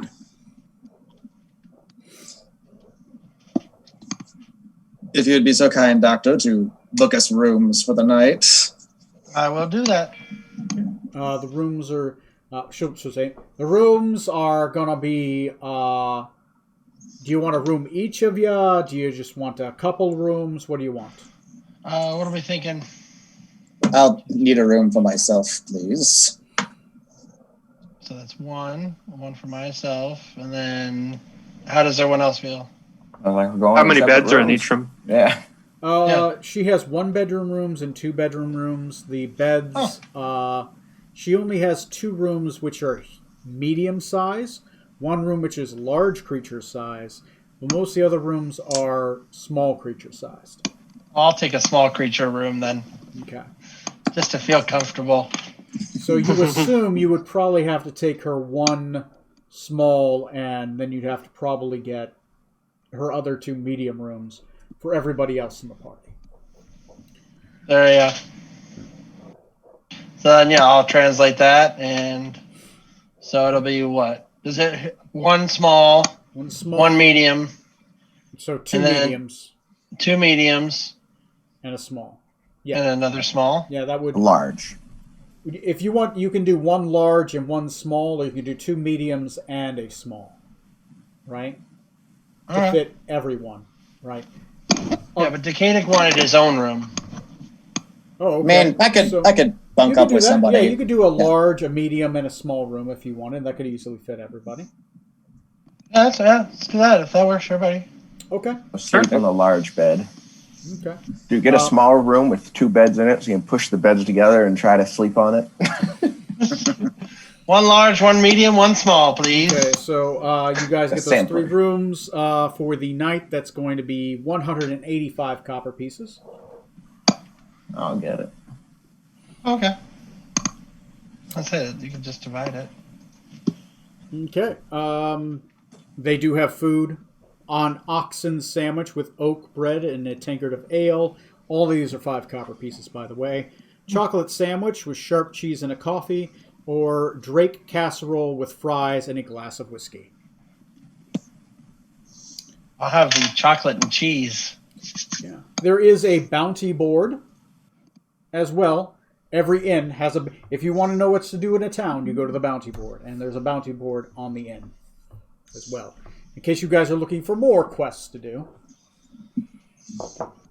Always.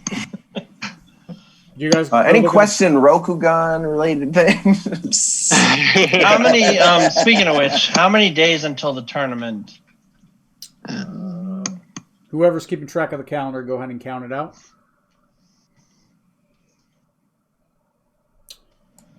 So what is there plot-wise? If you look at the bounty board, who has comprehend languages or tongues? I can just read anything. Oh, you can read anything. Yes. Yeah, there's a bunch of little things at the bounty board. Most of them seem like small, piddly stuff. There's a couple that get you. There's one that asks about stopping raiding from the east of the 5 tribes. This is seasonally happening. So there's a bounty for 5 tribesmen captains, right? There is a bounty. It's basically trying to find the Iron Fist. Not sure what that means, but there's basically a bounty out for the Iron Fist. And the third one, which really captures eyes, is it seems to be looking for someone to stop Brovaxis the Corruptor, who appears to be attacking Air Nautilus ships and sinking them in flames. Seems odd that he's here. It's basically a plot against Gazetterian raiders who have taken up within the area and have been attacking gnomish Azunian transports in air. All right, don't need to ask around about that now. Know what's going on there. That explains why they said Brax was killed it. Cool. Thought he was going back to Grigodon, though. Man. Or Gazetteer, I mean. What is About it 30 days, by the way, till the tournament. Oh, okay. So we've That's we've got longer than I thought we lots of had. time. Yeah, same here. I thought we had like a week, but no, that's perfect. Yeah. I mean, if we can get fast transportation, it's nothing. But if we can't, then yeah. Yeah. I mean, I don't see why we wouldn't, get there quickly and then just hang around until the time, do other little things until. Yeah. I lost my train of thought. Something with cheese. Oh, the tournament. Cheese makes you lose your train of thought. I don't know. That's what unhinged this bus. Cheese. I see. I don't know. I just started thinking about that cheese and chocolate sandwich, and I was like, I think I would know how that would work out. And that, hey, something about a tournament, right? Sorry. The mind is a wondrous thing. So, you guys find yourselves around a table. What are you guys doing, talking about, thinking? What's going on? Can I go look at the sword, the samurai sword, Yes. and get a little closer look at it and see if I can tell if it's a well-known sword or if it's just like a everyday kind of nothing special about it? Yes, you can. Roll me a history check. That Like a makes me cosplay convention replica. Yeah. Like you walk into an Applebee's and you see stuff like that's not the real one. That's just a copy of the. Or what's that? What was that other restaurant? Planet Hollywood. It's like, yeah, that's not the real one. he yeah. used. Yeah. 12. It's a lower DC for you because it's germane. Give me a minute.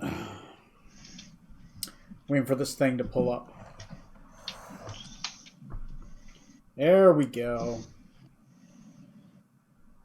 Ah, come on. There we go. Yes, it has a sigil that you recognize. Najingo of Two Eyes. Huh. You talked to him before. This is a legendary swordsmith. Within Rokugan. Yes. Only, Okay, yeah. Only samurai are allowed to have. I mean, samurai of high mark are allowed to wield his swords. Somehow, one of his sacred swords has made it in the wall room of an Ozunian tavern. And as you kind of look at that, it feels like it's like somebody peeing on a cross. It's just Sure. It's not right. This was Wolf Clan. You're not sure what the history is behind this, but this sword doesn't belong here. Let's see. I'm going to ask Scarlet to accompany me to the bartender. Ooh, oh. It's not Tuesday. Never Tuesday. And I'd go with you. I would imagine it would be pretty obvious by my look that I am from Rokugan, or I'm a samurai at least. And I'm going to ask the bartender how they came upon that sword. Okay. Let me go back to Azun real quick. Yo, barkeeps, what's the hizzy is on the swordy biz? And as is the traditional Azunian tongue. My tall. That is what it is. My tall, unfortunately platonic friend of mine, Hizzle. So you know Dizzle. You go and you talk to Miss Boondiggles. So she's sitting there cleaning a glass, right? And she says, "Oh, pardon, I didn't quite catch what your friend said. What is it you need again? More drinks?" I'll relay his what's the yeah. business with this sword you got? Well, that sword. Yeah. Oh, I'm not sure. My father's father came across it probably long ago. Not really sure. It was in his personal possessions. it seemed of a really fine make. I always got people all the time looking over to try to buy it off me, and it just seemed like a really nice sword, so I hung it up on the wall. All the oddities we've seen throughout the history in my family, we just kind of put them up there. I call it the Boon Diggly Iggly. I am. Why, do you recognize it? The Boon Diggly Iggly. I want Scarlett to translate that with like this, just the most. The straightest face she has. Role play it or it doesn't count. It's called the Boon Diggly Iggly. She's had it for a while.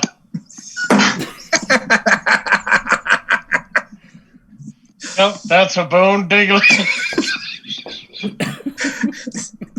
Oh man! It's like Neil is here with us right now. Oh my god! How much would it take to take it off your hands? To get it off The Boon Diggly? It'd be an iggly amount of money. An iggly amount of. I mean, it's the finest cast sword. I've had swordsmiths from all around walk over and try to have it. I mean, giving it up.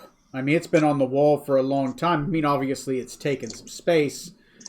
Never gonna give it up. Never gonna let it down. How much would I give that sword up for? That's a good question. I need someone to roll a persuasion check. That would have to be Scarlet, because Scarlet's translating. Yep. So I have to show a little skin. That's all you got. Yeah. Oh, I can't, because I can't compete with Boon Diggly Iggly. Say it 5 times without laughing, and it's yours. Persuasion. 17. 17. All right. Right. The higher, the better. Okay, middle ground. Let Tony take a look real quick. I gotta see what the price of this kind of thing is.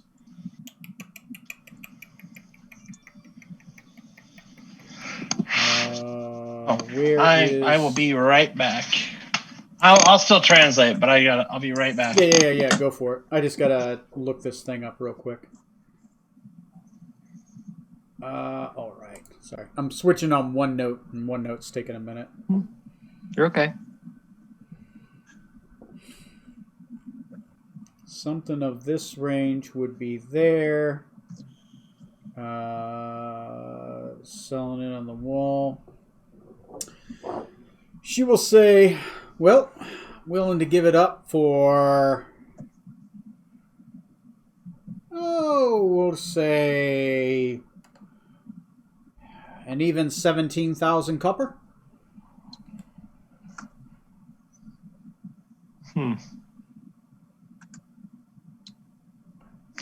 Fuck. I really want that sword. How much was it? 17. Yeah, I have enough, but I would have 650 copper left. Yeah.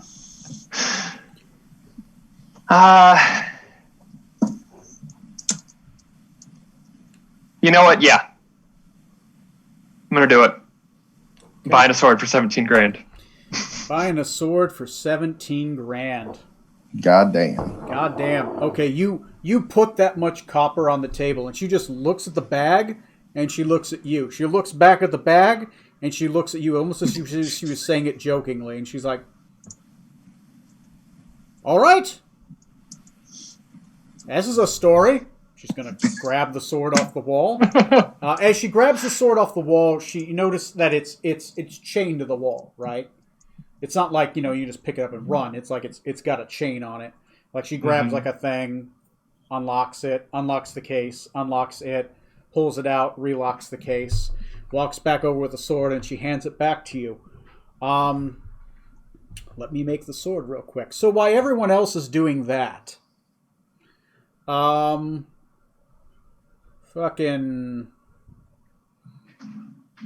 me a minute.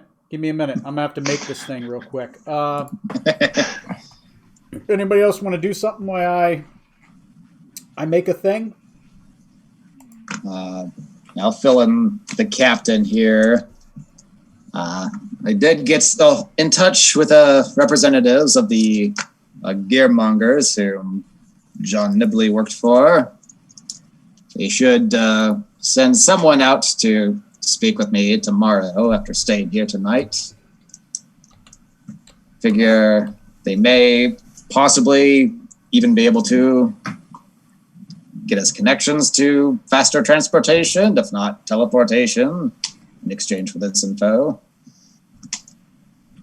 It'd be worth a shot, especially since it gives us some sort of opening into one of the main families. Indeed. Excellent plan.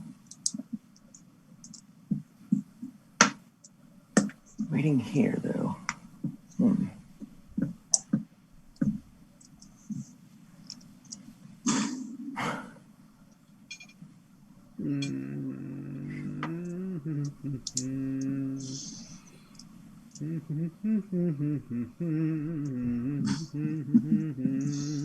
So, Captain, seen anything good on TV lately? I mean, most of the things I've seen on them are interesting. I've never even heard of these television things.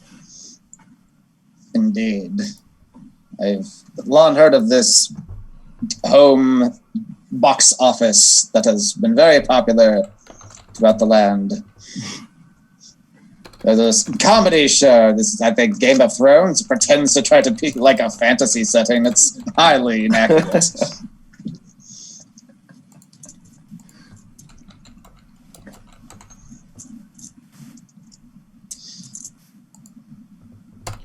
Second, I'm making. I'll be right back as well. Okay, that is going to have to be translated in.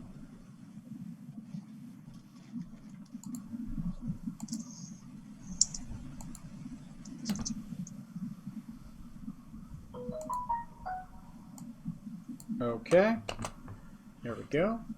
Edit and Control V. Okay. Rarity is going to be very rare. It is a longsword. It requires attunement.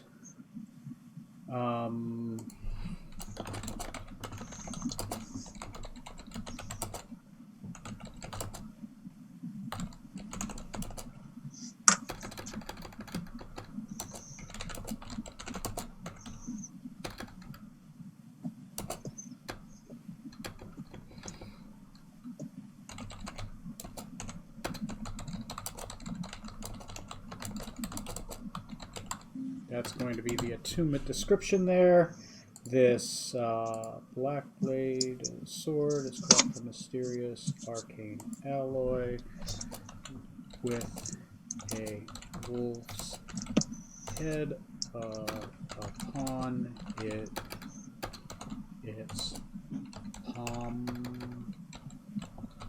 pommel and a smooth ivory grip. Gain a +2 to attack and damage rolls made with this magic weapon while the sword is on the person. Immune to fear. While holding the sword, you can use an action to give yourself 10d4 plus 4 temporary hit points. It's probably going to use again until the next dusk.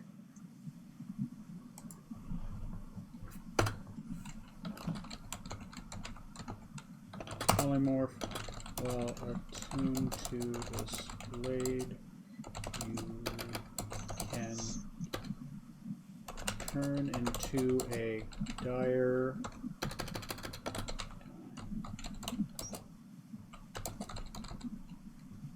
at will. But I'm catching this out. The sword sounds fucking awesome. We should be delighted you spent that much money on it. Mm-hmm. How do I do this? This is called monster. Give me a second. I'm getting quick at this.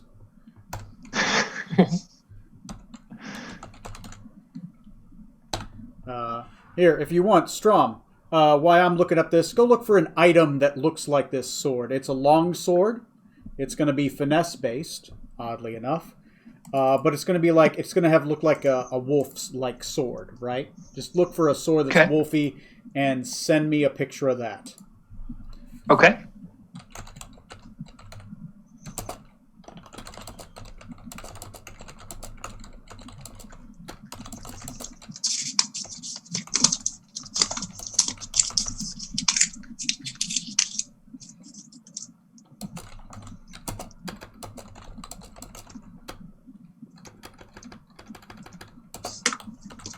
I'll be right back as well.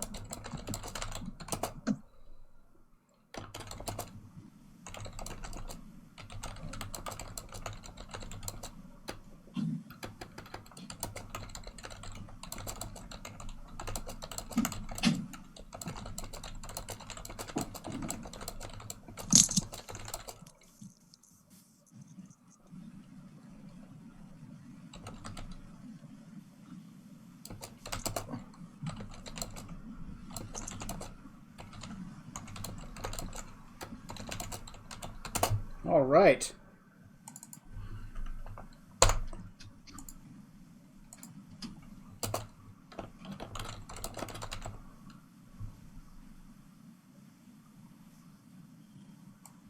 I'm going to call this...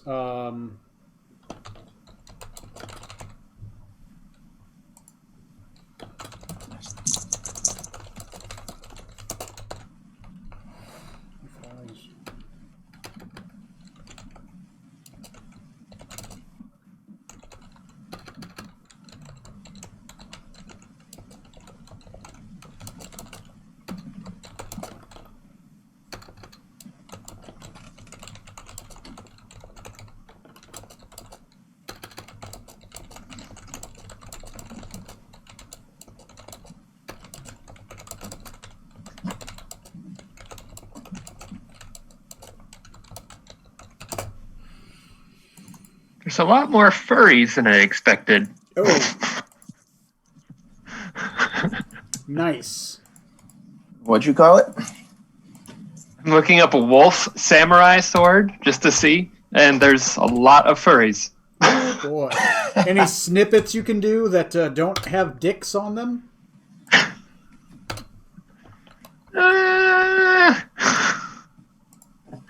It's furry art. I'm guessing that's a no. Not really.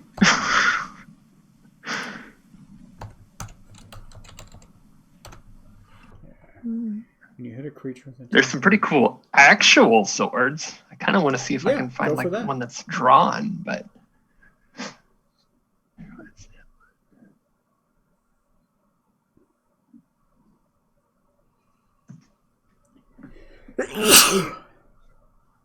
bless you.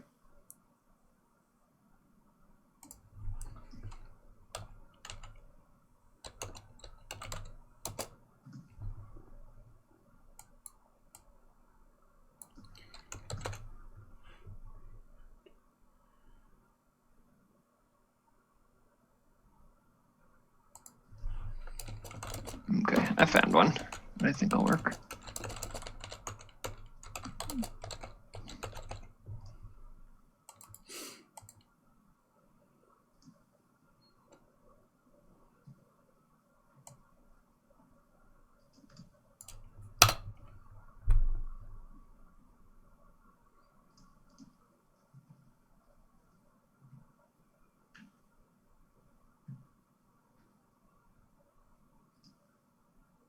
All right, I just sent you an email there, Tony.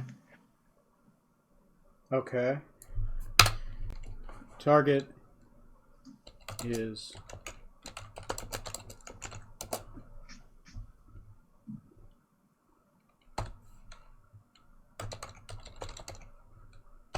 man, building this thing quick.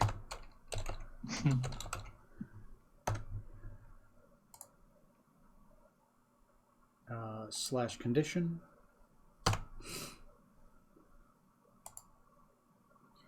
Almost done. Almost done. Okay. Additional information. It doesn't have charges. Wait. You sent me an email, right? Yes. All right. Okay, that's cool. I'll do that. I'll do that. I like that. Here we go. It's an image. Show in folder. Rename. Wolf. Sword. Great. Gonna close this. Bring this over to like my desktop. That should make it easy to find. Great. Going back here. And we're building a thing. Building a thing. Save changes. Great. It took the image. Now to just give it its actual properties. Bonus magic goes from a 1 to a 2. Save. Add modifier. It is resistance, immunity, vulnerability, sense, blind sight. No, you don't get.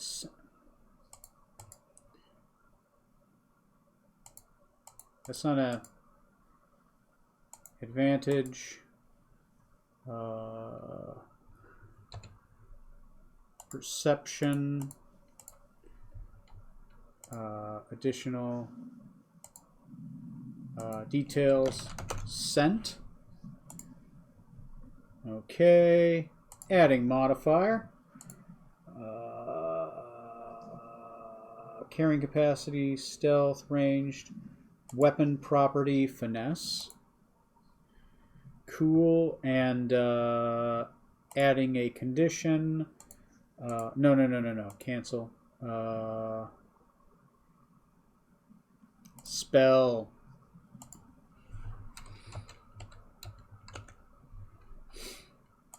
Polymorph. Wolf or dire wolf only.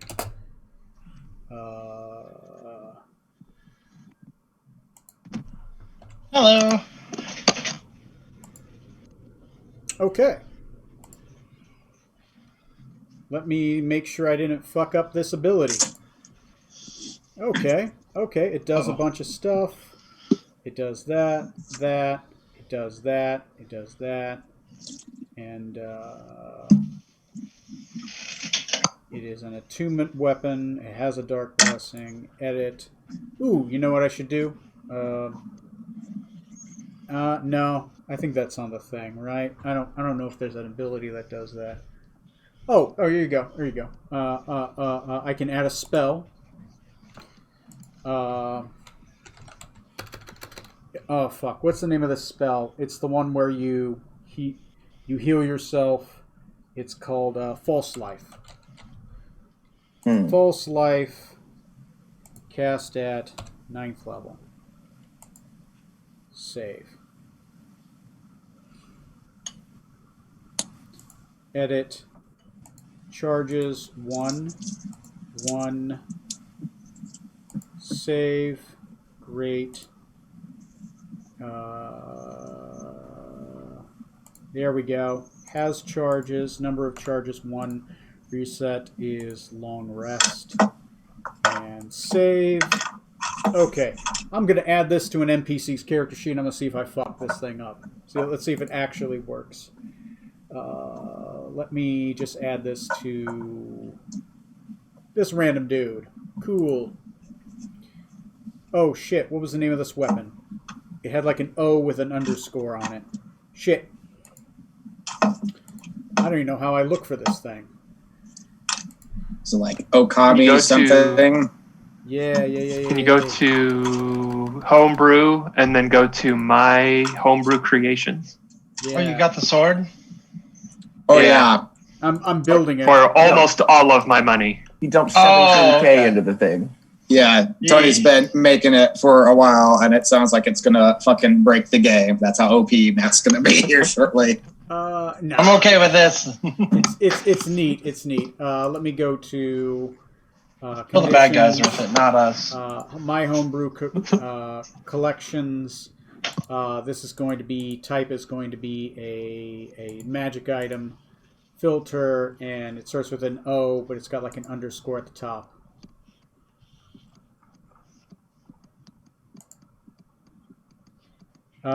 Maybe if I share with community.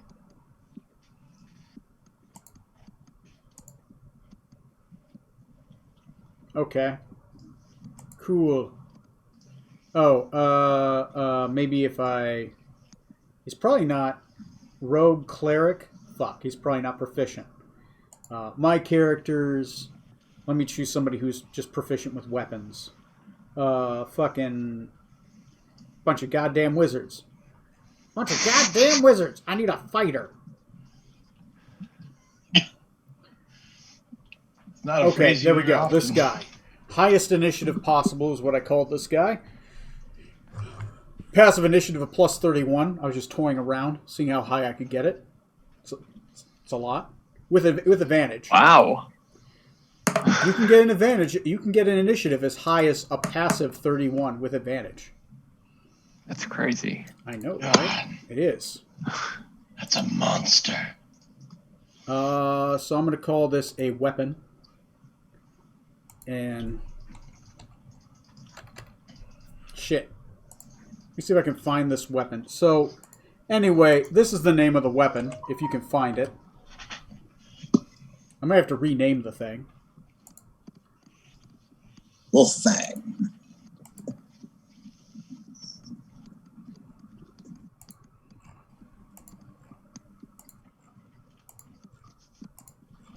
It's going to be very rare, so it's going to be in the purples.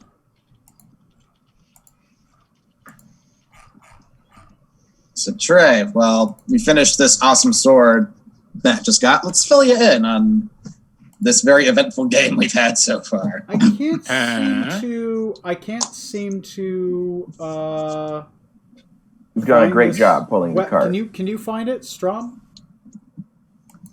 I might have to create a new Looking here. version and just rename it. What was the name of it? I put it in the Okami chat. no Kiba. Oh, sorry. Okami no Kiba. Wolffang? Fang of the Wolf? Yeah, that's what it stands for. But I don't think anyone can. I don't think it can be looked up because of the O. Let me just do it with a normal O. And save changes. And let me go back.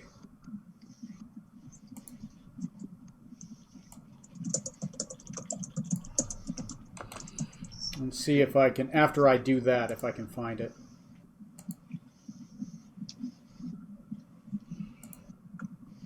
I don't know why I can't find this fucking weapon. I still can't find it. I just made this sword. I copy pasted O with a line from Google, and I managed to look it up here. The Macron. Yeah. Oh, you can find it? Well, I had to copy paste the character itself in order to look it up here.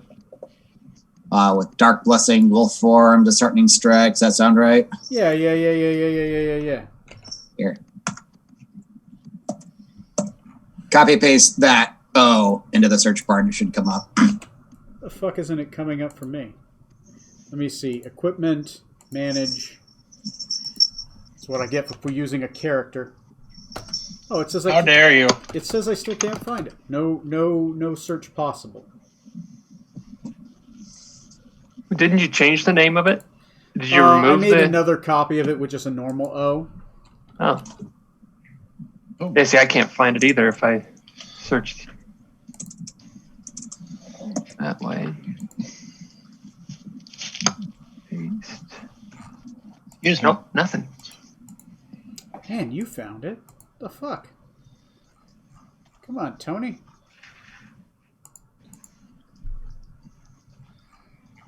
Yeah, it will paste in there just fine. It's just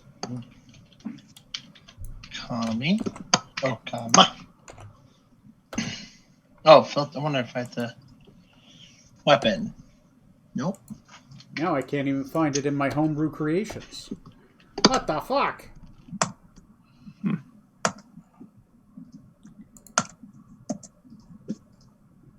Here.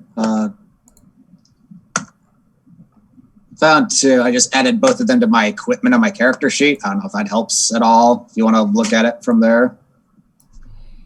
Oh, I can. Now I found the one without the line above it. Maybe there's just a delay or something. Maybe. Now I can't even add the item. Going to a highest initiative possible, right? I got him on here. I got you know what? I probably don't have custom items allowed on this character.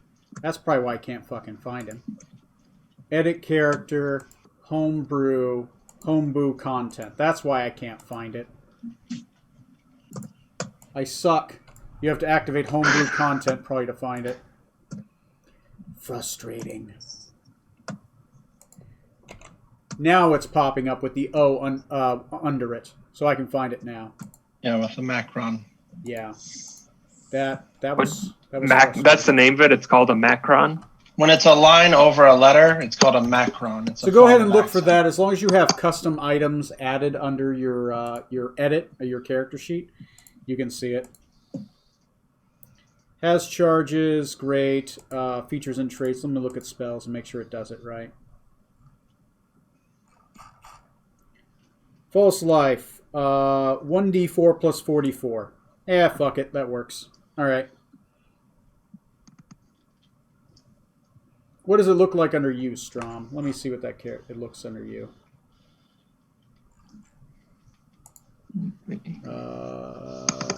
I still can't find it with the macron. It's weird. I can find the other one. Let me look at your character sheet real quick. Okay. My campaigns. I do have to edit it later. Oh. Here, nobody add it real quick. I'm going to remove the previous version and I'm going to redo it. Okay. Removing. Create a new version. Create.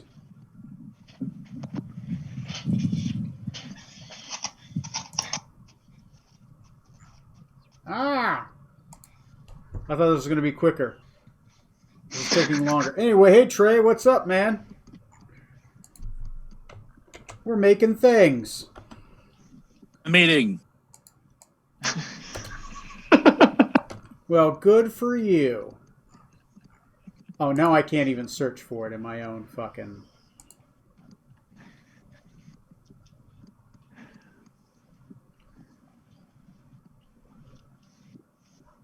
Thanks, Obama. Oh, what the fuck? Now I can't even find it. With the Okami over it.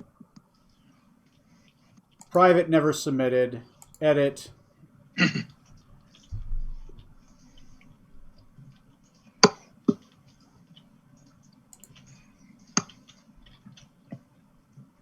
Cast. Pretty sweet sounding sword.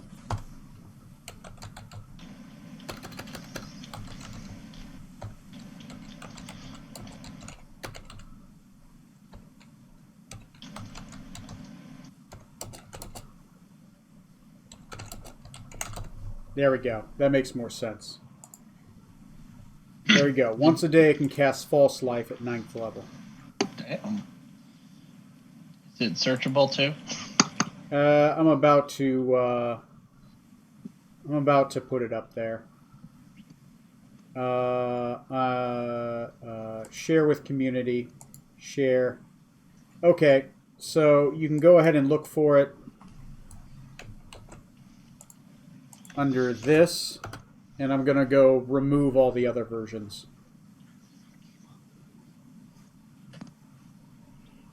Okay, so without it. Okay. And it's probably going to be under a little bit of a delay. Yeah. There we go. There we go. And I'm going to go to... I can go to Strom's character sheet. Okay. Oh, there it is. This is real Dungeons and Dragons here, guys. This is what happens. Equipment and manage equipment. And this is going to be... I just added it to your character sheet. And false life, 1 charge. Oh, it still has the Dark Blessing on there, though. It says that. It doesn't have the... not the false life version. Son of a bitch. Remove. Refresh. Equipment. It might take a minute.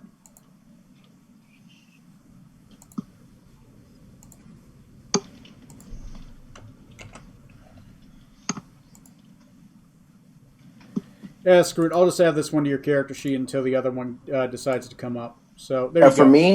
For me, it was just closing my entire character sheet and reopening. I don't know why refresh didn't do it, but I can see your new one now with the false life on there. Yeah. So basically, once a day, it can cast false life itself, and it does a bunch more stuff. And there you go.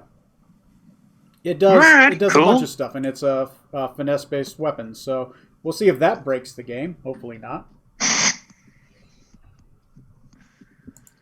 It says Alrighty. it should be finesse based. Does it not using your dexterity? I'll fuck with it later. It's finesse based. Anyway, Okay. so we are back to the Dungeons and the Dragons. So yeah, you blow all your money and you get this this sword that is off a wall. Yay.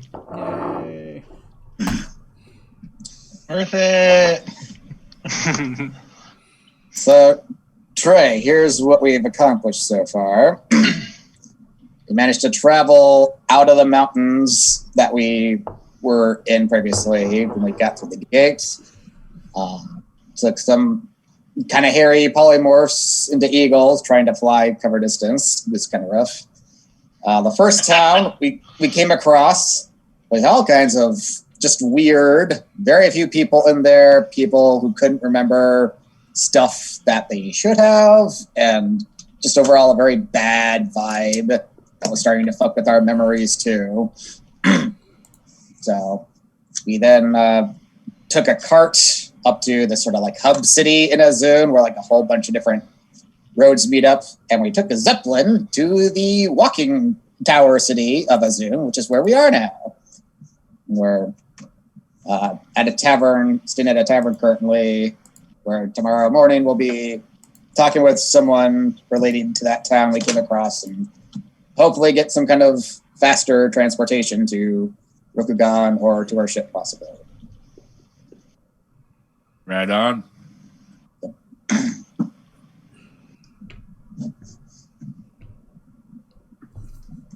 Okay.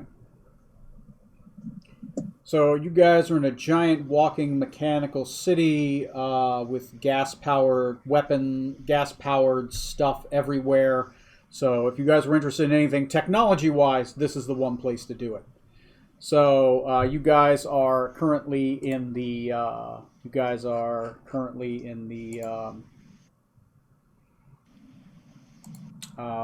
getting ready to rest up for the night.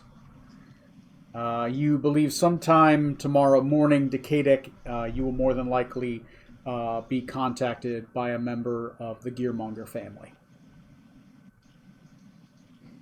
And you guys have not made any plans to travel out of the city as of yet. Correct. Okay.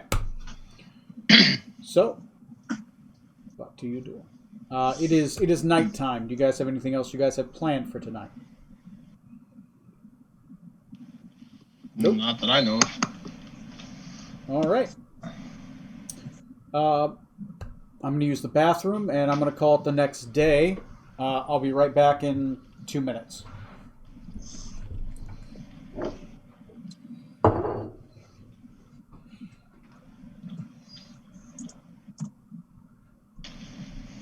What do you guys want to do tomorrow?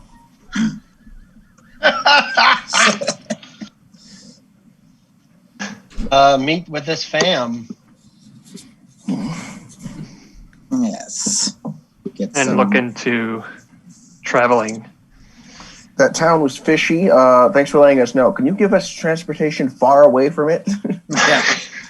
We like to just put as many miles between us and it as we can. Yeah. Yeah, Corey, you want to tell Trey the name of the badass sword Matt just bought, if you can? The Okami no Kiba? No, the other name. No.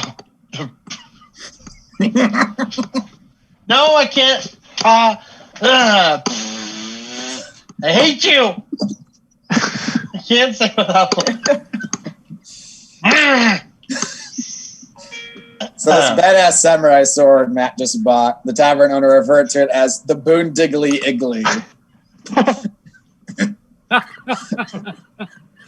And Corey has not been able to get it out with a straight face once. The Boon Diggly Iggly. The Boon Diggly Iggly. I like it. Because her last name was Boone Diggly. Yeah. God.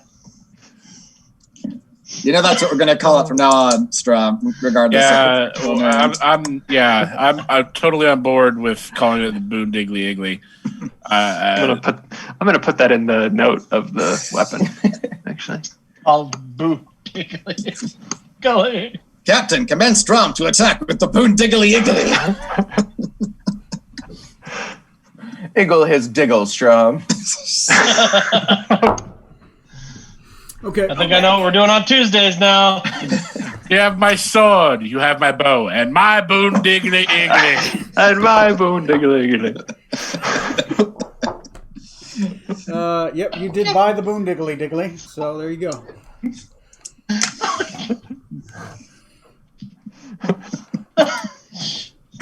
Awesome. So, what else? You guys do anything else? It's a nice place, very steampunky. So, Oh, yeah, Trey, you can buy guns here, apparently. what else?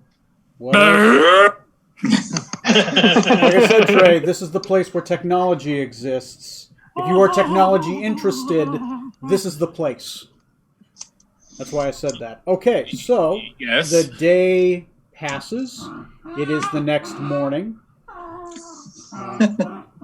Is that Trey making that noise? No, I it's might the be dogs. masturbating. Is he that excited? I might be masturbating. Next morning, there is a representative of the Gearmonger family that is waiting downstairs. Jesus Christ, dogs! I opened the door because you were being quiet upstairs. Why is there Well, only a because down dog there. fighting ring down here? Look, Dad, look how tough I am. Stop it. Stop. Okay. So, the Gearmonger family representative is downstairs with Miss Boondiggly. Outside of that, not many people downstairs. So that representative is down there. Also, you guys have a morning full of whatever. You can hit the long rest button and choose what you want to do. You guys have rumors, and there are places to go to maybe learn how to get off this walking city and go wherever you're trying to go. Doctor, would you care to accompany me to mitigate this meeting I have? Sure. Yeah, that would be my pleasure. Very good. Okay. Waiting downstairs is a female gnome named Rendella Dunben. She will, as you are like the one elf in this place, she'll look towards you, obviously speaking to Scarlet, because Scarlet's the one that has tongues, and she'll say, I was told that you had some information about the mines to the south. What does she look like? Her NPC details is she is yellow leather gloves, yellow jacket, and tight pants. She has styled hair with blonde hair, parted to the right, green eyes, shown to wear a tears. Green eyes. And outside of that, yeah, just wearing lots of yellow. How may I help you? My name is Rendala Dunben. Yes, my companions and I found ourselves wayward into a Zoom, diverted off the course we were originally on. In fact, we were hoping to relay this information to you, possibly in exchange for any assistance you could provide in acquiring transportation to get to our destination a little more quickly than on foot. Oh, I'd be glad to. Please tell me what you know, and I'm sure the Gearmonger family would be very interested in trying to get you to wherever the location you're trying to get at. Well, we arrived at the mining town to the south under the Magcaster name just a few days prior, hoping to rest comfortably after some hard travel. And strangely, the town is largely deserted for some reason. Very few actual residents seem to reside there.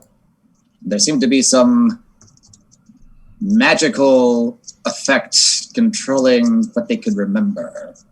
We inquired as to what had been happening recently there, and nobody seemed to be able to know, and they seemed compelled to come up with reasons on the fly to justify it to themselves, more than likely. And I'll pull out the papers that we got from Nibley's pack there.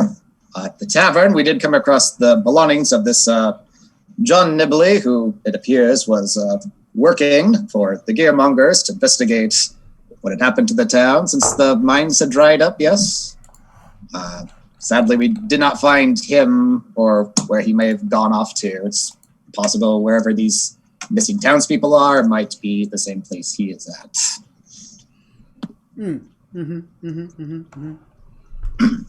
That's fascinating, these maps. And what is it that kind of stuck out to you as strange in this area?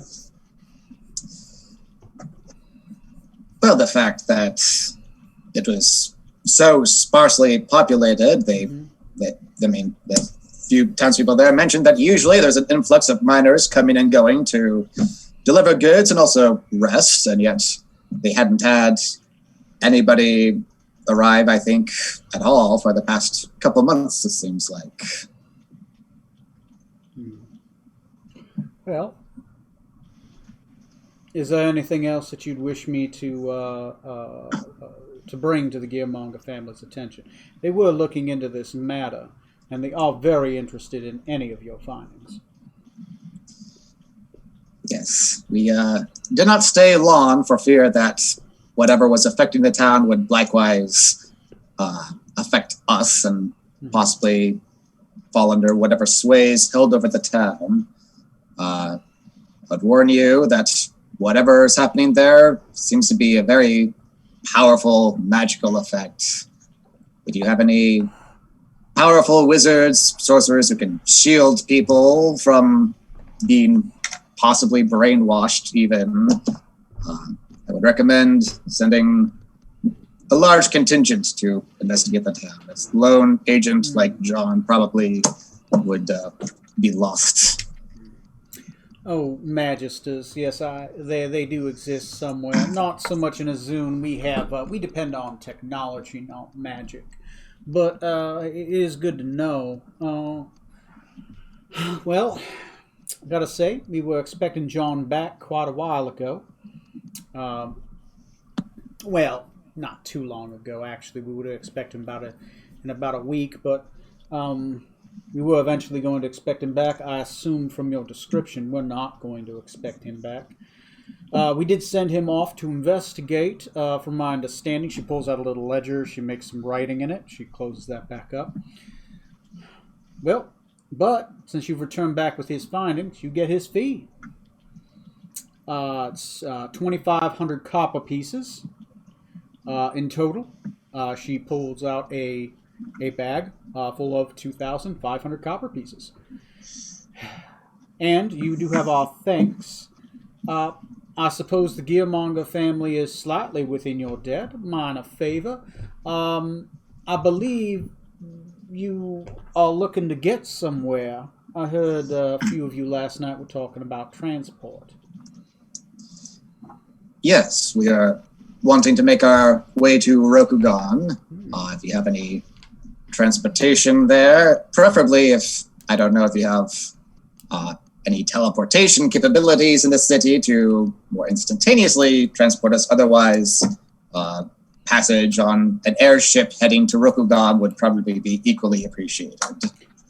Well, I do have passage on an airship if you would like it, but if you're looking for teleportation, it just so happens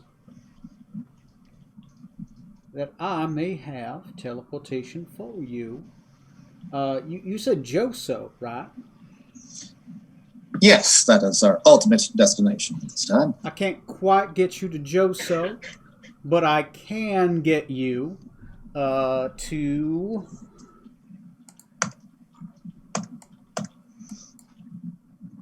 I can get you to a small town just north of Joso, near the edge of the the gray jungle in Tuna Clan territory. There's a harbor town there, and it's about a day's ship away from there. A blimp to Joso is going to take quite a while. They're going to take a couple trips. I would say it'll be about 20 days there. Or you could teleport to near the Tuna Clan territory, and you could probably just take a boat, and I'd suspect that'd be maybe a day and a half travel. Which one are you interested in? I'll have to confer with our captain, but I believe the teleportation would be much preferred to help save us on time. Of course. I mean, if you're interested, let me know. I can take your whole group there. I believe there's a snake man with you and a bunch of others, and one of those samurai, a Rokuganian in nature, and some other fellows. Indeed, yes. We have a party of 5 total. 6 or 5?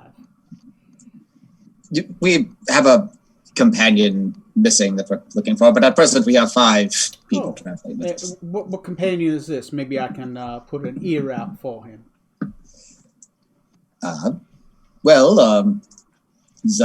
Hails from Mysteria, paladin. Don't know for certain that he would have come this way. We were separated in a terrible mishap. Well, that sounds terrible. And this is before you made it to Medcaster. Yes, this would be roughly a week or so, maybe, before we arrived there. Oh, how did you get to Medcaster anyway? We approached on foot. We had a vessel that we were using previously that we were sadly separated from. Oh, where did it flow from? The Little Adan River or something? It's a heck of a trip. Indeed, it was a very long, arduous trip, and it was quite the trek just to reach the mining town.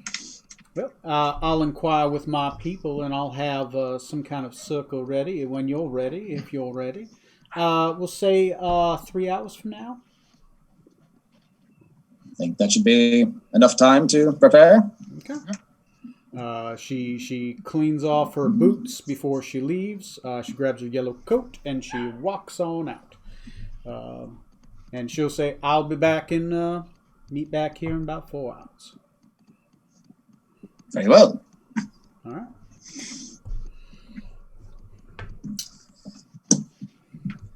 Very well done, Doctor. I'm very impressed with your translation skills. You're welcome. Even the voice, you managed to seem to get the cadence and accent just perfectly.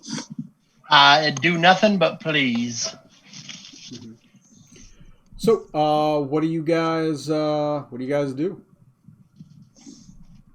You guys Well, got let's go 4 talk to the hours to captain. burn before you need to meet back up with this person. I want to go shopping for guns and equipment. There you go. Okay, so you want to go talking to a gunsmith then? Yeah, buddy. Yeah.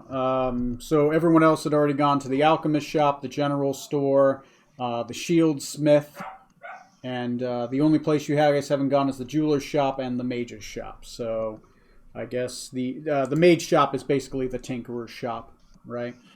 Okay. So you guys go to. Let me go look. You don't go to the set. Okay. And of course, you haven't been to the Azunian temple. That's more like a small thing. It's like a wonder. That's about it. Okay. The Cyclops clairvoyance. In the middle of the slums, street outside is crowded with shoppers, and ominously quiet and empty with those shoppers around. The enchanter is an iron frame tower with reinforced steel door and overgrown hedges. It contains a large grandfather clock and a floating glass pyramid with a swirling gears inside of it. A single gentleman in a lab coat by the name of NXP for the guy who could pronounce this name. Lay it on us. Jebedo Beto Pilkin. Pilquin. Which one? Jebedo Pilkin. Gebetto Pilquin. Wicked. He's like, Pilwickin. I'm Dr. Perwicken. My name is Geppetto, for my friends that know me. Welcome to the Cyclops Clairvoyance. he is a physically imposing, dark-skinned gnome with whitish hair, more like a Sifbrillium, if you're used to the Faerunian lore. So he has darker skin, white eyes, and white hair. But he's more taller, skinnier, right? He's about 4 feet tall. He's like, well, how can I help you, gentlemen? What do you need? There's just that square floating triangular thing with the gears inside here. The walls are lined with tools, but you assume he has a backstock of something.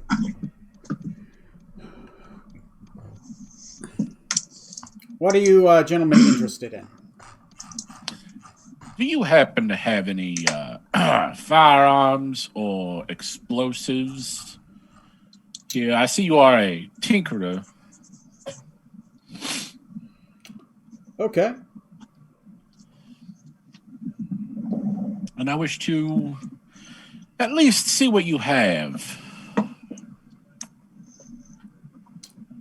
All right. Roll me 2 D100s.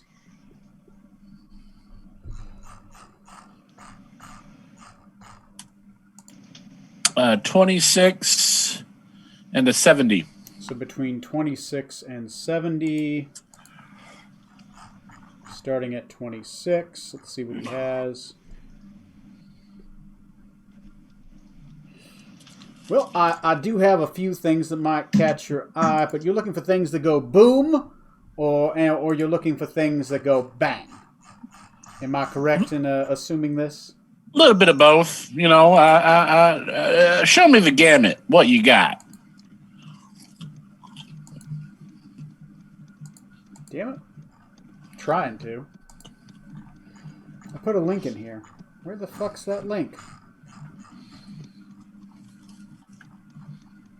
Ah, there it is.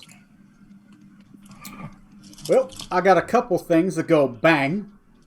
Mm-hmm. I call this one. He reaches into a thing. He goes and he pulls it out. He puts on what appears to be a giant mechanical glove, and he puts it on. Except the glove seems to have holes on all the fingertips. Right? He's like, I call this one a handgun. It's a wizard.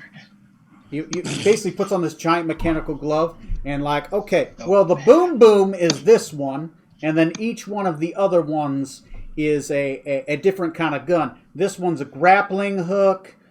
This one's a net. This one right here is a knife. And this one right here launches a single small range grenade, and this one's a gun.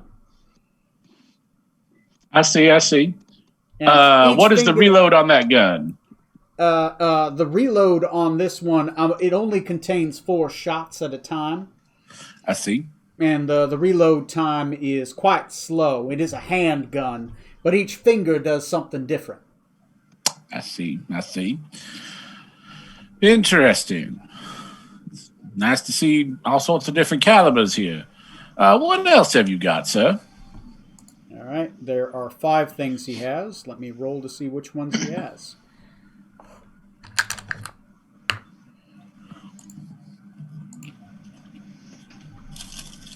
He pulls out another gauntlet. He puts that one on, and he says, "This one right here, I like to call the lightsaber."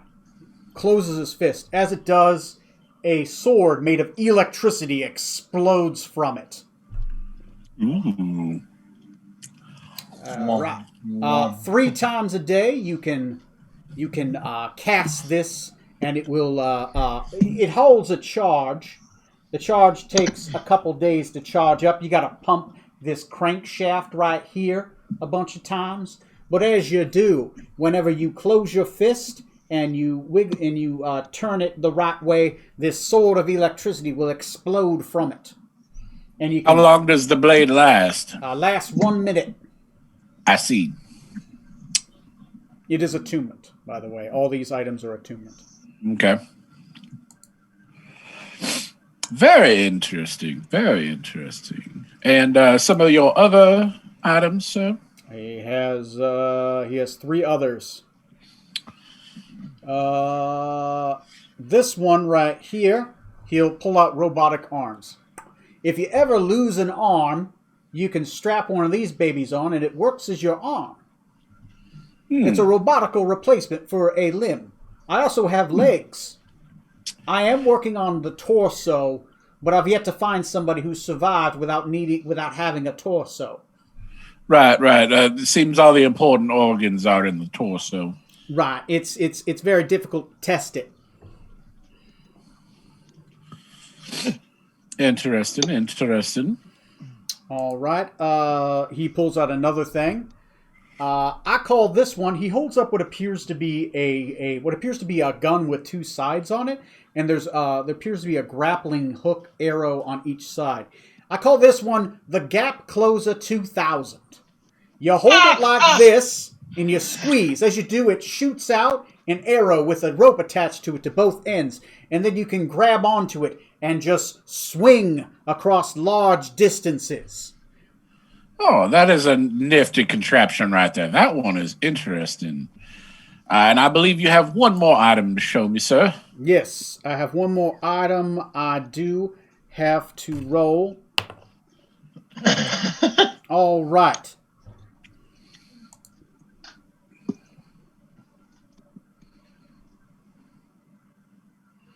How the fuck does this work? Give me a minute.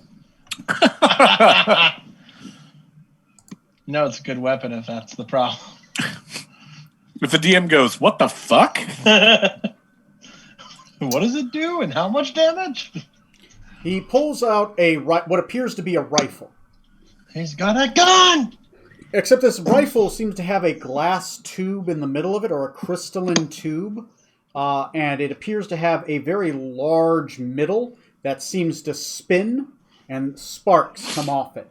He says, "This right here is what I like to call a thunder cannon." Ooh. It holds a charge, and it regains that charge over time. If you do expend all the charges, though, it won't no longer recharge. A warning. It does have a tendency to occasionally explode, but you point it at the thing and it shoots a giant bolt of electricity out of it. Ooh.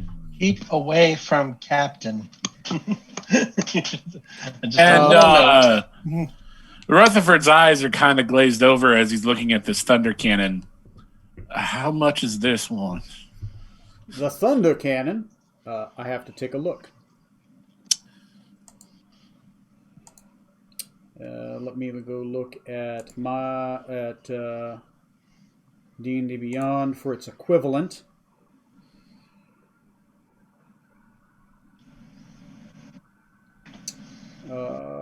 Collection, magic items.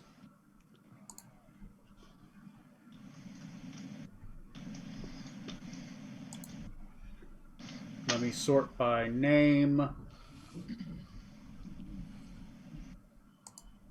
And by the way, I'll split up that copper I got with you guys, so you should get 500 copper. This one costs. This one will cost 5,000 copper pieces, and it does require you to get awfully familiar with it. A attunement. Let's see.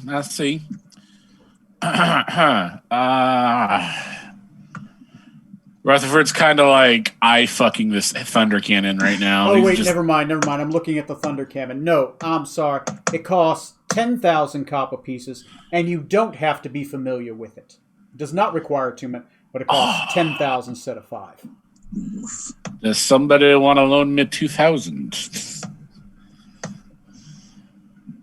Since I'm there, yes, I will loan you the 2,000. God bless you, Scarlet. I know. Somebody has to. You spoil me so much. I'm buying it just because I want to see when you do hit the captain with this. I just want to know what remains. Yeah, read the small print there, Rutherford. So I'm gonna zero out my account of monies that I've been saving. Oh yeah, add another 50 copper. I got some other money earlier that you got, Trey. Oh, okay. And 6 rations. That's right. Yes. And 6 rations. Hooray. All right, that's my bank account zeroed out.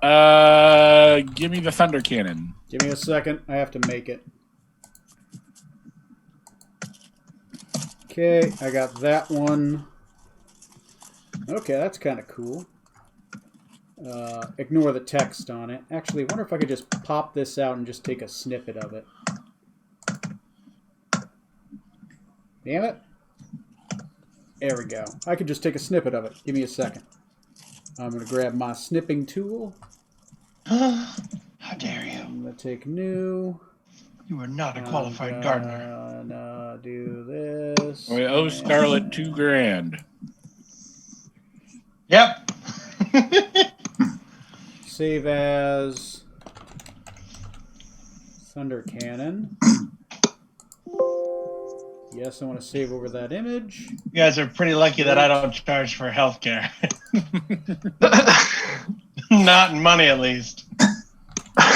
Oh, we know. The emotional Yes. cost. Oh, man. Thunder Cannon. Item. Base item. It's going to be item. It's going to be very rare because it doesn't require attunement. There's going to be no attunement description because it doesn't require attunement. Okay.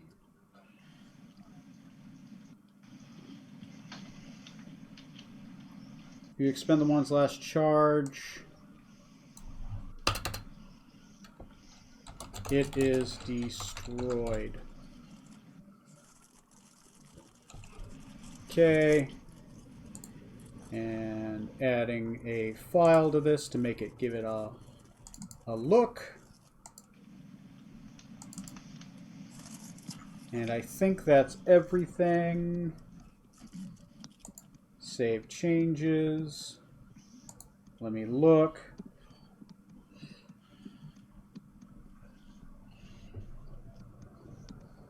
Okay, go ahead and look up Thunder Cannon. See if you can find that tray. See if I can find that. I might be able to just add that to your sheet. Let me see if I can. Ooh.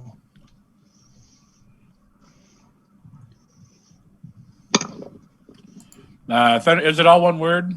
No, 2 words. Thunder Cannon. Okay, it's not pulling up for me. It pulled up for me just there. Yeah. Let's see. I'll reload my. You might have to go when you go to edit character. When you go to the home screen, oh, you got Homebrew Creations on there. Equipment, manage equipment.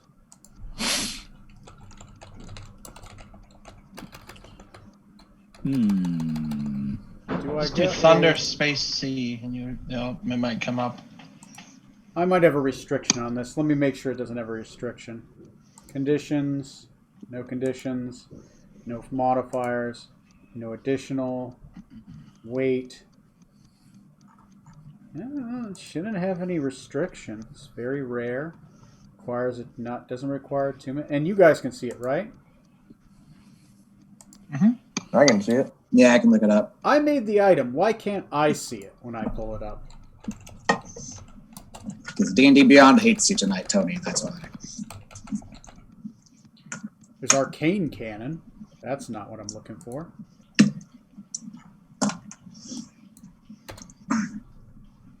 When I search, it actually comes up as a wand. Same. It's technically comes up as a wand, right? It's just like wand in a gun shape. Oh, okay, sure. So yeah. Why the fuck can't I bring it up on his character sheet? You're just typing in Thunder and then like cannon, right? No, with a space. Yeah, Thunder Cannon Space. Manage equipment. Homebrew content is active.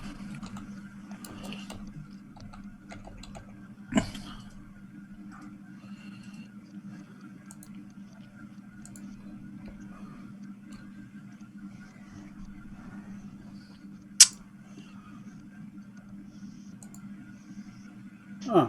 I cannot find it. It will not pop up on his character sheet. And I'm the one that made it, so why can't I just see it? And you guys can see it, right? Yeah. Mm-hmm. He just needs to close and reopen his character sheet page. Yeah. Yeah, you might have to close and reopen it.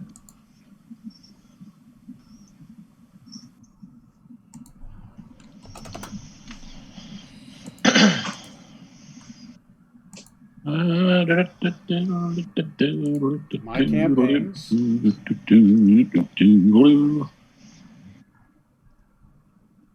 This is annoying. This is like the second time. What's weird is I can't find it, but you guys can. That's even the weirder part. I'm just trying to bring it up on his character sheet.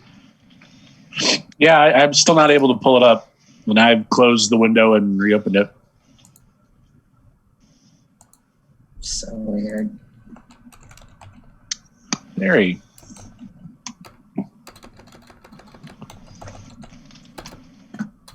What the fuck? Take a long rest. Confirm. Manage equipment.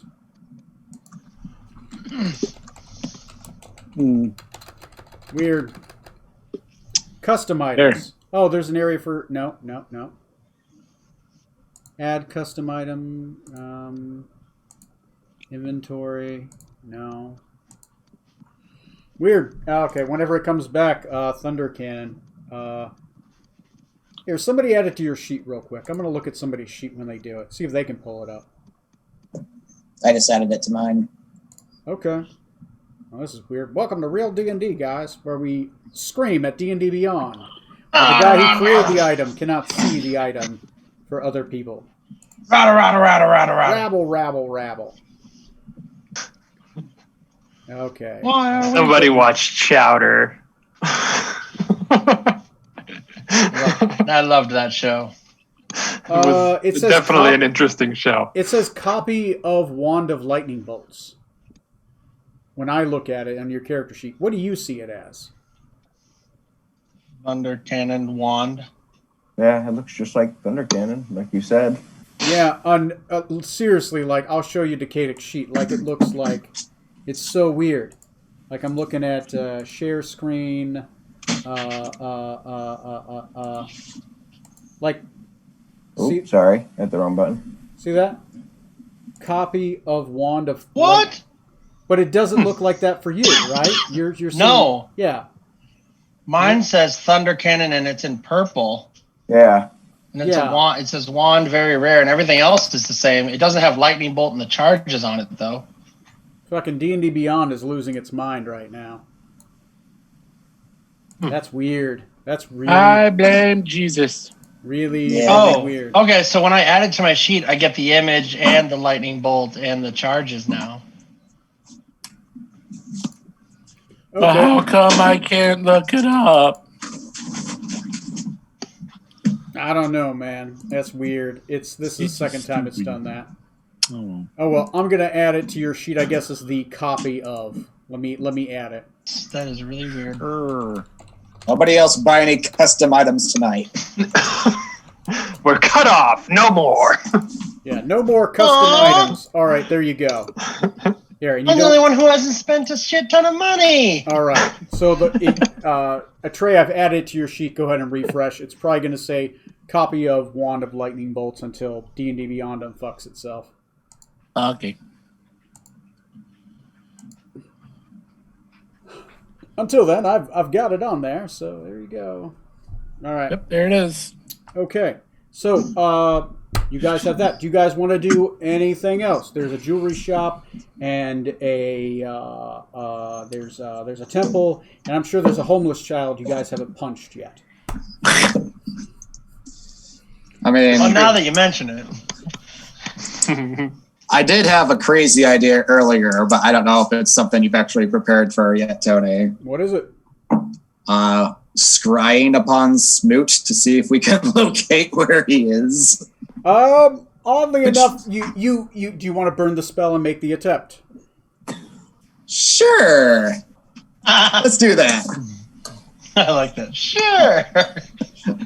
Neil was good. isn't coming tonight. Where the fuck would Neil be? Where would I have him? Where would I? Any which way.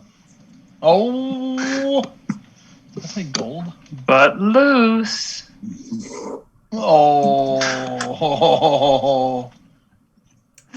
that's what they play on words. I get it. Smoot is when you're looking for Smoot, you find you scry upon him. As you scry upon him, he appears to be chained to a wall. He is not in his armor. He appears to be stripped bare. And there is a fresh brand upon his right breast, which has a Hasterian symbol upon it. Boy. Oh no. Shit. Holy fuck. And as soon as you're scrying upon him, after a few moments, you feel a presence, as if somebody's eye is upon you.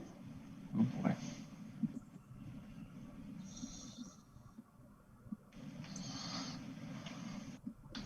No words, but you feel a presence. Would it And be Smoot's just against the wall, like, let me out. Let me out. It's dark in here. I can't see anything. It's just like him. He's a human. He doesn't have dark vision, but you have dark vision, so you can see through some of this darkness. And you see him in this very, very, very dimly lit. He appears to be chained to the side of a wall. The chains are yellow and goldish in color. does the presence I sense feel similar to when I read from that Book of Esther so long ago? Roll me a investigation check. Presence you Yeah, haven't felt in a long investigation. time. Yeah.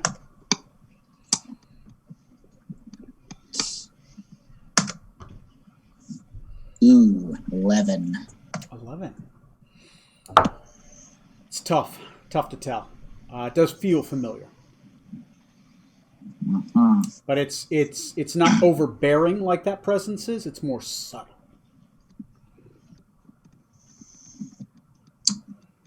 I see. The Decadic's gonna snap out of his scry and just make a beeline to the captain and be like, Captain, Captain, Captain, I need to talk to you, Captain, I need to talk to you, Captain, I need to talk to you, Captain. Yes. So, good news and bad news. Good news, I was able to scry upon Smoot. Oh, And good. he appears to be alive. Bad news, he's imprisoned somewhere, chained to a wall, and has an additional yellow sign branded upon him now. Hooray. Hmm.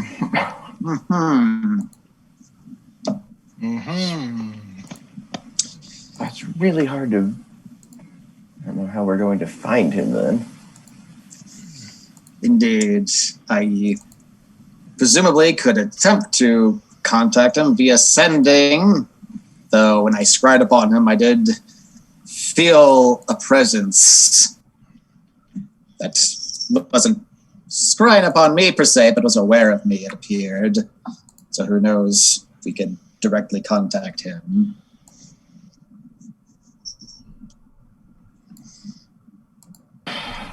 Say you felt a presence. Was it similar to Saltmarsh?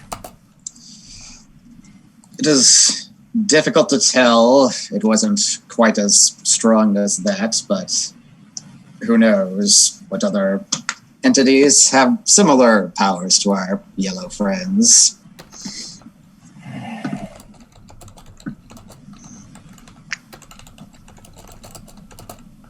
I'd like to go rescue him, but I also so wide open on where to start. Yes.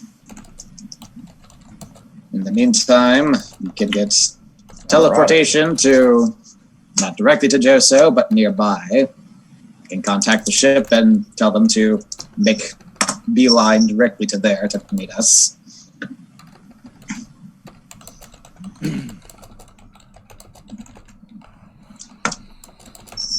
They wouldn't suppose your brother, who I know you don't particularly care for, would possibly have any insight as to where Smoot might be? Don't know if you'd have any new information about that, but it might be worth checking. As long as he doesn't try to send us back to that damn temple again. I really don't want to go back there. I really hope Smoot is not there. Yes, that would be very vexing if he were. Also hoping that Morty fellow didn't do that on purpose. I'm not sure that Marauder does anything on purpose. Oh, Morty. That, yes, who knows? That's Teleportation's good news at least for us, especially with, a planned one, hopefully. Should get to where we want to go. yes, I presume this will be an actual wizard who knows what they're doing who will be taking care of that. Go up there, there's another marauder. This guy should be able to send you where you want. No! His name is Gordy. Gordy Boone Diggly Iggly, nice to meet ya. The one plus to that is it I'm out. does mean he wasn't in that valley that we were at with Orcelius. Yes, evidently. Or if he was, not for long. That's another concern I've had is we've technically been vulnerable to being spied upon by the King in Yellow. I haven't had any troubling dreams or intrusive thoughts linked to that, but it's still a possibility until we get back on the ship.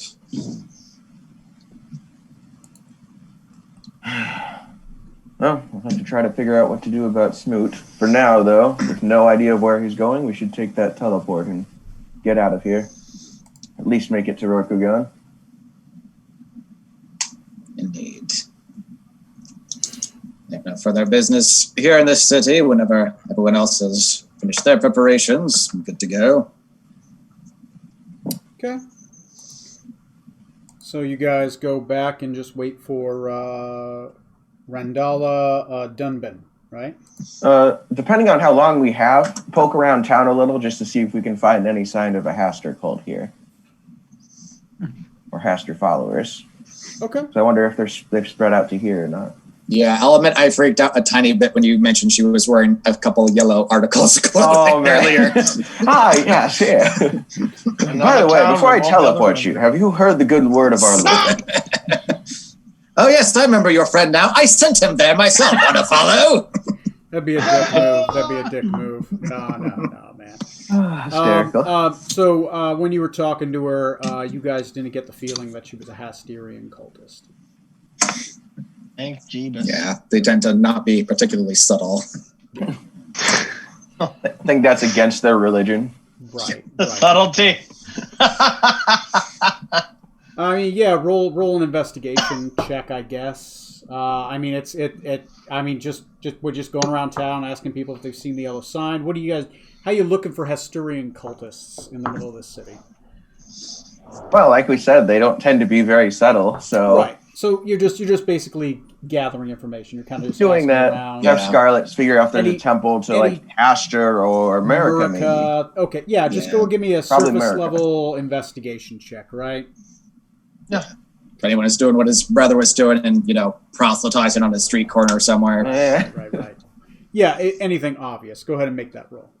My investigation's not. Oh, good. Someone else do it. Doing it.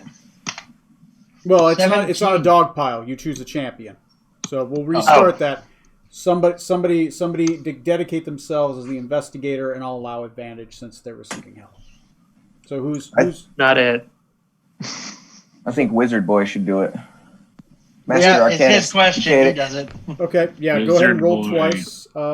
Wait, he Decade. graduated. He's a man now. All right. Wizard man. It's 18. All right. So you don't get any word about a Hasterian cultist, but there is a cult around here that it was on the bounty board, right? There is basically so the god Azun has many aspects.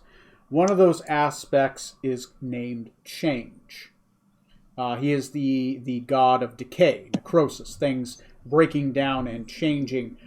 There is a terrorist group called the Iron Fist, and the Iron Fist is the martial cultists of this sub-aspect of Azun called Change, and they're trying to liberate the Warforged.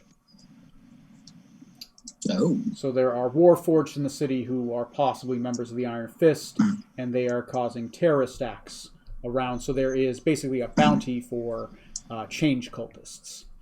It's not illegal to worship Change, but the actual Change priest within the High Temple of Azun publicly decries them as extremists. So the central temple to Azun, you guys know to be like a giant gear. Well, you guys haven't been there, so you don't know what it looks like too much. You do know it's made of this rare crystal. It has some pillars kind of around it as support between the crystal walls, and it's a giant glass ceiling that at night you can see, and it shines astrology symbols on the ground. Once again, just rough descriptions of it. You guys haven't actually gone there to look at it yet. And you know that one of the gear sides is that each gear side is an aspect of Azun, and the main aspect of Azun being at the head of the gear head, and one of those is Change. Change is the god of decay and change. There are two main aspects, and there are two trickster aspects to him. Which I keep on trying to pull up, but fucking my thing keeps fighting me. Right back. Back at the back.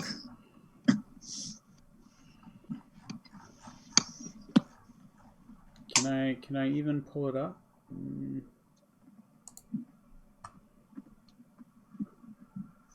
It's not even pulling up. Damn it. Anyway, so there you go. Yeah. In any case, no sign of Haster / America. No, none yet that you can tell. You can tell. That's good. In this case, also kind of bad. We actually want to find one of those fuckers. The one time you want them, they're nowhere to be found. Too bad. Oh well. I need to deliver a message by bicycle. Where's a mortal missionary when you need one? God damn it! Trying to grab my. Oh well, I'll find those notes later. I built them in this thing, and Kazoon has kind of failed me. I tried logging into Kazoon to see my notes, and it can't seem to. Campaign notes. No. Really? Sorry, all technology seems to be, like, failing me today. Saved generators. There we go, the Tower of Azun. Ah, there we go, that's fucking where it is. Oh, that's not it. That's something entirely different. Well, never mind. I'm going back to... Sorry, I'm giving up on this generator. Yes, there are many aspects, one of them being decay. Decay and there's one other. I lost my notes on it. It's all good. Doesn't sound like we're going to be sticking around much longer anyway. Okay. So you guys just wait around for her? Okay. Waiting around for her. Let me pull up her sheet again. I've got a sheet. Randall Dunben. Once again, she shows up. Yeah, she's wearing her yellow gloves, yellow jacket, tight pants, yellow, blonde hair, that kind of stuff. And a yellow coat. And she's like, "All right. Well, I've got the circle ready. Are you, you and your gentleman ready to go? It's I was able to get one. It's on the second floor. I do have a pass for you. It is going to require that there are some Warforged guards that follow you because you're not obviously one of the people. You are going to be searched, but you're going to be able to carry your weapons. But you're going to be searched for basically explosives. Yeah. You don't have any explosives on you, do you? Rutherford? I mean, I am Fair basically an explosive. All So, right. So your friend's going to be put in a bubble. Jeez. Is that all right? Yeah. That's just fine with us. Perfectly fine with us. Yeah, we're fine with that. I can breathe in the bubble, right? Well, we're all He going to doesn't need find to out breathe. together. Wait, what?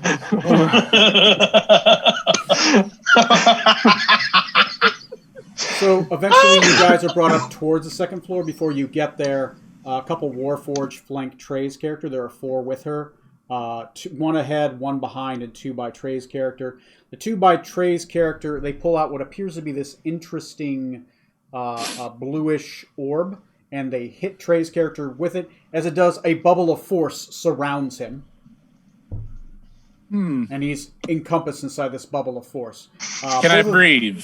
Yes, currently. Okay. They grab your sides and kind of lift you up, and now if you explode, you're just popping this bubble. Okay. And they kind of carry you guys off. Eventually, as they carry you guys off, the gnomes on this level don't pay you guys much mind because you have Warforged guards with you. Right?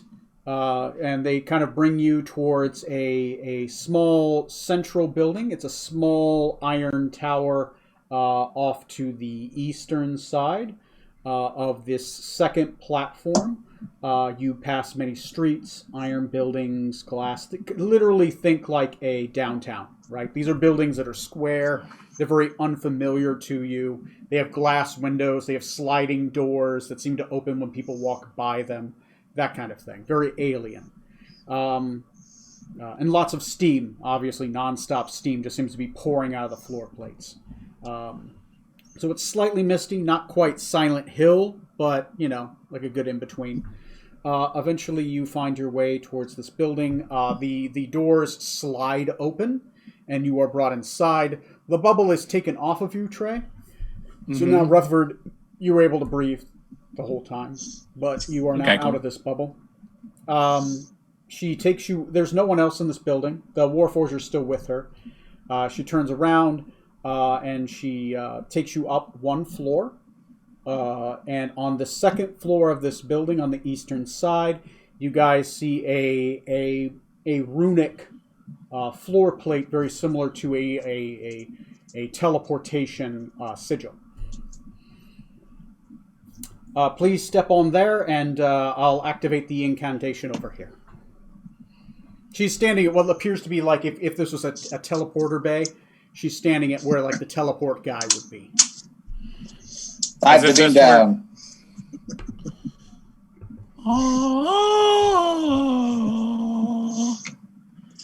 Captain's log. So you guys all stand on the teleportation bay and all that? Yep. All right. Yep. Of course. Okay, she's standing right there. She's on in front of it. She's like pushing some buttons as she does your beep beep boom. Very she hovers her finger over the big red button, and she looks at you guys and she says, "Well, have you seen the yellow sign?" And she pushes the button. Are you? So in the roll room, you notice I put Decadic roll, and I put Scarlet roll, and I put NPC end rolls. Yes.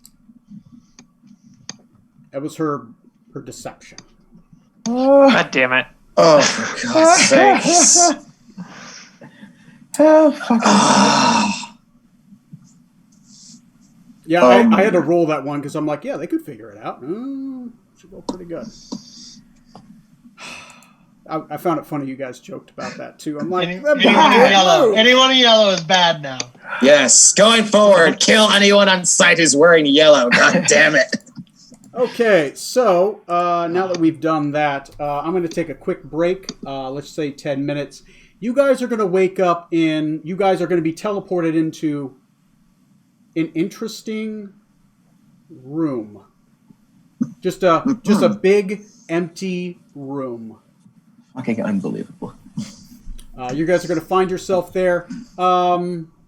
Shit, let me see. Now you were blindfolded the whole first time, so it looks very unfamiliar. Yeah. Tom fucking put it in the Wow. group chat. At least we weren't blindfolded this time. What a funny joke. Oh my God. God. Okay, anyway, I'm going to be right back. 10-minute break, and I guess I got to go look up these fucking notes now. God damn it. So we've made it back to the Temple of Elemental Evil. That's wonderful. I mean, hey, closer to our ship now, probably, right? You're on Guys, the right turn side of the around. Turn continent. around. Let me look Get at a message Friday. from Jace. Decadic, we've almost reached Rokugan. Where are you at? How did you guys sail that fast? Well, we were in a hurry to get to you. Well, I have bad news. Wow. Shit, where is this thing? Oh, there it is. Here, I got the folder. It's over here.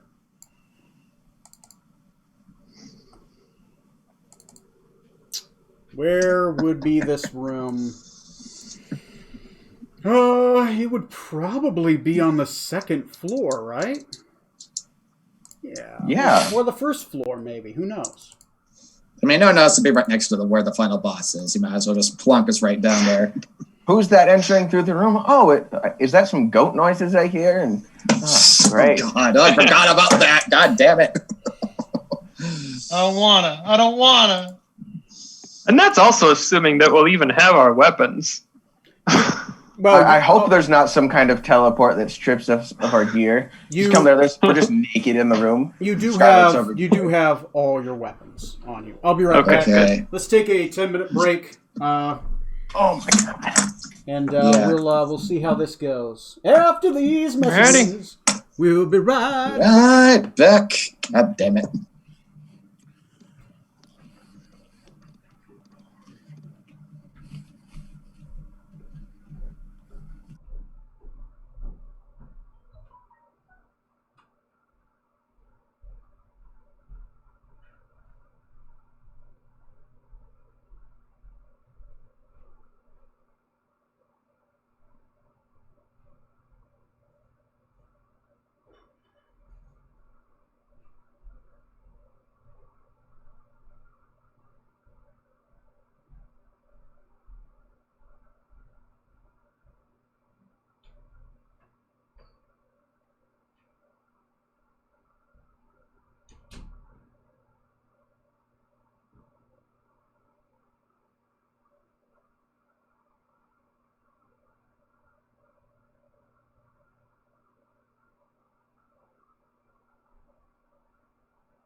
Okay. Let me look at this map.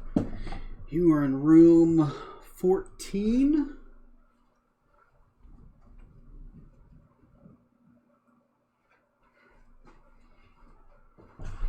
Room 14 has an entrance on the side and the back.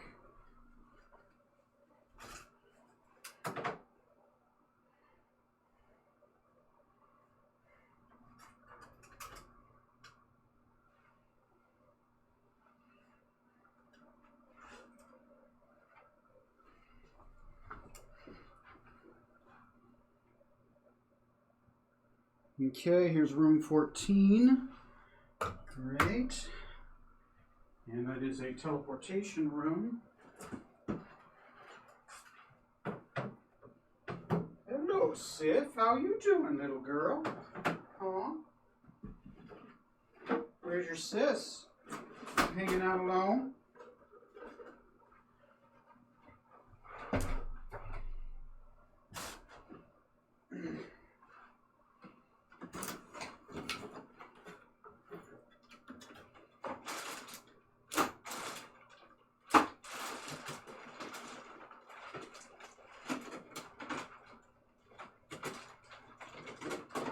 Which sigil sign should it be?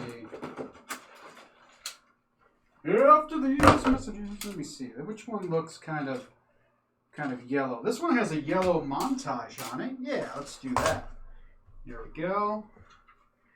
And let's look at lights. That's red. Obviously not what we're looking for.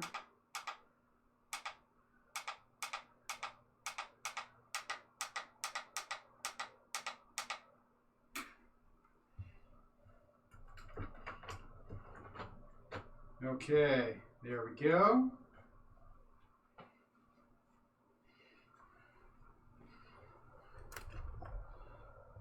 I'm gonna have to turn this around.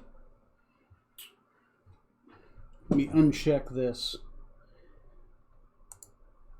Okay.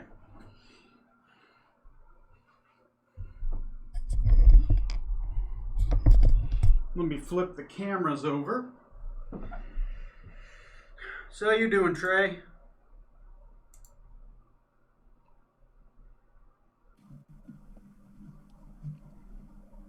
Just eating.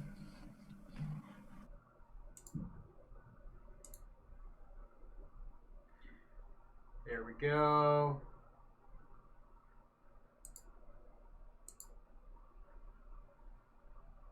Yeah, that should be good enough.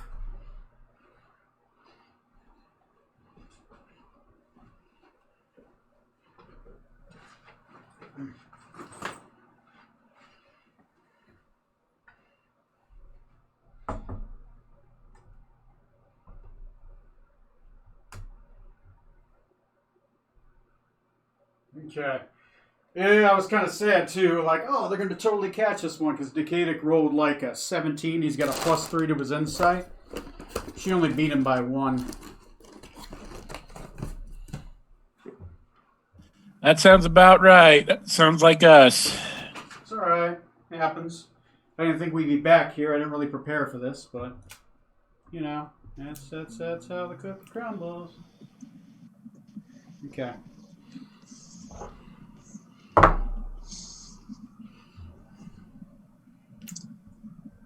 I guess it turns out it's a good thing Trey and Matt got those fucking custom weapons now. There you go. I mean, it happens. It happens. I was rooting for you guys. There we go. It is, now I gotta prepare some stuff. Preparing stuff and things. Stuff and things. Go. That'd be 2.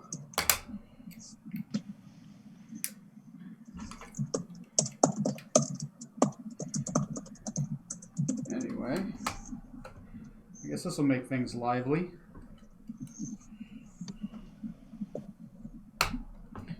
There we go. That's that way. All right.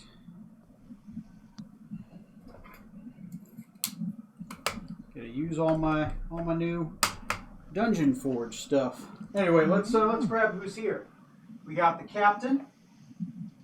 We got the strong. Anyway, everyone's had a long rest at this point. Thank God. Mm-hmm.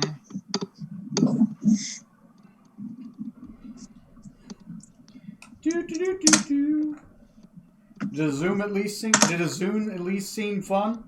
Spent the last week prepping that. Very scene. interesting. Mm-hmm. Yes. It's definitely an area that I would like to go back to.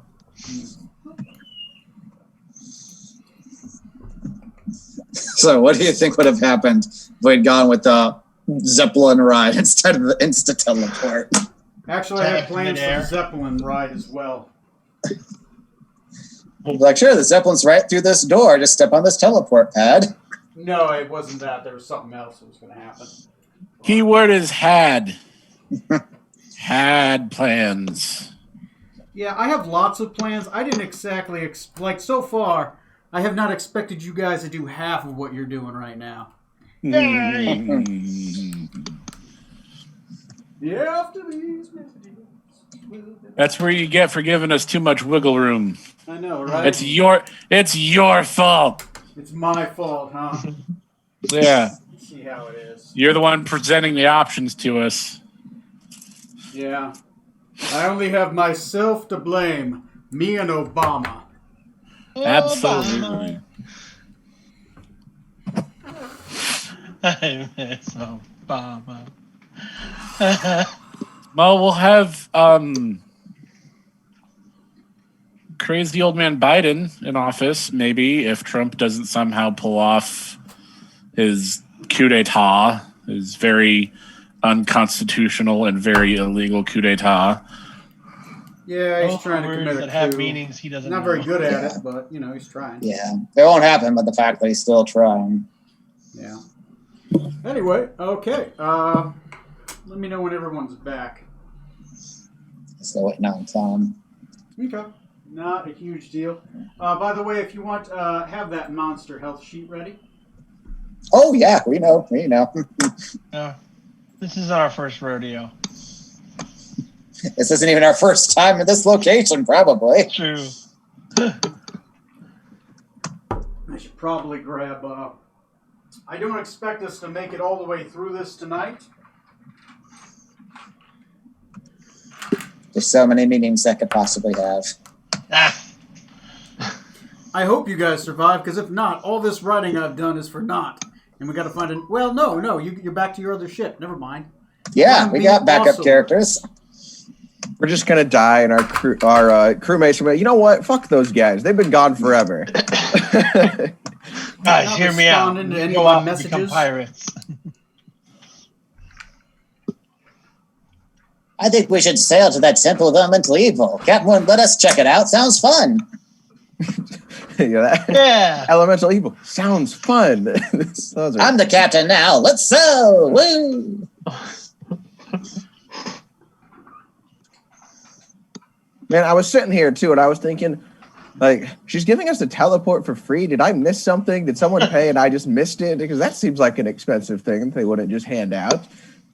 This reminds me of when we did the Corvosa campaign, and we were able to get really through that whole doctor thing really well. Like, oh, how are we able to lie ourselves all the way to the boss? Oh, it's because they don't talk. How he could tell. Oh. So that's now the second. This is the first best moment for me now of surprise. So now I'm wondering if that mining town, that's also like a Hastur operation, or if it's something unrelated that they just don't give a fuck about. Yeah. Something's going down. Something's happening here. Hold it to, hold up, do.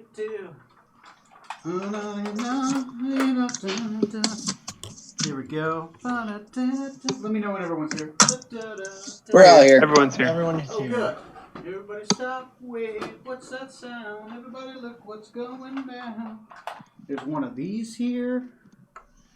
There we go. There's two of these guys here.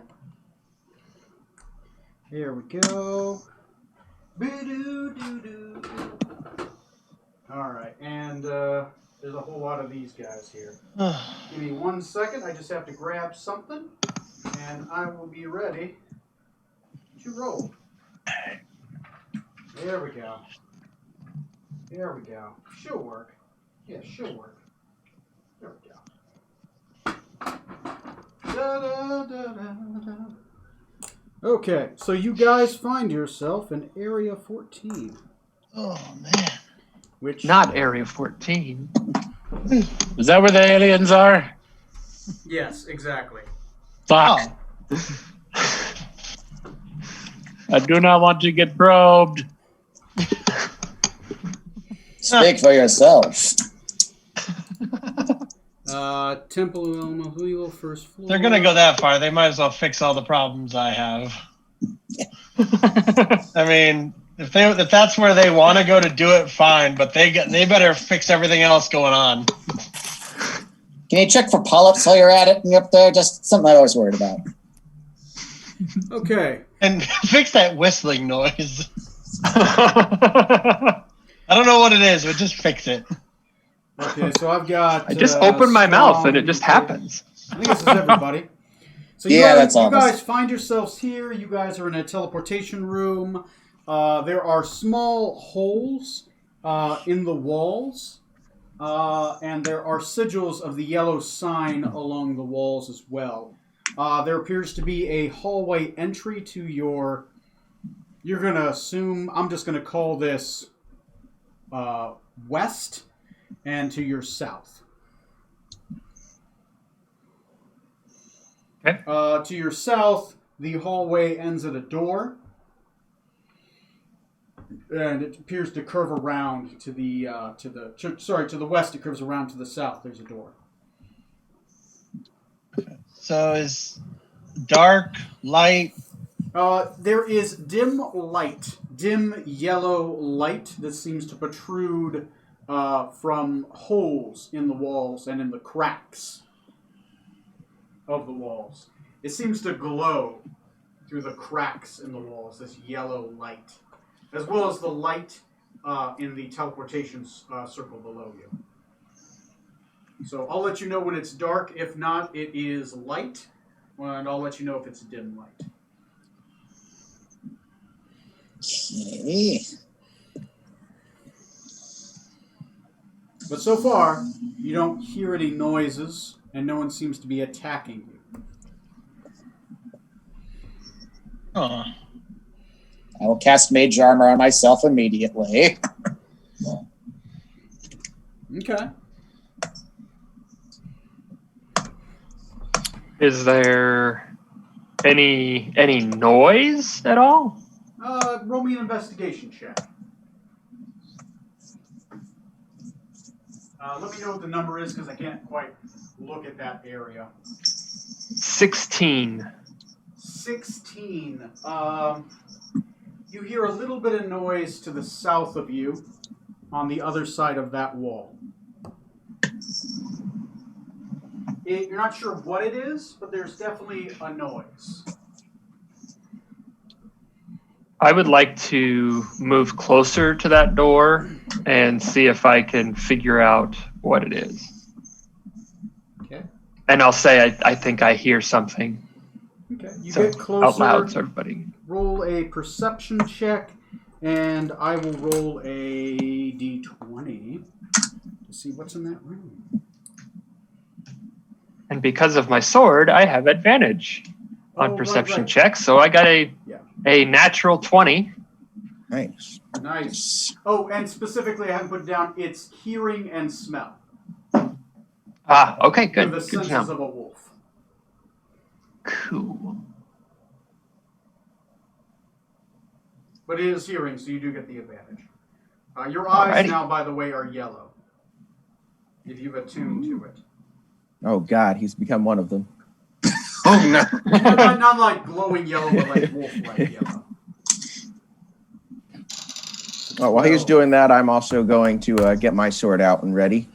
You Cabinet. hear Figures. chanting on the other side of that room. Soft murmuring chanting. Okay. So So I'll quietly relay that. Say there's chanting on the other side of this door. Well, it looks like we're gonna have to kill Strom. He's got the yellow eyes. Someone's seen the yellow sign. What do you mean, yellow eyes? Too late, Strom. just think about the rabbits. Rutherford, do your thing. So what are you guys doing? Well, seems they obviously would want us to go down the more open path.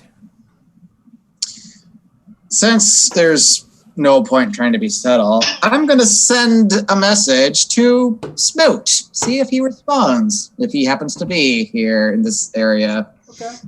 Go ahead and cast the spell, and let me know what you say.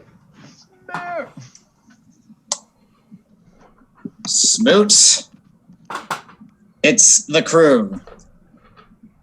We're Here. somewhere where the yellow sign is.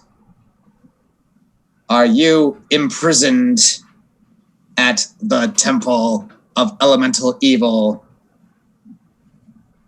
Can you help find you? I had to truncate it. Try to, Yeah. anything he could give, yeah. He's Or he gonna might say, be.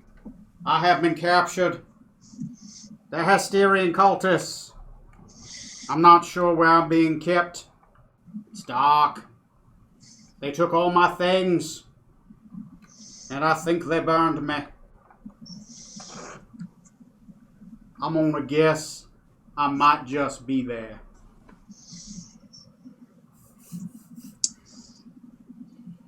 So, good news, team. I don't know if you heard, but apparently Smoot's also been taken captive.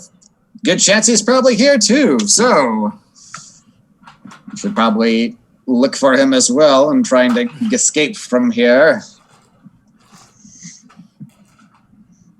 He did not have any equipment on him either, so that's probably stashed somewhere. Well, escape. Well, yeah, finding Smoot should be our number one priority. Maybe a low number two. I mean, if I got away Smoot against all of us, sorry, Smoot.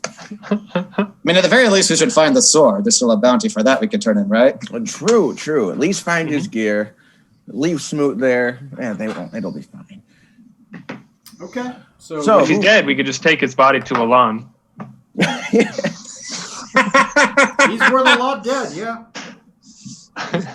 Yeah. Care to go down the inviting hallway or Okay. and meet the chanters? Oh, can I use my gem of acuity to cast locate creature to locate Smoot? Ooh. Well, there you go. Yes, you would have to be within 1,000 feet. Yes, you can cast that. All right, yes, that's concentration, lasts for up to an hour, and I will cast that if I get a ping. Okay, you cast it. Someone roll me a D23. No, wait, a D29. So, Doing it. 20. Okay, just someone make a note. He is in room 20. We are in room 14. So if we just go 6 rooms in any direction, we're bound to find him. Now Tony needs to find out where the fuck. Oh, you feel him to the south of you. Ooh. okay, so South on the other side of that door. slightly to the east, but barely slightly to the east, like maybe 10 degrees. So I have an idea. So Let's just this way. do this as like let's just go get Smoot and then figure out what we'll do from there. Yep, one step at a time. Yeah, as far as objectives go, let's just make that the first one. At least find him. Okay.